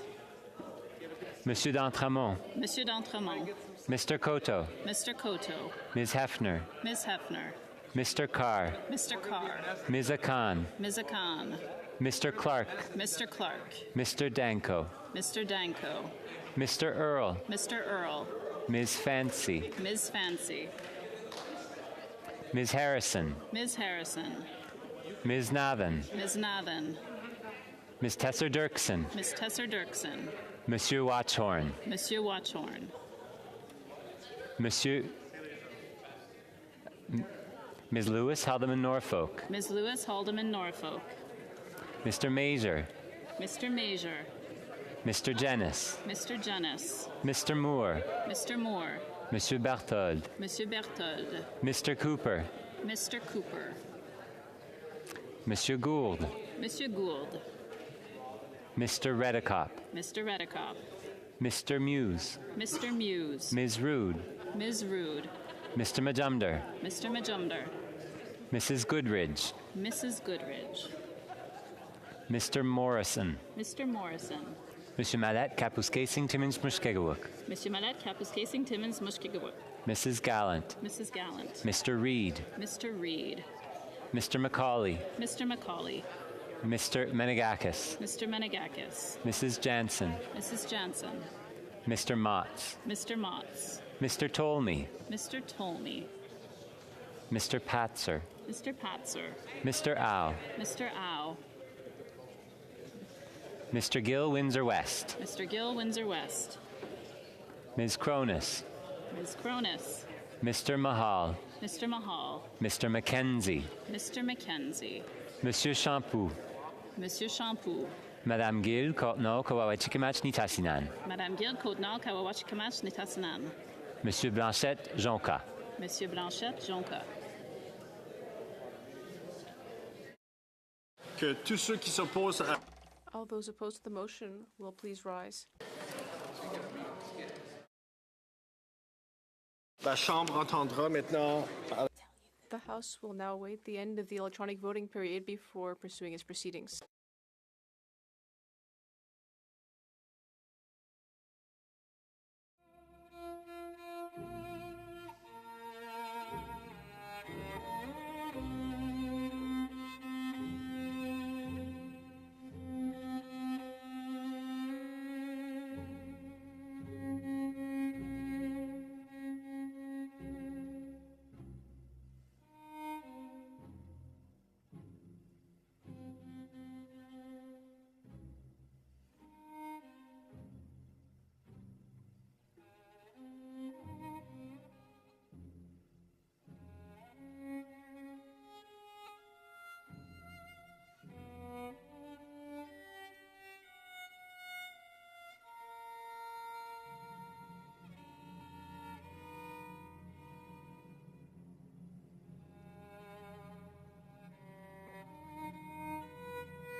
I wish to inform the House that the electronic voting period has ended.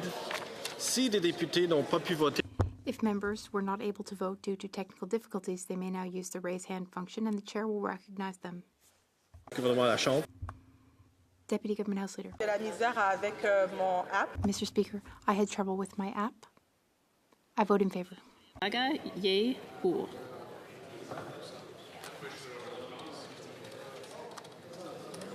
Okay. The table will now compile the results of the vote. Yeas pour 314, 314. Nays contre 0. Okay. I declare the motion adopted. When shall the bill be read a third time? Now? Now. Mr. McKinnon-Gatineau, seconded by Ms. Serrora, moves that Bill C-25, an act to amend the Canada Elections Act and to enact an act to change the names of certain electoral districts 2026, be now read a third time and do pass. Debate. Débat. La leader adjointe du gouvernement à la Chambre. The Deputy Government House Leader. Unanimous consent to share my time with the member from Winnipeg North. There is a chance they could say no. Have the unanimous consent of the House to split her time? No? I have a no. The honourable member. Okay. We'll remember this. What's going on? You won't let her share her time.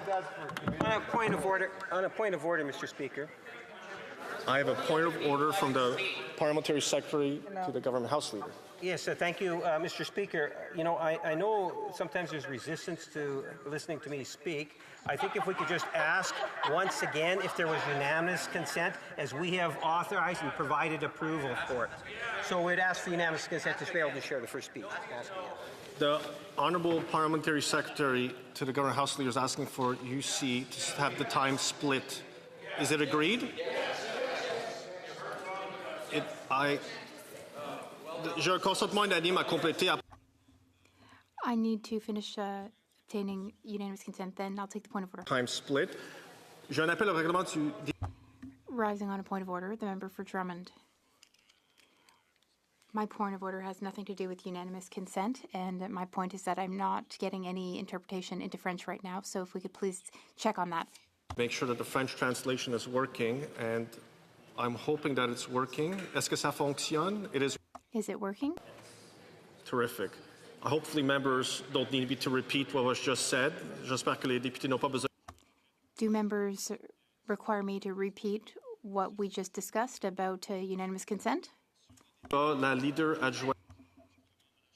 The Deputy Government House Leader has the floor. Debate. Thank you, Mr. Speaker. I appreciate the House's kindness. I'm pleased to rise in the House to speak to C-25, an act to protect our elections and our rights. This will amend the Canada Elections Act, and it will strengthen and enhance Canada's electoral system. As we know, one of the pillars of our democracy and our electoral system is the Canada Elections Act. That is the basis of our elections.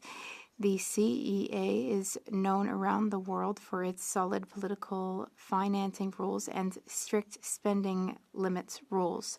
But we know that no democracy, not even ours, is free from threats to its elections which seek to undermine confidence in our electoral democratic processes.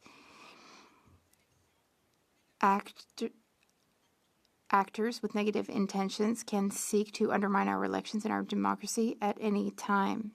There can be foreign interference in democratic institutions and in elections.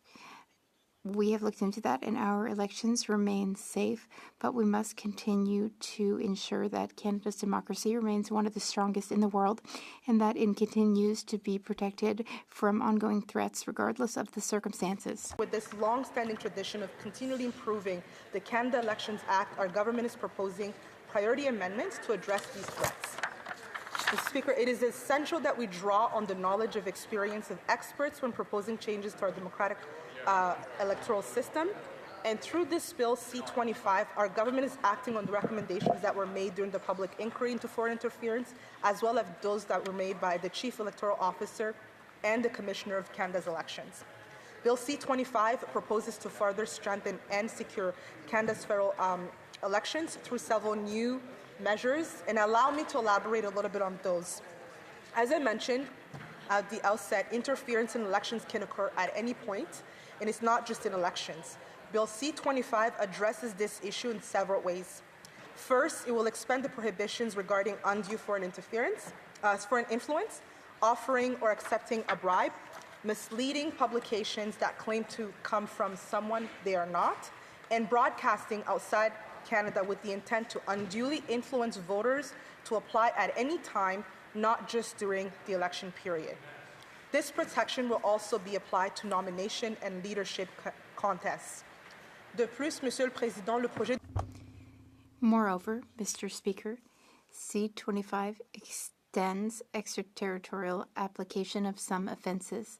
This will guarantee that harmful actors outside Canada can also be subject to investigation and held responsible for their illegal action.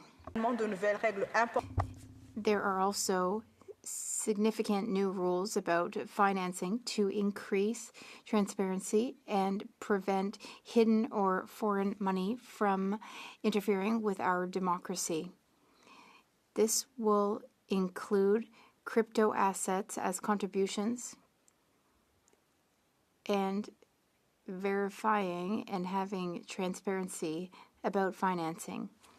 Under C-25, third parties will not be able to use contributions they have received from Canadian citizens or permanent residents to pay for regulated activities.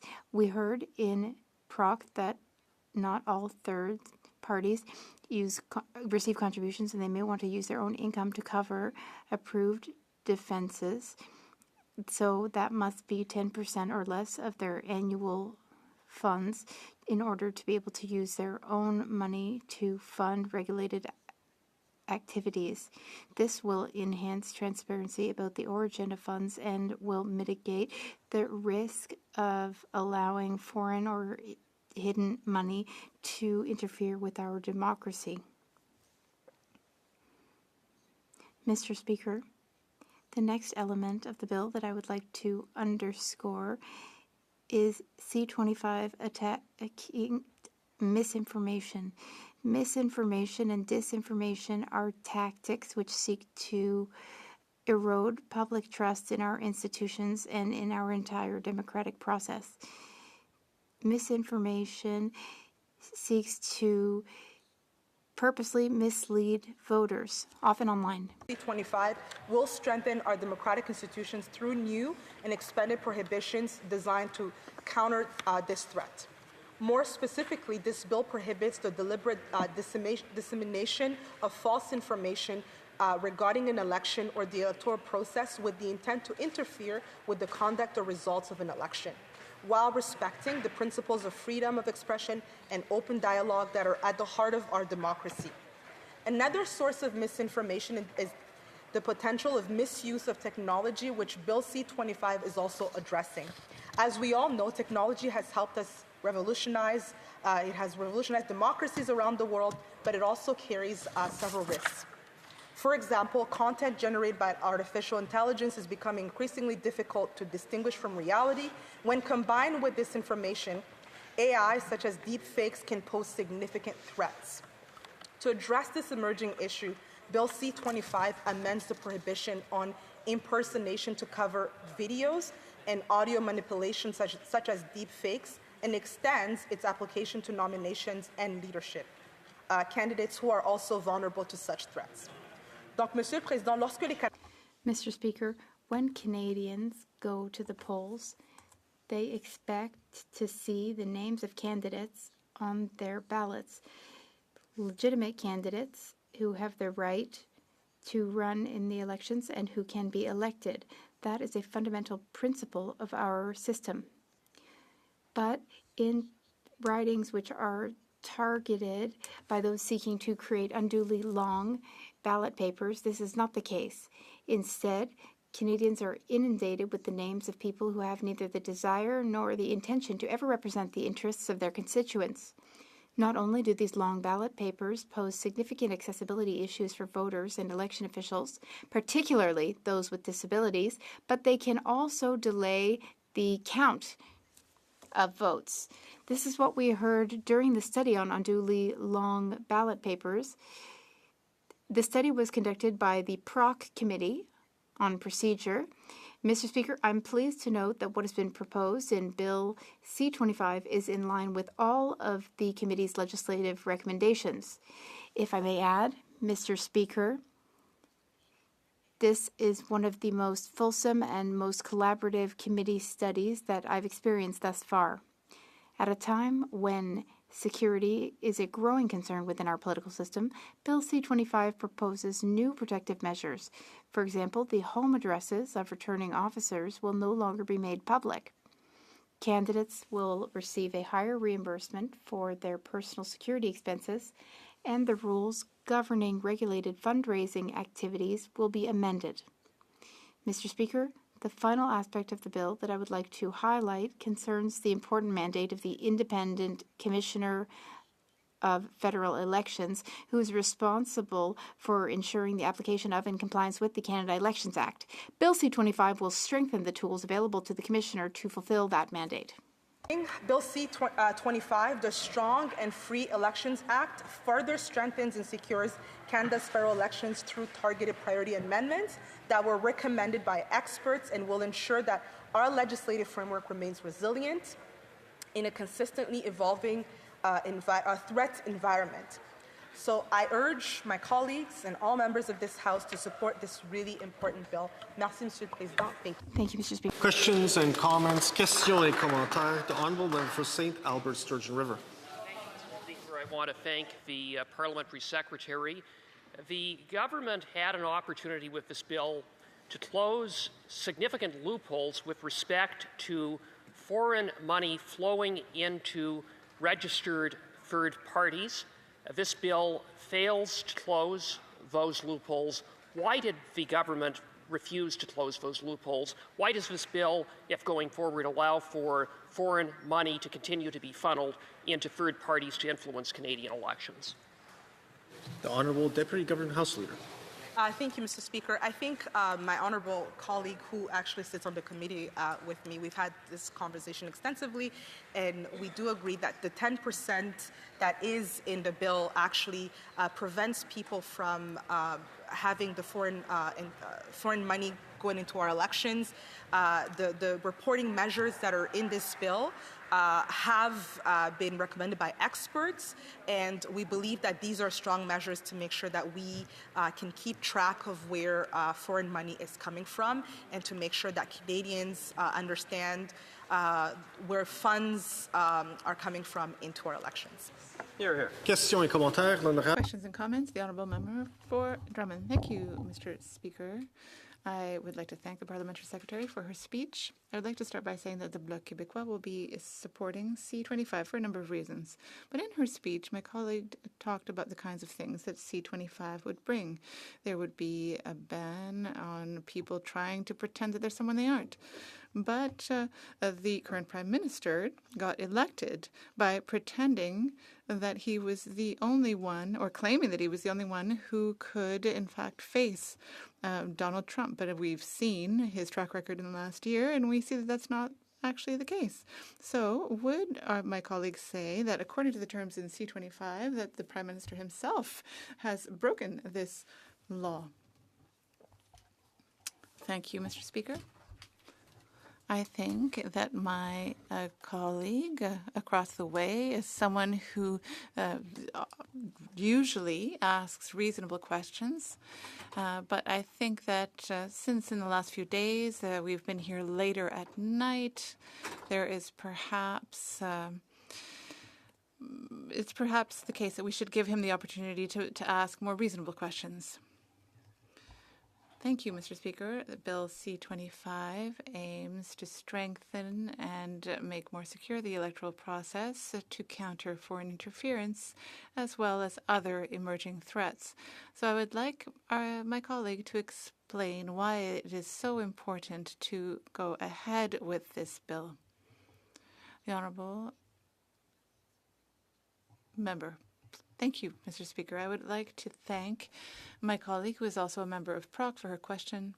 And she also participated in a number of discussions with experts and with witnesses who highlighted to us how important it is to be able to make our elections more secure. We are following what was recommended to us by the Chief Electoral Officer and other experts. The world is evolving, and we must ensure that we continue to evolve as well. Our system is robust, we know that, but we have to continue to put in place safeguards to protect our elections so that Canadians can maintain trust in our institutions. Thank you. Nanaimo Ladysmith. Thank you, Mr. Speaker. As the Parliamentary Secretary explained in her very clear speech, Bill C-25 creates new rules around knowingly false or misleading election information. Now, I've been doing some reading because the Prime Minister is a fan of Václav Havel, and I actually learned that his first full-length play that was ever publicly performed is quite relevant to this debate. It's entitled The Garden Party, and it warns us about systems where official language becomes so polished and circular that people stop asking what's actually true and where people become sort of fluent in a kind of nonsense. I'm wondering if the member could elaborate on the exact guardrails that the member would support to make sure the bill targets deception and... I have to cut off the member to give a chance to the Honourable Deputy Government House Leader to respond. Thank you so much, Mr. Speaker. I used to be a staffer here, and I remember where the time when we all used our time in the House to inform Canadians, not to mislead Canadians, not to switch information to sound like what it's not. I really do want us to get back to that place. Thank you, Mr. Speaker. Resuming debate, reprise the debat, the Honourable Parliamentary Secretary to the Government House Leader. Yes, so thank you, Mr. Speaker. It's a pleasure to be able to stand and address Bill C-25. C-25 is actually an encouraging piece of legislation, and I'd like to be able to break my comments into two areas. One is to try to give an explanation as to what has been happening over the last 24 hours, which ultimately led us to Bill C-25, and the other dealing specifically with C-25 and why at times it's encouraging when we get a high sense of collaboration inside the House, where parties on both sides actually see the merit for actually passing legislation, working together collaboratively at the committee stage. It does make a difference. Where to start, Mr. Speaker? For those that have been trying to follow the proceedings that have led us up to where we are today, because I know there's been confusion even amongst some of the members of Parliament, let alone individuals that are watching possibly on the screen or trying to follow or understand in terms of what is taking place. Yesterday, we had a motion that was accepted by all members of the House of Commons.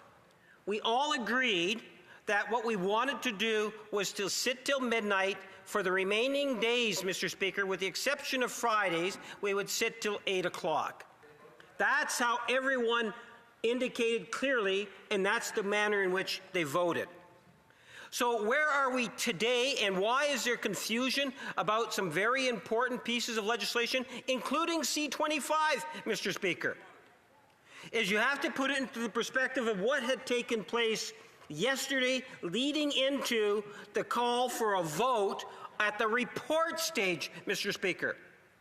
The report stage is actually a fairly straightforward aspect of the legislative process. Because typically what would happen when there's no amendments, Mr. Speaker, you would actually see that legislation pass by division, or in this case, it would have passed through report stage unanimously, Mr. Speaker. That's what should have happened, and then we would have began the debate right away, Mr. Speaker. But instead, we had the Conservative Party want to have a recorded vote, thereby wasting time of having, 45 minutes, what could have been debate. Yep. That's what they cry about all the time, Mr. Speaker. They want more debate. Well, let's backtrack. Why did we get to the point what we're at right now, Mr. Speaker? Because yesterday, contrary to what they voted for when they stood up and they said, yes, we want to sit late, implying to Canadians that they were prepared to work. It only took them an hour or so later, during the bill debate on C-20, Building Canada Strong, building homes across Canada, a very important issue. They said they wanted time to vote, and what did they do? They moved an adjournment motion, Mr. Speaker. They wanted to call it quits yesterday, early, Mr. Speaker, and all that did, because a majority of the House, including the Bloc and the NDP, voted down the Conservatives' desire to go to bed, and ultimately, Mr. Speaker, forced the Conservatives to continue to work late, as millions of Canadians do from coast to coast to coast. They didn't necessarily want to answer the questions I actually had from the member when he moved the adjournment, because we lost the opportunity because of time. Fast forward to today, Mr. Speaker, and what have we seen today? Well, first we had the Deputy Whip of the Conservative Party during Bill C-16 adjourn debate, Mr. Speaker. And I have a point of order from the member for Edmonton West. Relevance. I understand we give broad breadth to our debates, but this has nothing to do with C-25. As the member knows, members have wide latitude in order to, during debate, to make commentary, and I'm sure the member was leading it back to C-25. I will let the parliamentary secretary Absolutely. continue. Thank you, Mr. Speaker. And I hope the member across the way understands that there are individuals that are following the debates as we sit later in the evenings to see how and what it is, whether it's the government or the official opposition, what we are doing to justify, ultimately, our late sittings. And why it is, for example, C-25, Mr. Speaker, as I started talking about, and how time was wasted.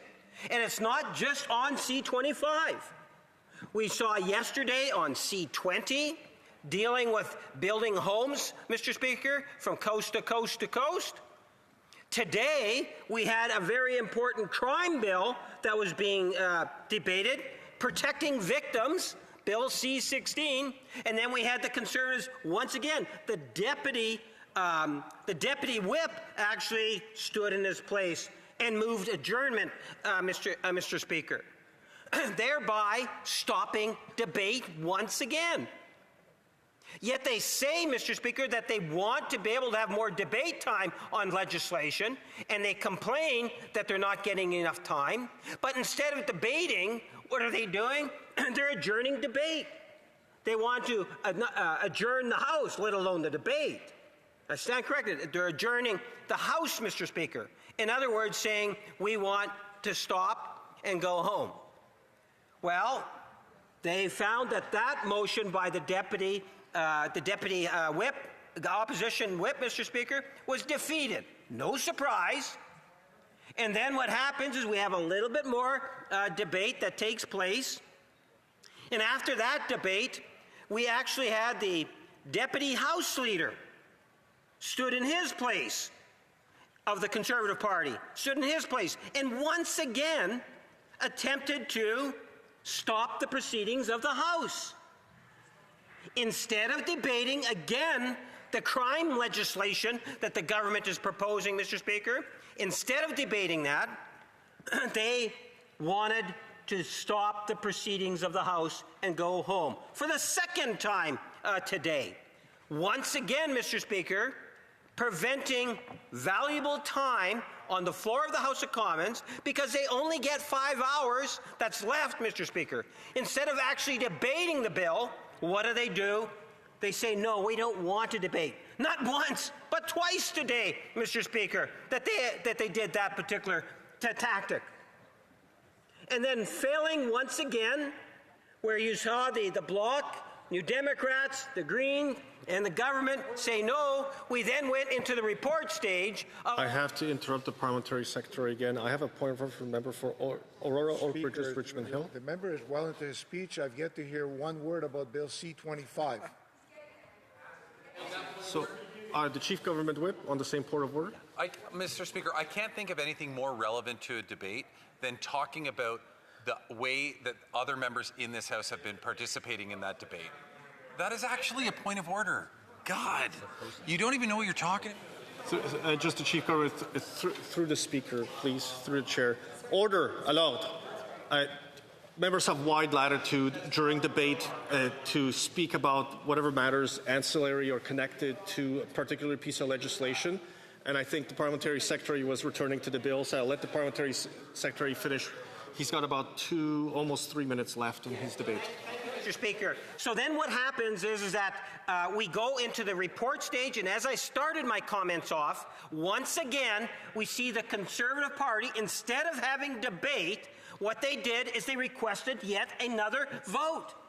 That's an hour and a half of just bell ringing, let alone another 45 minutes in order to accommodate the voting, Mr. Speaker. So on the one hand, the official opposition is saying they want more time to debate legislation, but that's not really the issue. What they really want is more time to filibuster, Mr. Speaker. That's really what it's all about. Preventing crime legislation from passing, preventing building homes from passing, Mr. Speaker. Having said that, let's talk about the debate. As the Deputy House Leader articulated exceptionally well, what it is that Bill C-25 does. I want to highlight two aspects of the legislation that I think are worthy of actually noting. One is that the legislation that we have before us is based on recommendations that have actually been provided for things from the Foreign Interference Inquiry, Canada Elections, the Commission of Canada Elections, and many other stakeholders have actually contributed to this legislation. And it deals with it in a substantial way, Mr. Speaker. For example, the long ballot issue has been an issue for a while now. It does two measures that will have an impact that members should be aware of. Number one is that within a constituency or a riding, as a voter, you can only sign for one candidate being nominated or having their name on the ballot, Mr. Speaker. The second thing it does is it says that, look, if you're going to be an official agent, you can be an official agent for more than one candidate if the other candidates are in a different riding. But in any given riding, as an official agent, you can only do it for one candidate in that riding, Mr. Speaker. Those two initiatives in itself will deal with what has been a serious concern by Canadians and elected officials. There are many other aspects to the legislation, such as making sure year-round that potential threats to our elections is actually going to be monitored, Mr. Speaker, monitored by a panel of experts. So it's not only just during elections, Mr. Speaker, it's also in between elections. That's right. There's a great deal of substance within the legislation. All you need to do is listen to what it is that the Deputy House Leader. Questions and comments? Questions et commentaires de Honorable Questions and comments? West. Thanks, Mr. Speaker. And here we have on display peak Liberal hypocrisy. Only the member from Winnipeg North can spend his entire speech complaining about wasting time instead of actually doing something besides wasting time and addressing C-25. But the question to the member, we saw issues around foreign interference that the Liberals knew about in one of their nomination writings where Han Dong was chosen as the Liberal candidate. It was noted in the Hogue Commission. Why is there nothing in C-25 that addresses the foreign interference in so many Liberal nominations? Honourable Parliamentary Secretary, Government House Leader. Yes, thank you, Mr. Speaker. The member is concerned because ultimately I had shown a little bit of light and explained to Canadians the silliness in the games that the Conservative Party plays all the time inside here in Ottawa, Mr. Speaker. So I spent maybe, six minutes, maybe getting close to 7 minutes, while at the same time, the Conservatives wasted, Mr. Speaker, well over 2 hours ringing bells, forcing, at the same time, they're crying for more time to have the debates, Mr. Speaker. I would suggest that members of the Conservative Party should reflect on their behavior and maybe take actions that are more inclined to have the support of Canadians as opposed to their silliness. Questions? Je n'appelle le règlement du leader à la... I have the Government House Leader who has a call to order. It has not been possible to reach an agreement under sections 678(1) and 2 of the rules with regard to the third reading of C-25, an act to amend the Canada Elections Act and to enact an act to change the names of certain electoral districts 2026. So, according to Section 78(3) of the rules, I would invite that a minister will be proposing a motion at the next sitting of the House with regard to the number of days or hours required. I would like to thank the Government House Leader, and duly noted questions and comments, the Honourable Member for Rimouski, La Mathémédia. Thank you, Mr. Speaker. So what we just 78(3, that is a closure, and that is the Liberals' favorite trick, and they've been doing it over and over again. So in C-25, we are trying to increase the public's trust in Parliament, and it's because the voting lists are too long and it's confusing. So I would like the Government House Leader to tell us truly, does he think that with that kind of a goal, people will have more trust in Parliament? Because what the Liberal government is doing is just the opposite. It's preventing debate and creating closure for bill after bill, and with the economic update as well. Does he really think that that is going to help Canadians have more confidence in Parliament? So he can give his response. There's a lot of noise in the courtyard. I'm wondering if it would be possible for the Sergeant at Arms to make sure people quiet down during the proceedings, because it is interfering. There are several members who I think were having difficulty hearing what was being said, and I've been hearing it repeatedly. And I would like the Parliamentary Secretary to have complete silence when he responds. The Honourable Parliamentary Secretary, Government House Leader. Thank you, Mr. Speaker. You know, time allocation is something that's absolutely necessary for the government to use because of the way in which the Conservative Party of Canada is actually treating legislation.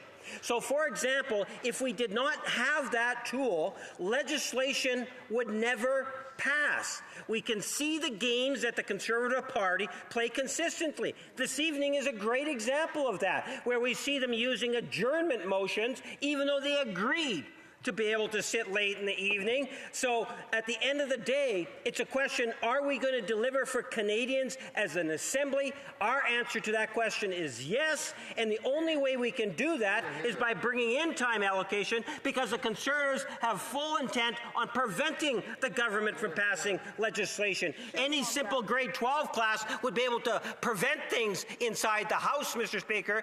It's an issue of serving Canadians first and foremost, and we will do what it takes in order to deliver on our commitments to Canadians, Mr. Speaker. Questions and comments, questions et commentaires. Questions and comments? Whip of the government. Thank you, Mr. Chair. As we all know, the world in 2026 is much more different from just a few years ago. The world has changed, and we must change with it. We must continue to ensure that Canada's democracy remains one of the strongest in the world. I'd like to hear from my colleague how the bill will expand the prohibition on undue foreign influence.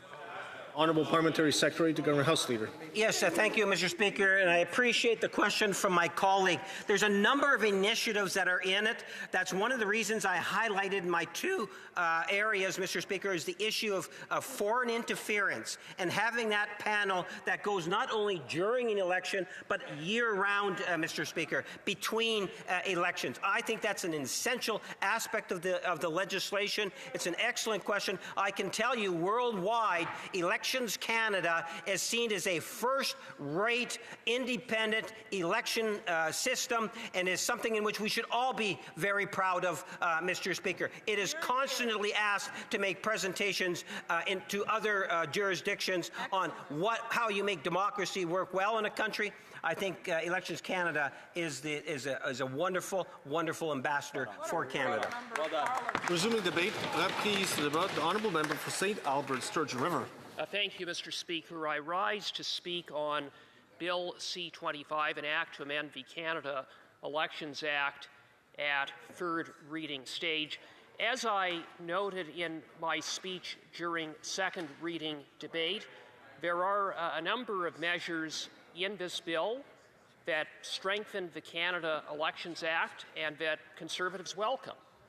Among those measures are measures to counter the undemocratic activities of the so-called longest ballot committee that caused significant disruption in a number of ridings in the last election and in several by-elections by effectively flooding the ballot with fake candidates, all for the purpose of sowing confusion, making it more difficult for Elections Canada to administer elections, to tabulate the vote, and undermining general public confidence in the voting process.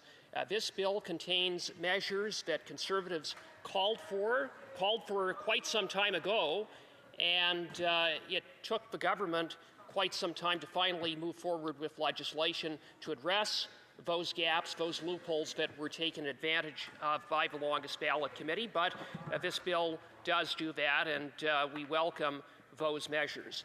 Additionally, we welcome measures in the bill to establish new offenses and to extend other offenses to leadership races and nomination races to counter foreign interference.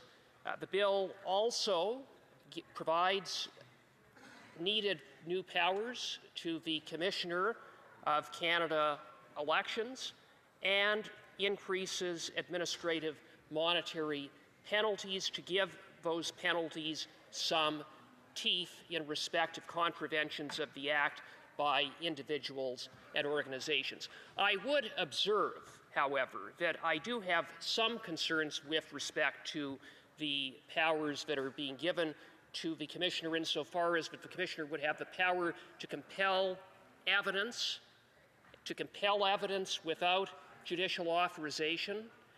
And I would also note that when one looks at those powers combined with the powers to impose administrative penalties of up to $100,000 for organizations and entities, that it does beg the question whether there is in fact too much discretion that is being afforded to the Commissioner of Canada Elections. And in that regard, I would observe that given the dual-track enforcement option available to the Commissioner, if in fact a contravention reached the level of imposing a $100,000 fine, then it would seem to me that in the circumstances, the normal or proper or better course would be for the Commissioner to refer the matter to the Director of Public Prosecutions to proceed by way of criminal prosecution. Now, while there are measures in this bill that Conservatives broadly support, it is far from a perfect bill. There are measures that could have been included in this bill that would have gone a lot further towards strengthening the Canada Elections Act and strengthening the integrity of our voting process and safeguarding our elections, but the Liberals, unfortunately, did not include. I also have significant concerns about the failure of the Liberals to close well-recognized loopholes with respect to foreign money flowing into third parties to influence voters at election time. fundamental to our democracy is that elections must be decided by Canadians and Canadians alone. And unfortunately, what we have, and we have had for years in this country, are foreign interests, foreign governments that have used third parties to influence our elections. And there are two well-recognized loopholes. One is a melding loophole, wherein certain contributions, including foreign contributions, are treated as part of the general revenue of a third party that in turn can then be used for regulated activities during the pre-election and election period.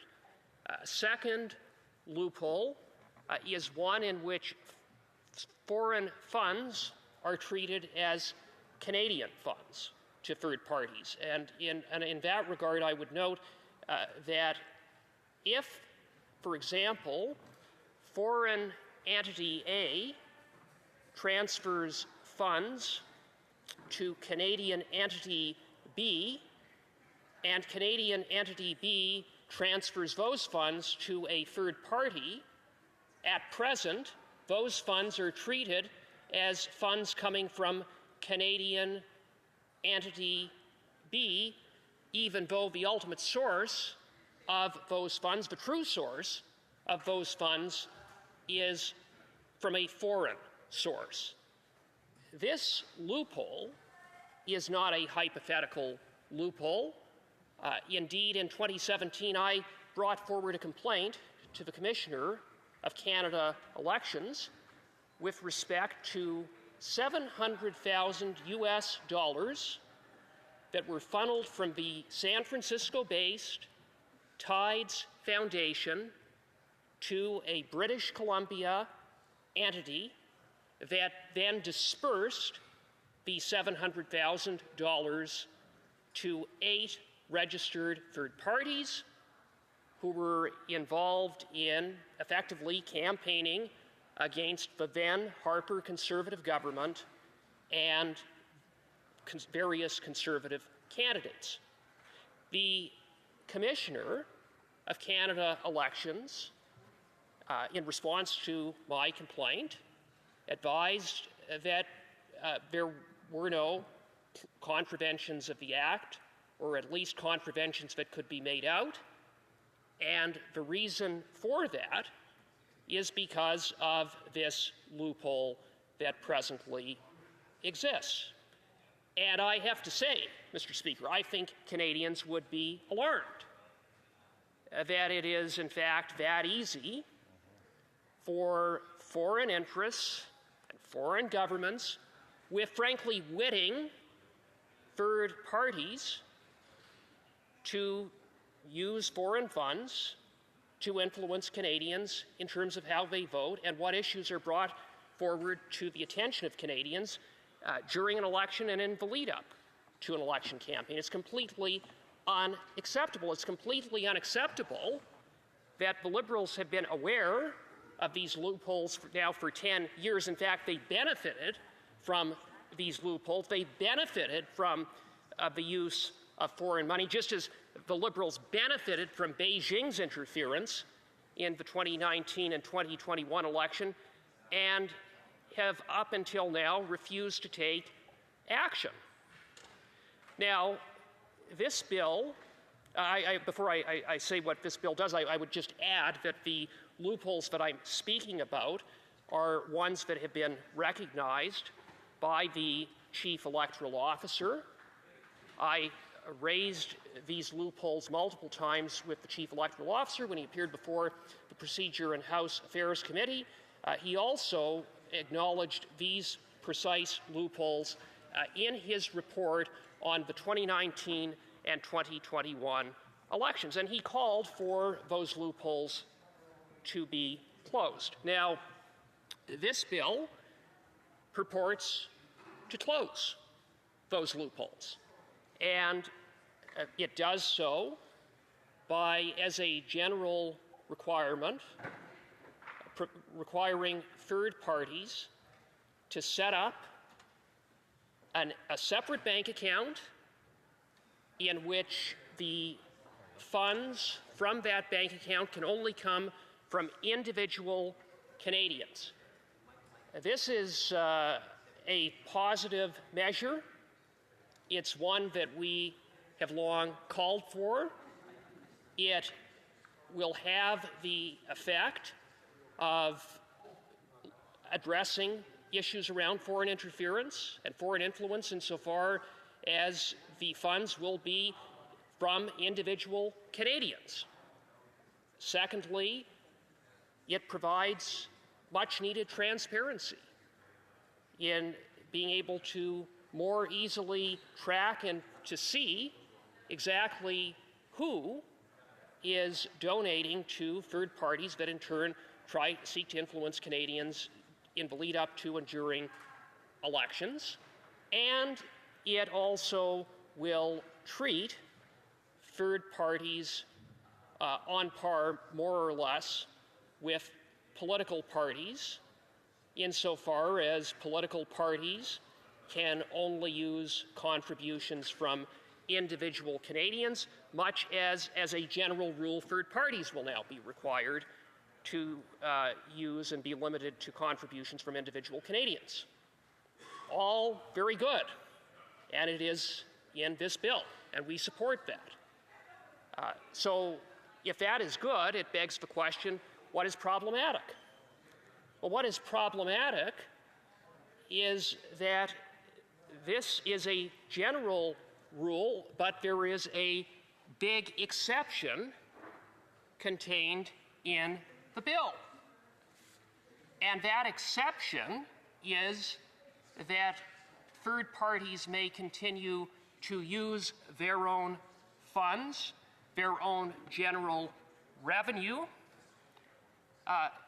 provided, in other words, they won't have to set up an individual bank account, they won't be limited to individual contributions, provided that contributions constitute 10% or less of a third party's revenue in the year prior to the pre-election period. In such case, funds used by the third party would be treated as commingled, whatever the source.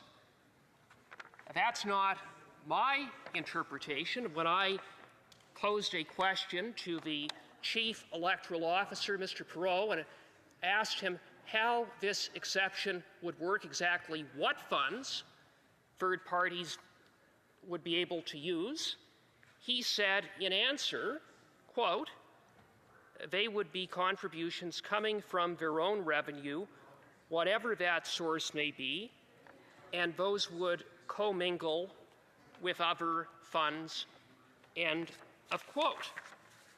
Well, if a third party can use contributions coming from their own revenue, whatever the source, and such funds are commingled, well, then it follows that commingled funds could be foreign funds.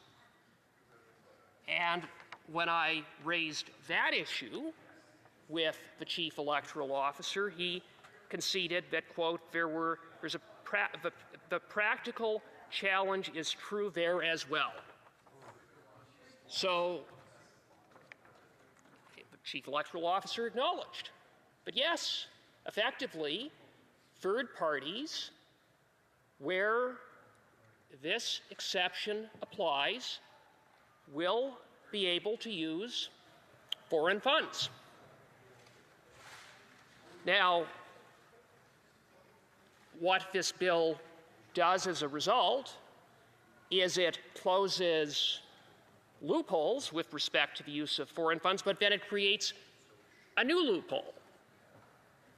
Or if it doesn't create fully a new loophole, it continues the loophole around the melding or commingling of funds, including foreign funds. The Liberals will say, but it's an exception, it's not the rule. It only applies if contributions constitute 10% or less of the third party's revenue, meaning that it shouldn't apply to very many third parties. But who's to say, Mr. Speaker, that that is so? And who's to say that 10% or less of a third party's revenues, being contributions, are an insignificant amount of money? There are many third parties that have tens of millions of dollars.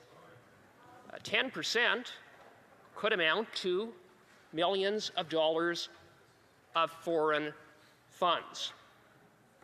And I have to say, ironically, that to the degree that third parties will be captured by the general rule versus third parties that are not, that are captured by the exception or can take advantage of the exception, in general, I expect that it will be the smaller, the grassroots-oriented third parties that will be subject to the general rule of having to set up individual bank accounts and relying exclusively on the contributions of individual Canadians, whereas some of the bigger, more influential third parties will continue to be able to get away with using their own funds, including possibly and likely foreign funds in some cases. Mr. Speaker, it is true that the Chief Electoral Officer has supported this type of an exception, and in that respect, the government has adopted what the Chief Electoral Officer recommended. I concede that point, but I respectfully disagree, and I've made it clear to the Chief Electoral Officer that I disagree with his position. I've challenged him on his position on a number of occasions. And the argument that he has put is that there are charter issues around freedom of speech. Mr. Speaker, however, there is no case authority that the Chief Electoral Officer has cited. The best he has offered, and the best the Liberals have offered, is this vague argument. A vague argument, notwithstanding, by the way, that when this issue was presented at committee, a number of witnesses, including an esteemed constitutional lawyer, including Professor Laurie Turnbull, among others, Duff Conacher from Democracy Watch, other witnesses, said that yes, this loophole, this exception, will result in foreign funding, and given the very serious issues around foreign interference, that this loophole will be taken advantage of by foreign actors, including hostile foreign states like the Beijing-based communist regime, and as I noted, it's been taken advantage of by other groups in not necessarily hostile foreign states, but in other states such as the United States, like through the Tides Foundation. And so the position that we took is that get rid of the exception, create an equal playing field for all third parties, require every third party to set up an individual bank account, require that all third parties without exception can only accept contributions from individual Canadians. That would be simple, it would be fair, it would be transparent, and from an administrative and enforcement standpoint, it would be far better, far easier than the complicated framework or scheme that is set up by this legislation in respect of setting a threshold of contributions that constitute 10% or less of the third party's revenue, and that the period be in the year prior to the pre-election period. Now, Mr. Speaker, if one were to take at face value the charter issues that have been again, I underscore vaguely cited, I would question how this exception would satisfy them. If these charter issues are so real and so pressing, then why is it that with this legislation, the Liberals are requiring that, as a general rule, third parties set up an individual bank account and accept only contributions from individual Canadians? If that infringes upon... I have to interrupt the member. The member's time for debate has concluded.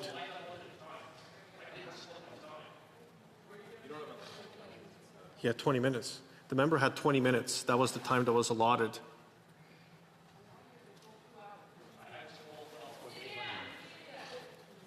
Well, I thank the members to the right of me. I can handle it. I can handle the responsibilities. Thank you. The member did have a 20-minute slot, and I'm verifying with the clerks here, and they're saying that's correct. It's a 20-minute slot with 10 minutes of questions and comments. I have risen. There is 20 minutes. The member has concluded.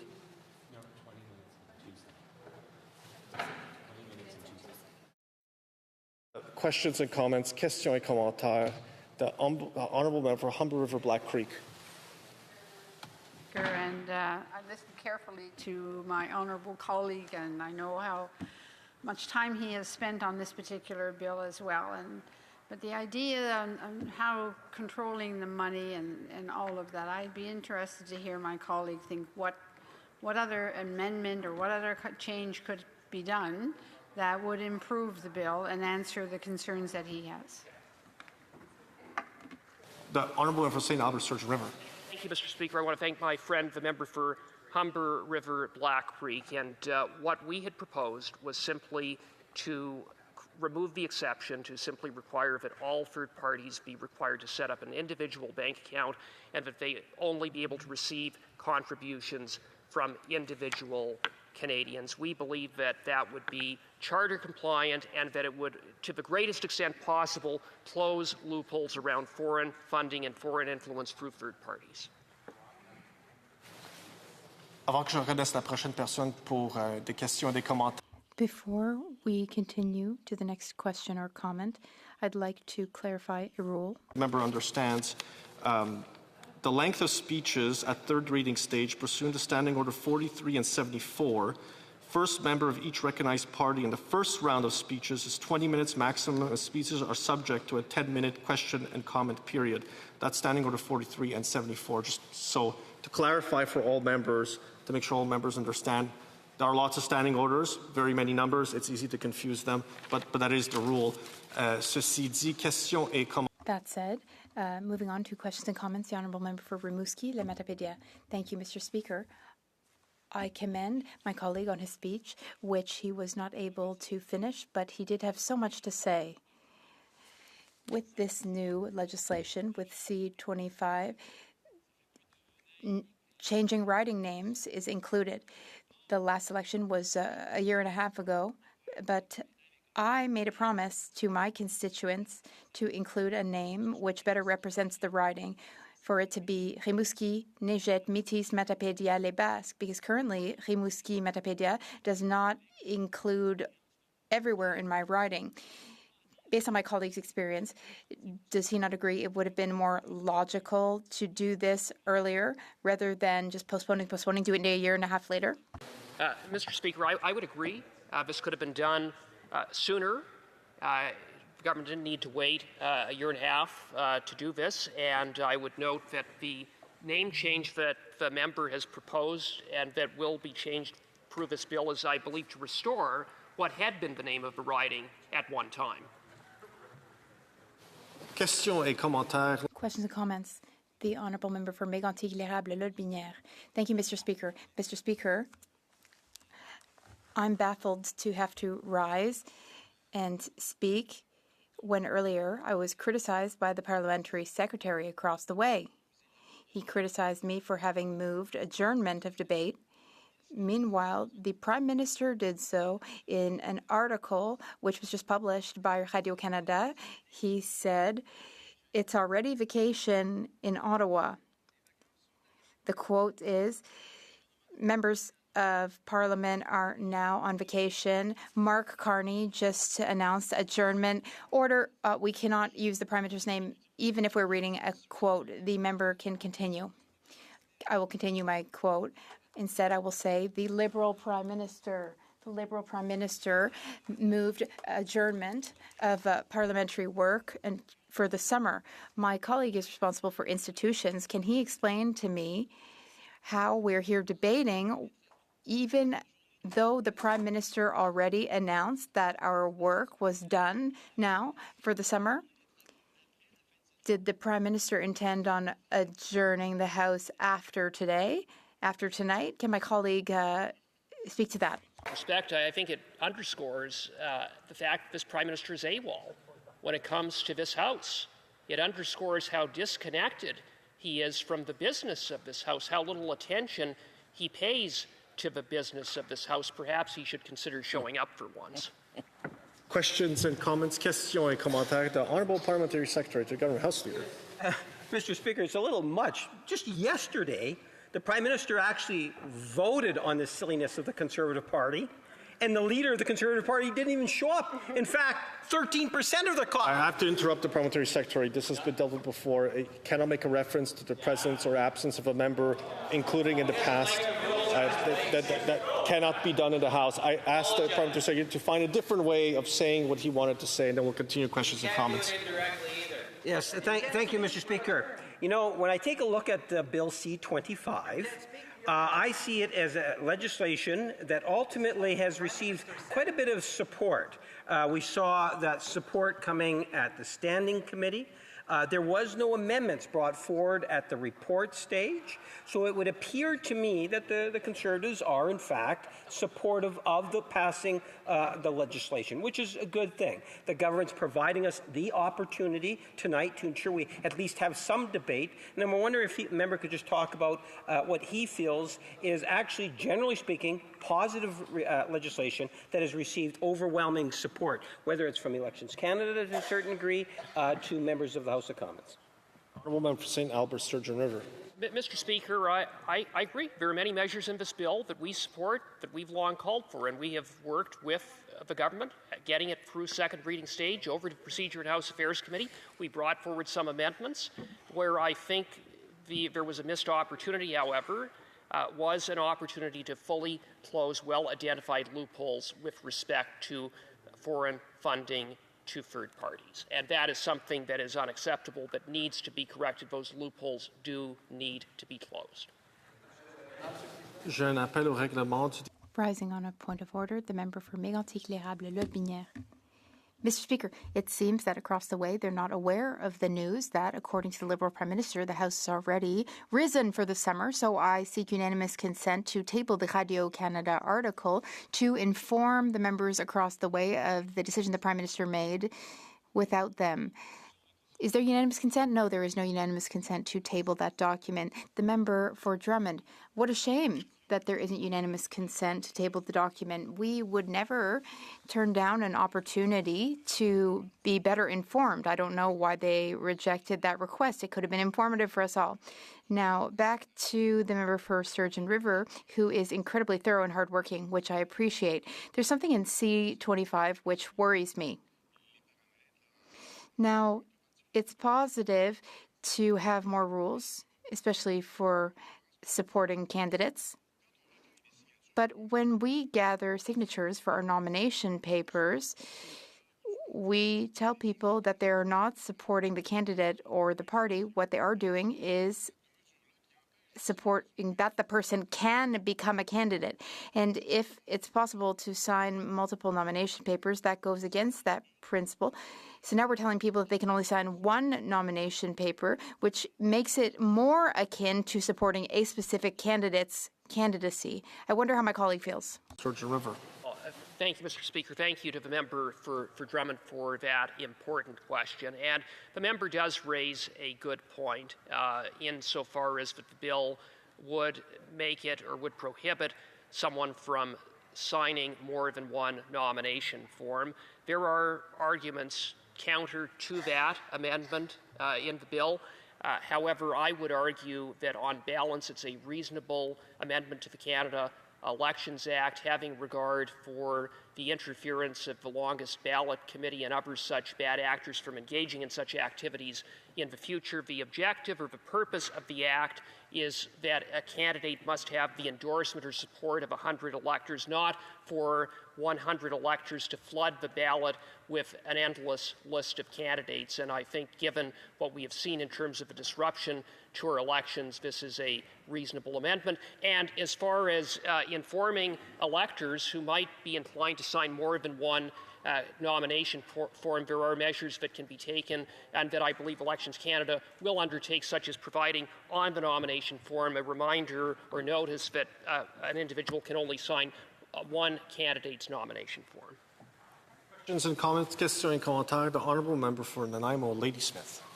Thank you, Mr. Speaker. We've just received this report that the House has adjourned, or maybe it will adjourn in the near future. I'm wondering if the member can comment on what the consequences of that would be for summer by-elections, particularly if this bill isn't passed in terms of, and also if it is passed in terms of issues that Canadians really care about, like foreign interference. Thank you.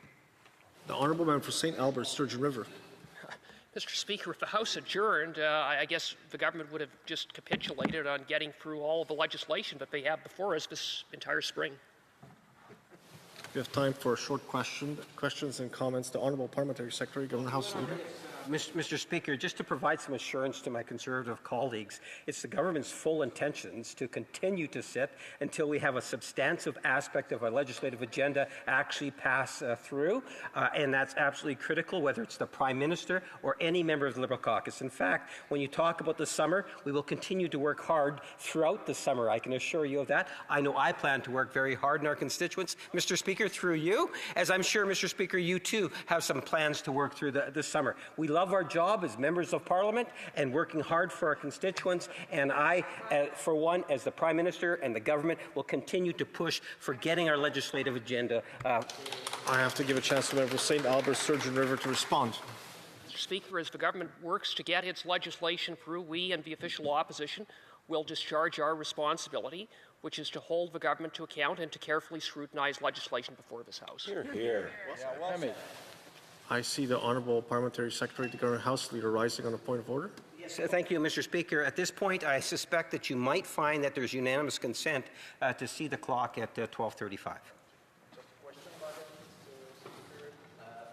Sorry, on the point of order, l'honorable député Mégantic. The Honourable Member for Mégantic-L'Érable, Lotbinière, rising on the same point of order.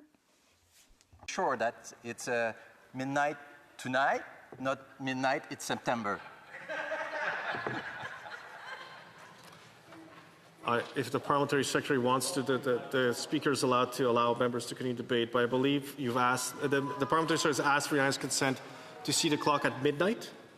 Or Speaker, just to be clear, I'm not trying to back up days here.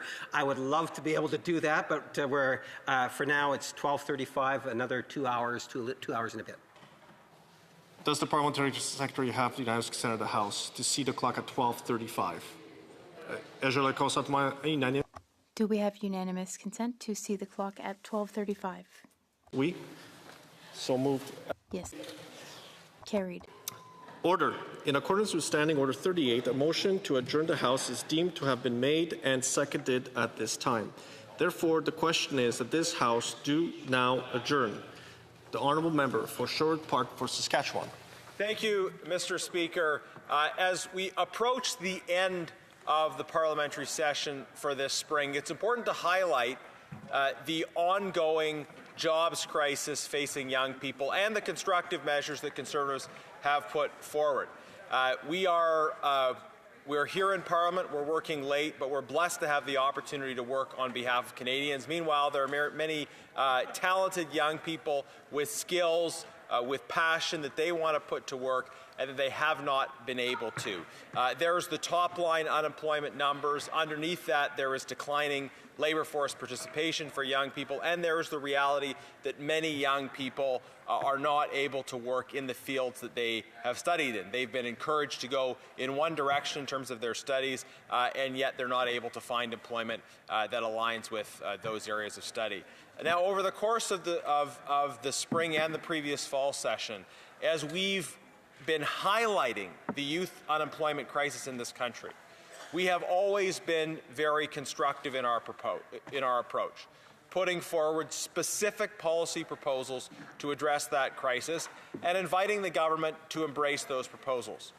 We have highlighted 4 key areas as we've advanced our youth unemployment strategy. First of all, unleashing the economy, addressing major concerns that small businesses have around the cost of hiring, around red tape, around regulation, by having incentives, tax cuts, reduced bureaucracy that encourages investment in Canada. Secondly, we need to fix the immigration system. When it comes to immigration, we hear a big focus from this government on attracting foreign talent, but not enough focus on deploying the talent that is already in this country. There are so many young people with talent, with training, with passion who want to get to work. We should be focused on deploying the Canadian talent to give young people opportunities. And we need to fix our immigration system so that those who come here are able to have their credentials recognized so they're not competing for entry-level jobs, and that we are clearly identifying where the skill gaps and needs are. So unleashing the economy, fixing immigration. Thirdly, fixing training. This government is actually going in the opposite direction. They are pulling funding for student grants for students that are in vocational programs. We should be celebrating and recognizing the value of different kinds of post-secondary options, including vocational programs that provide practical job-ready skills for young people. We need to be training young people for Canadian jobs. We know that there is a desire for skilled workers, and the response to that should be training young people to be ready to fill those skilled positions. And yet we see this specific attack on vocational institutions from the government. And then building homes where the jobs are. Conservatives are proposing constructive policies to support labor mobility so that young people can take up opportunities that may exist outside of the region where they live. We have very high unemployment in larger centres, and we have many opportunities in rural and remote areas to seize opportunities for young people that are able. But then when I talk to young people about whether they think they'd be able to seize those opportunities, transportation, housing are major concerns if you're moving to an area that's unfamiliar. So that's why we have included in our jobs plan incentives to make it easier for employers to offer workforce housing. So unleash the economy, fix immigration, fix training, and build homes where the jobs are. That's our constructive, conservative plan to address the youth unemployment crisis, offered in good faith. Would the government take those good ideas that we've put forward? Honourable Parliamentary Secretary, Minister of Housing and Infrastructure. Thank you, Mr. Speaker, and I thank the member for his question. We are helping young Canadians build their futures, and we are making a generational investment in them. We're making these investments because we need to make sure that young Canadians secure a solid footing in the ever-changing job market. And doing that for them, we're doing it for all of Canada and for all Canadians. Spring Economic Update 2026 reaffirms this with a new $6 billion investment in a nationwide effort to recruit, train, and hire up to 10,000 new Red Seal skilled trades workers in the next 5 years, creating opportunities that will align with Canada's housing, infrastructure, and defence needs. Because as we ride an unprecedented wave of retirements, the young Canadians embarking on careers will be the drivers of Canada's future economic growth. And with Budget 2025, we are doing more to help Canada's youth launch successful careers and to get those unemployment figures down. Starting this year, we're investing $594.7 million over 2 years to create more Canada Summer jobs. The program will create and support up to 100,000 summer jobs this year. We've also earmarked $307.9 million for the Youth Employment and Skills Strategy. This will be another 2-year investment starting this year to provide training and jobs to around 20,000 youth annually. Programs delivered under the Youth Employment and Skills Strategy are especially beneficial to youth facing barriers to employment. By that I mean youth who live in rural and remote areas, or youth with disabilities, newcomer youth, and racialized youth. Those are just a few examples. Budget 2025 also invests $635.2 million over 3 years for the Student Work Placement Program. It will support around 135,000 work-integrated learning opportunities for youth who are enrolled in post-secondary education over a 3-year period. I could say more, Mr. Speaker, but I'll pause here. These results are ongoing, and these programs are helping youth find in-demand skills and improve their job prospects. This is why, working with our partners, we must ensure they are equipped with the skills and opportunities needed to thrive. And, Mr. Speaker, we will do that. The Honourable Member for Sherwood Park for Saskatchewan. Mr. Speaker, it's clear from that response that the government has nothing new to offer. The Parliamentary Secretary spoke about programs that have existed since the 1990s. Their rebranded Canada Strong program. Here are the facts. Conservatives introduced grants for trades workers in 2006 and 2009. 2009 was the completion grants. 2006 were the other grants introduced for trade workers. Now, Liberals cancelled those grants. The Minister for Jobs and Families defended their decision to cancel those grants. And then in the face of significant advocacy from unions as well as Conservatives as well as other organizations, the government chose to restore funding that they had cut. So restoring something that you had cut and giving it a new name isn't doing something new. Absolutely, we need to support trades workers. They shouldn't have cut those grants in the first place, but they also shouldn't be cutting grants for vocational training. The fact is this government has nothing new. Why won't they adopt our Conservative Youth Jobs Plan? Parliamentary Secretary. Thank you, Mr. Speaker. When we invest in the skills and experience of youth today, create a stronger, more competitive workforce and drive long-term prosperity for the future. And the federal government is creating thousands of jobs for young Canadians and will create thousands more. We are well aware that our economic future depends on the success of the work we do today as government. And we have programs like the Canada Summer Jobs, the Youth Employment and Skills Strategy Program, and the Student Work Placement Program that are all helping young Canadians develop work-ready skills through hands-on experience and training. This will put youth on a path to meaningful careers. These, combined with our new Team Canada Strong Skilled Trades Initiative, will strengthen the workforce of tomorrow. Mr. Speaker, the evidence couldn't be clearer. We are committed to creating jobs for our youth and seeing them launch into good, well-paying careers. Thank you. The Honourable Member for Elgin St. Thomas, London South, not being present to rise during the adjournment proceedings, the matter for which notice has been given, the notice is deemed withdrawn. The motion to adjourn the House is now deemed to have been adopted. Therefore, the House is now adjourned until tomorrow, Thursday, June 11th at 10 a.m. pursuant to Standing Order 24, subsection 1.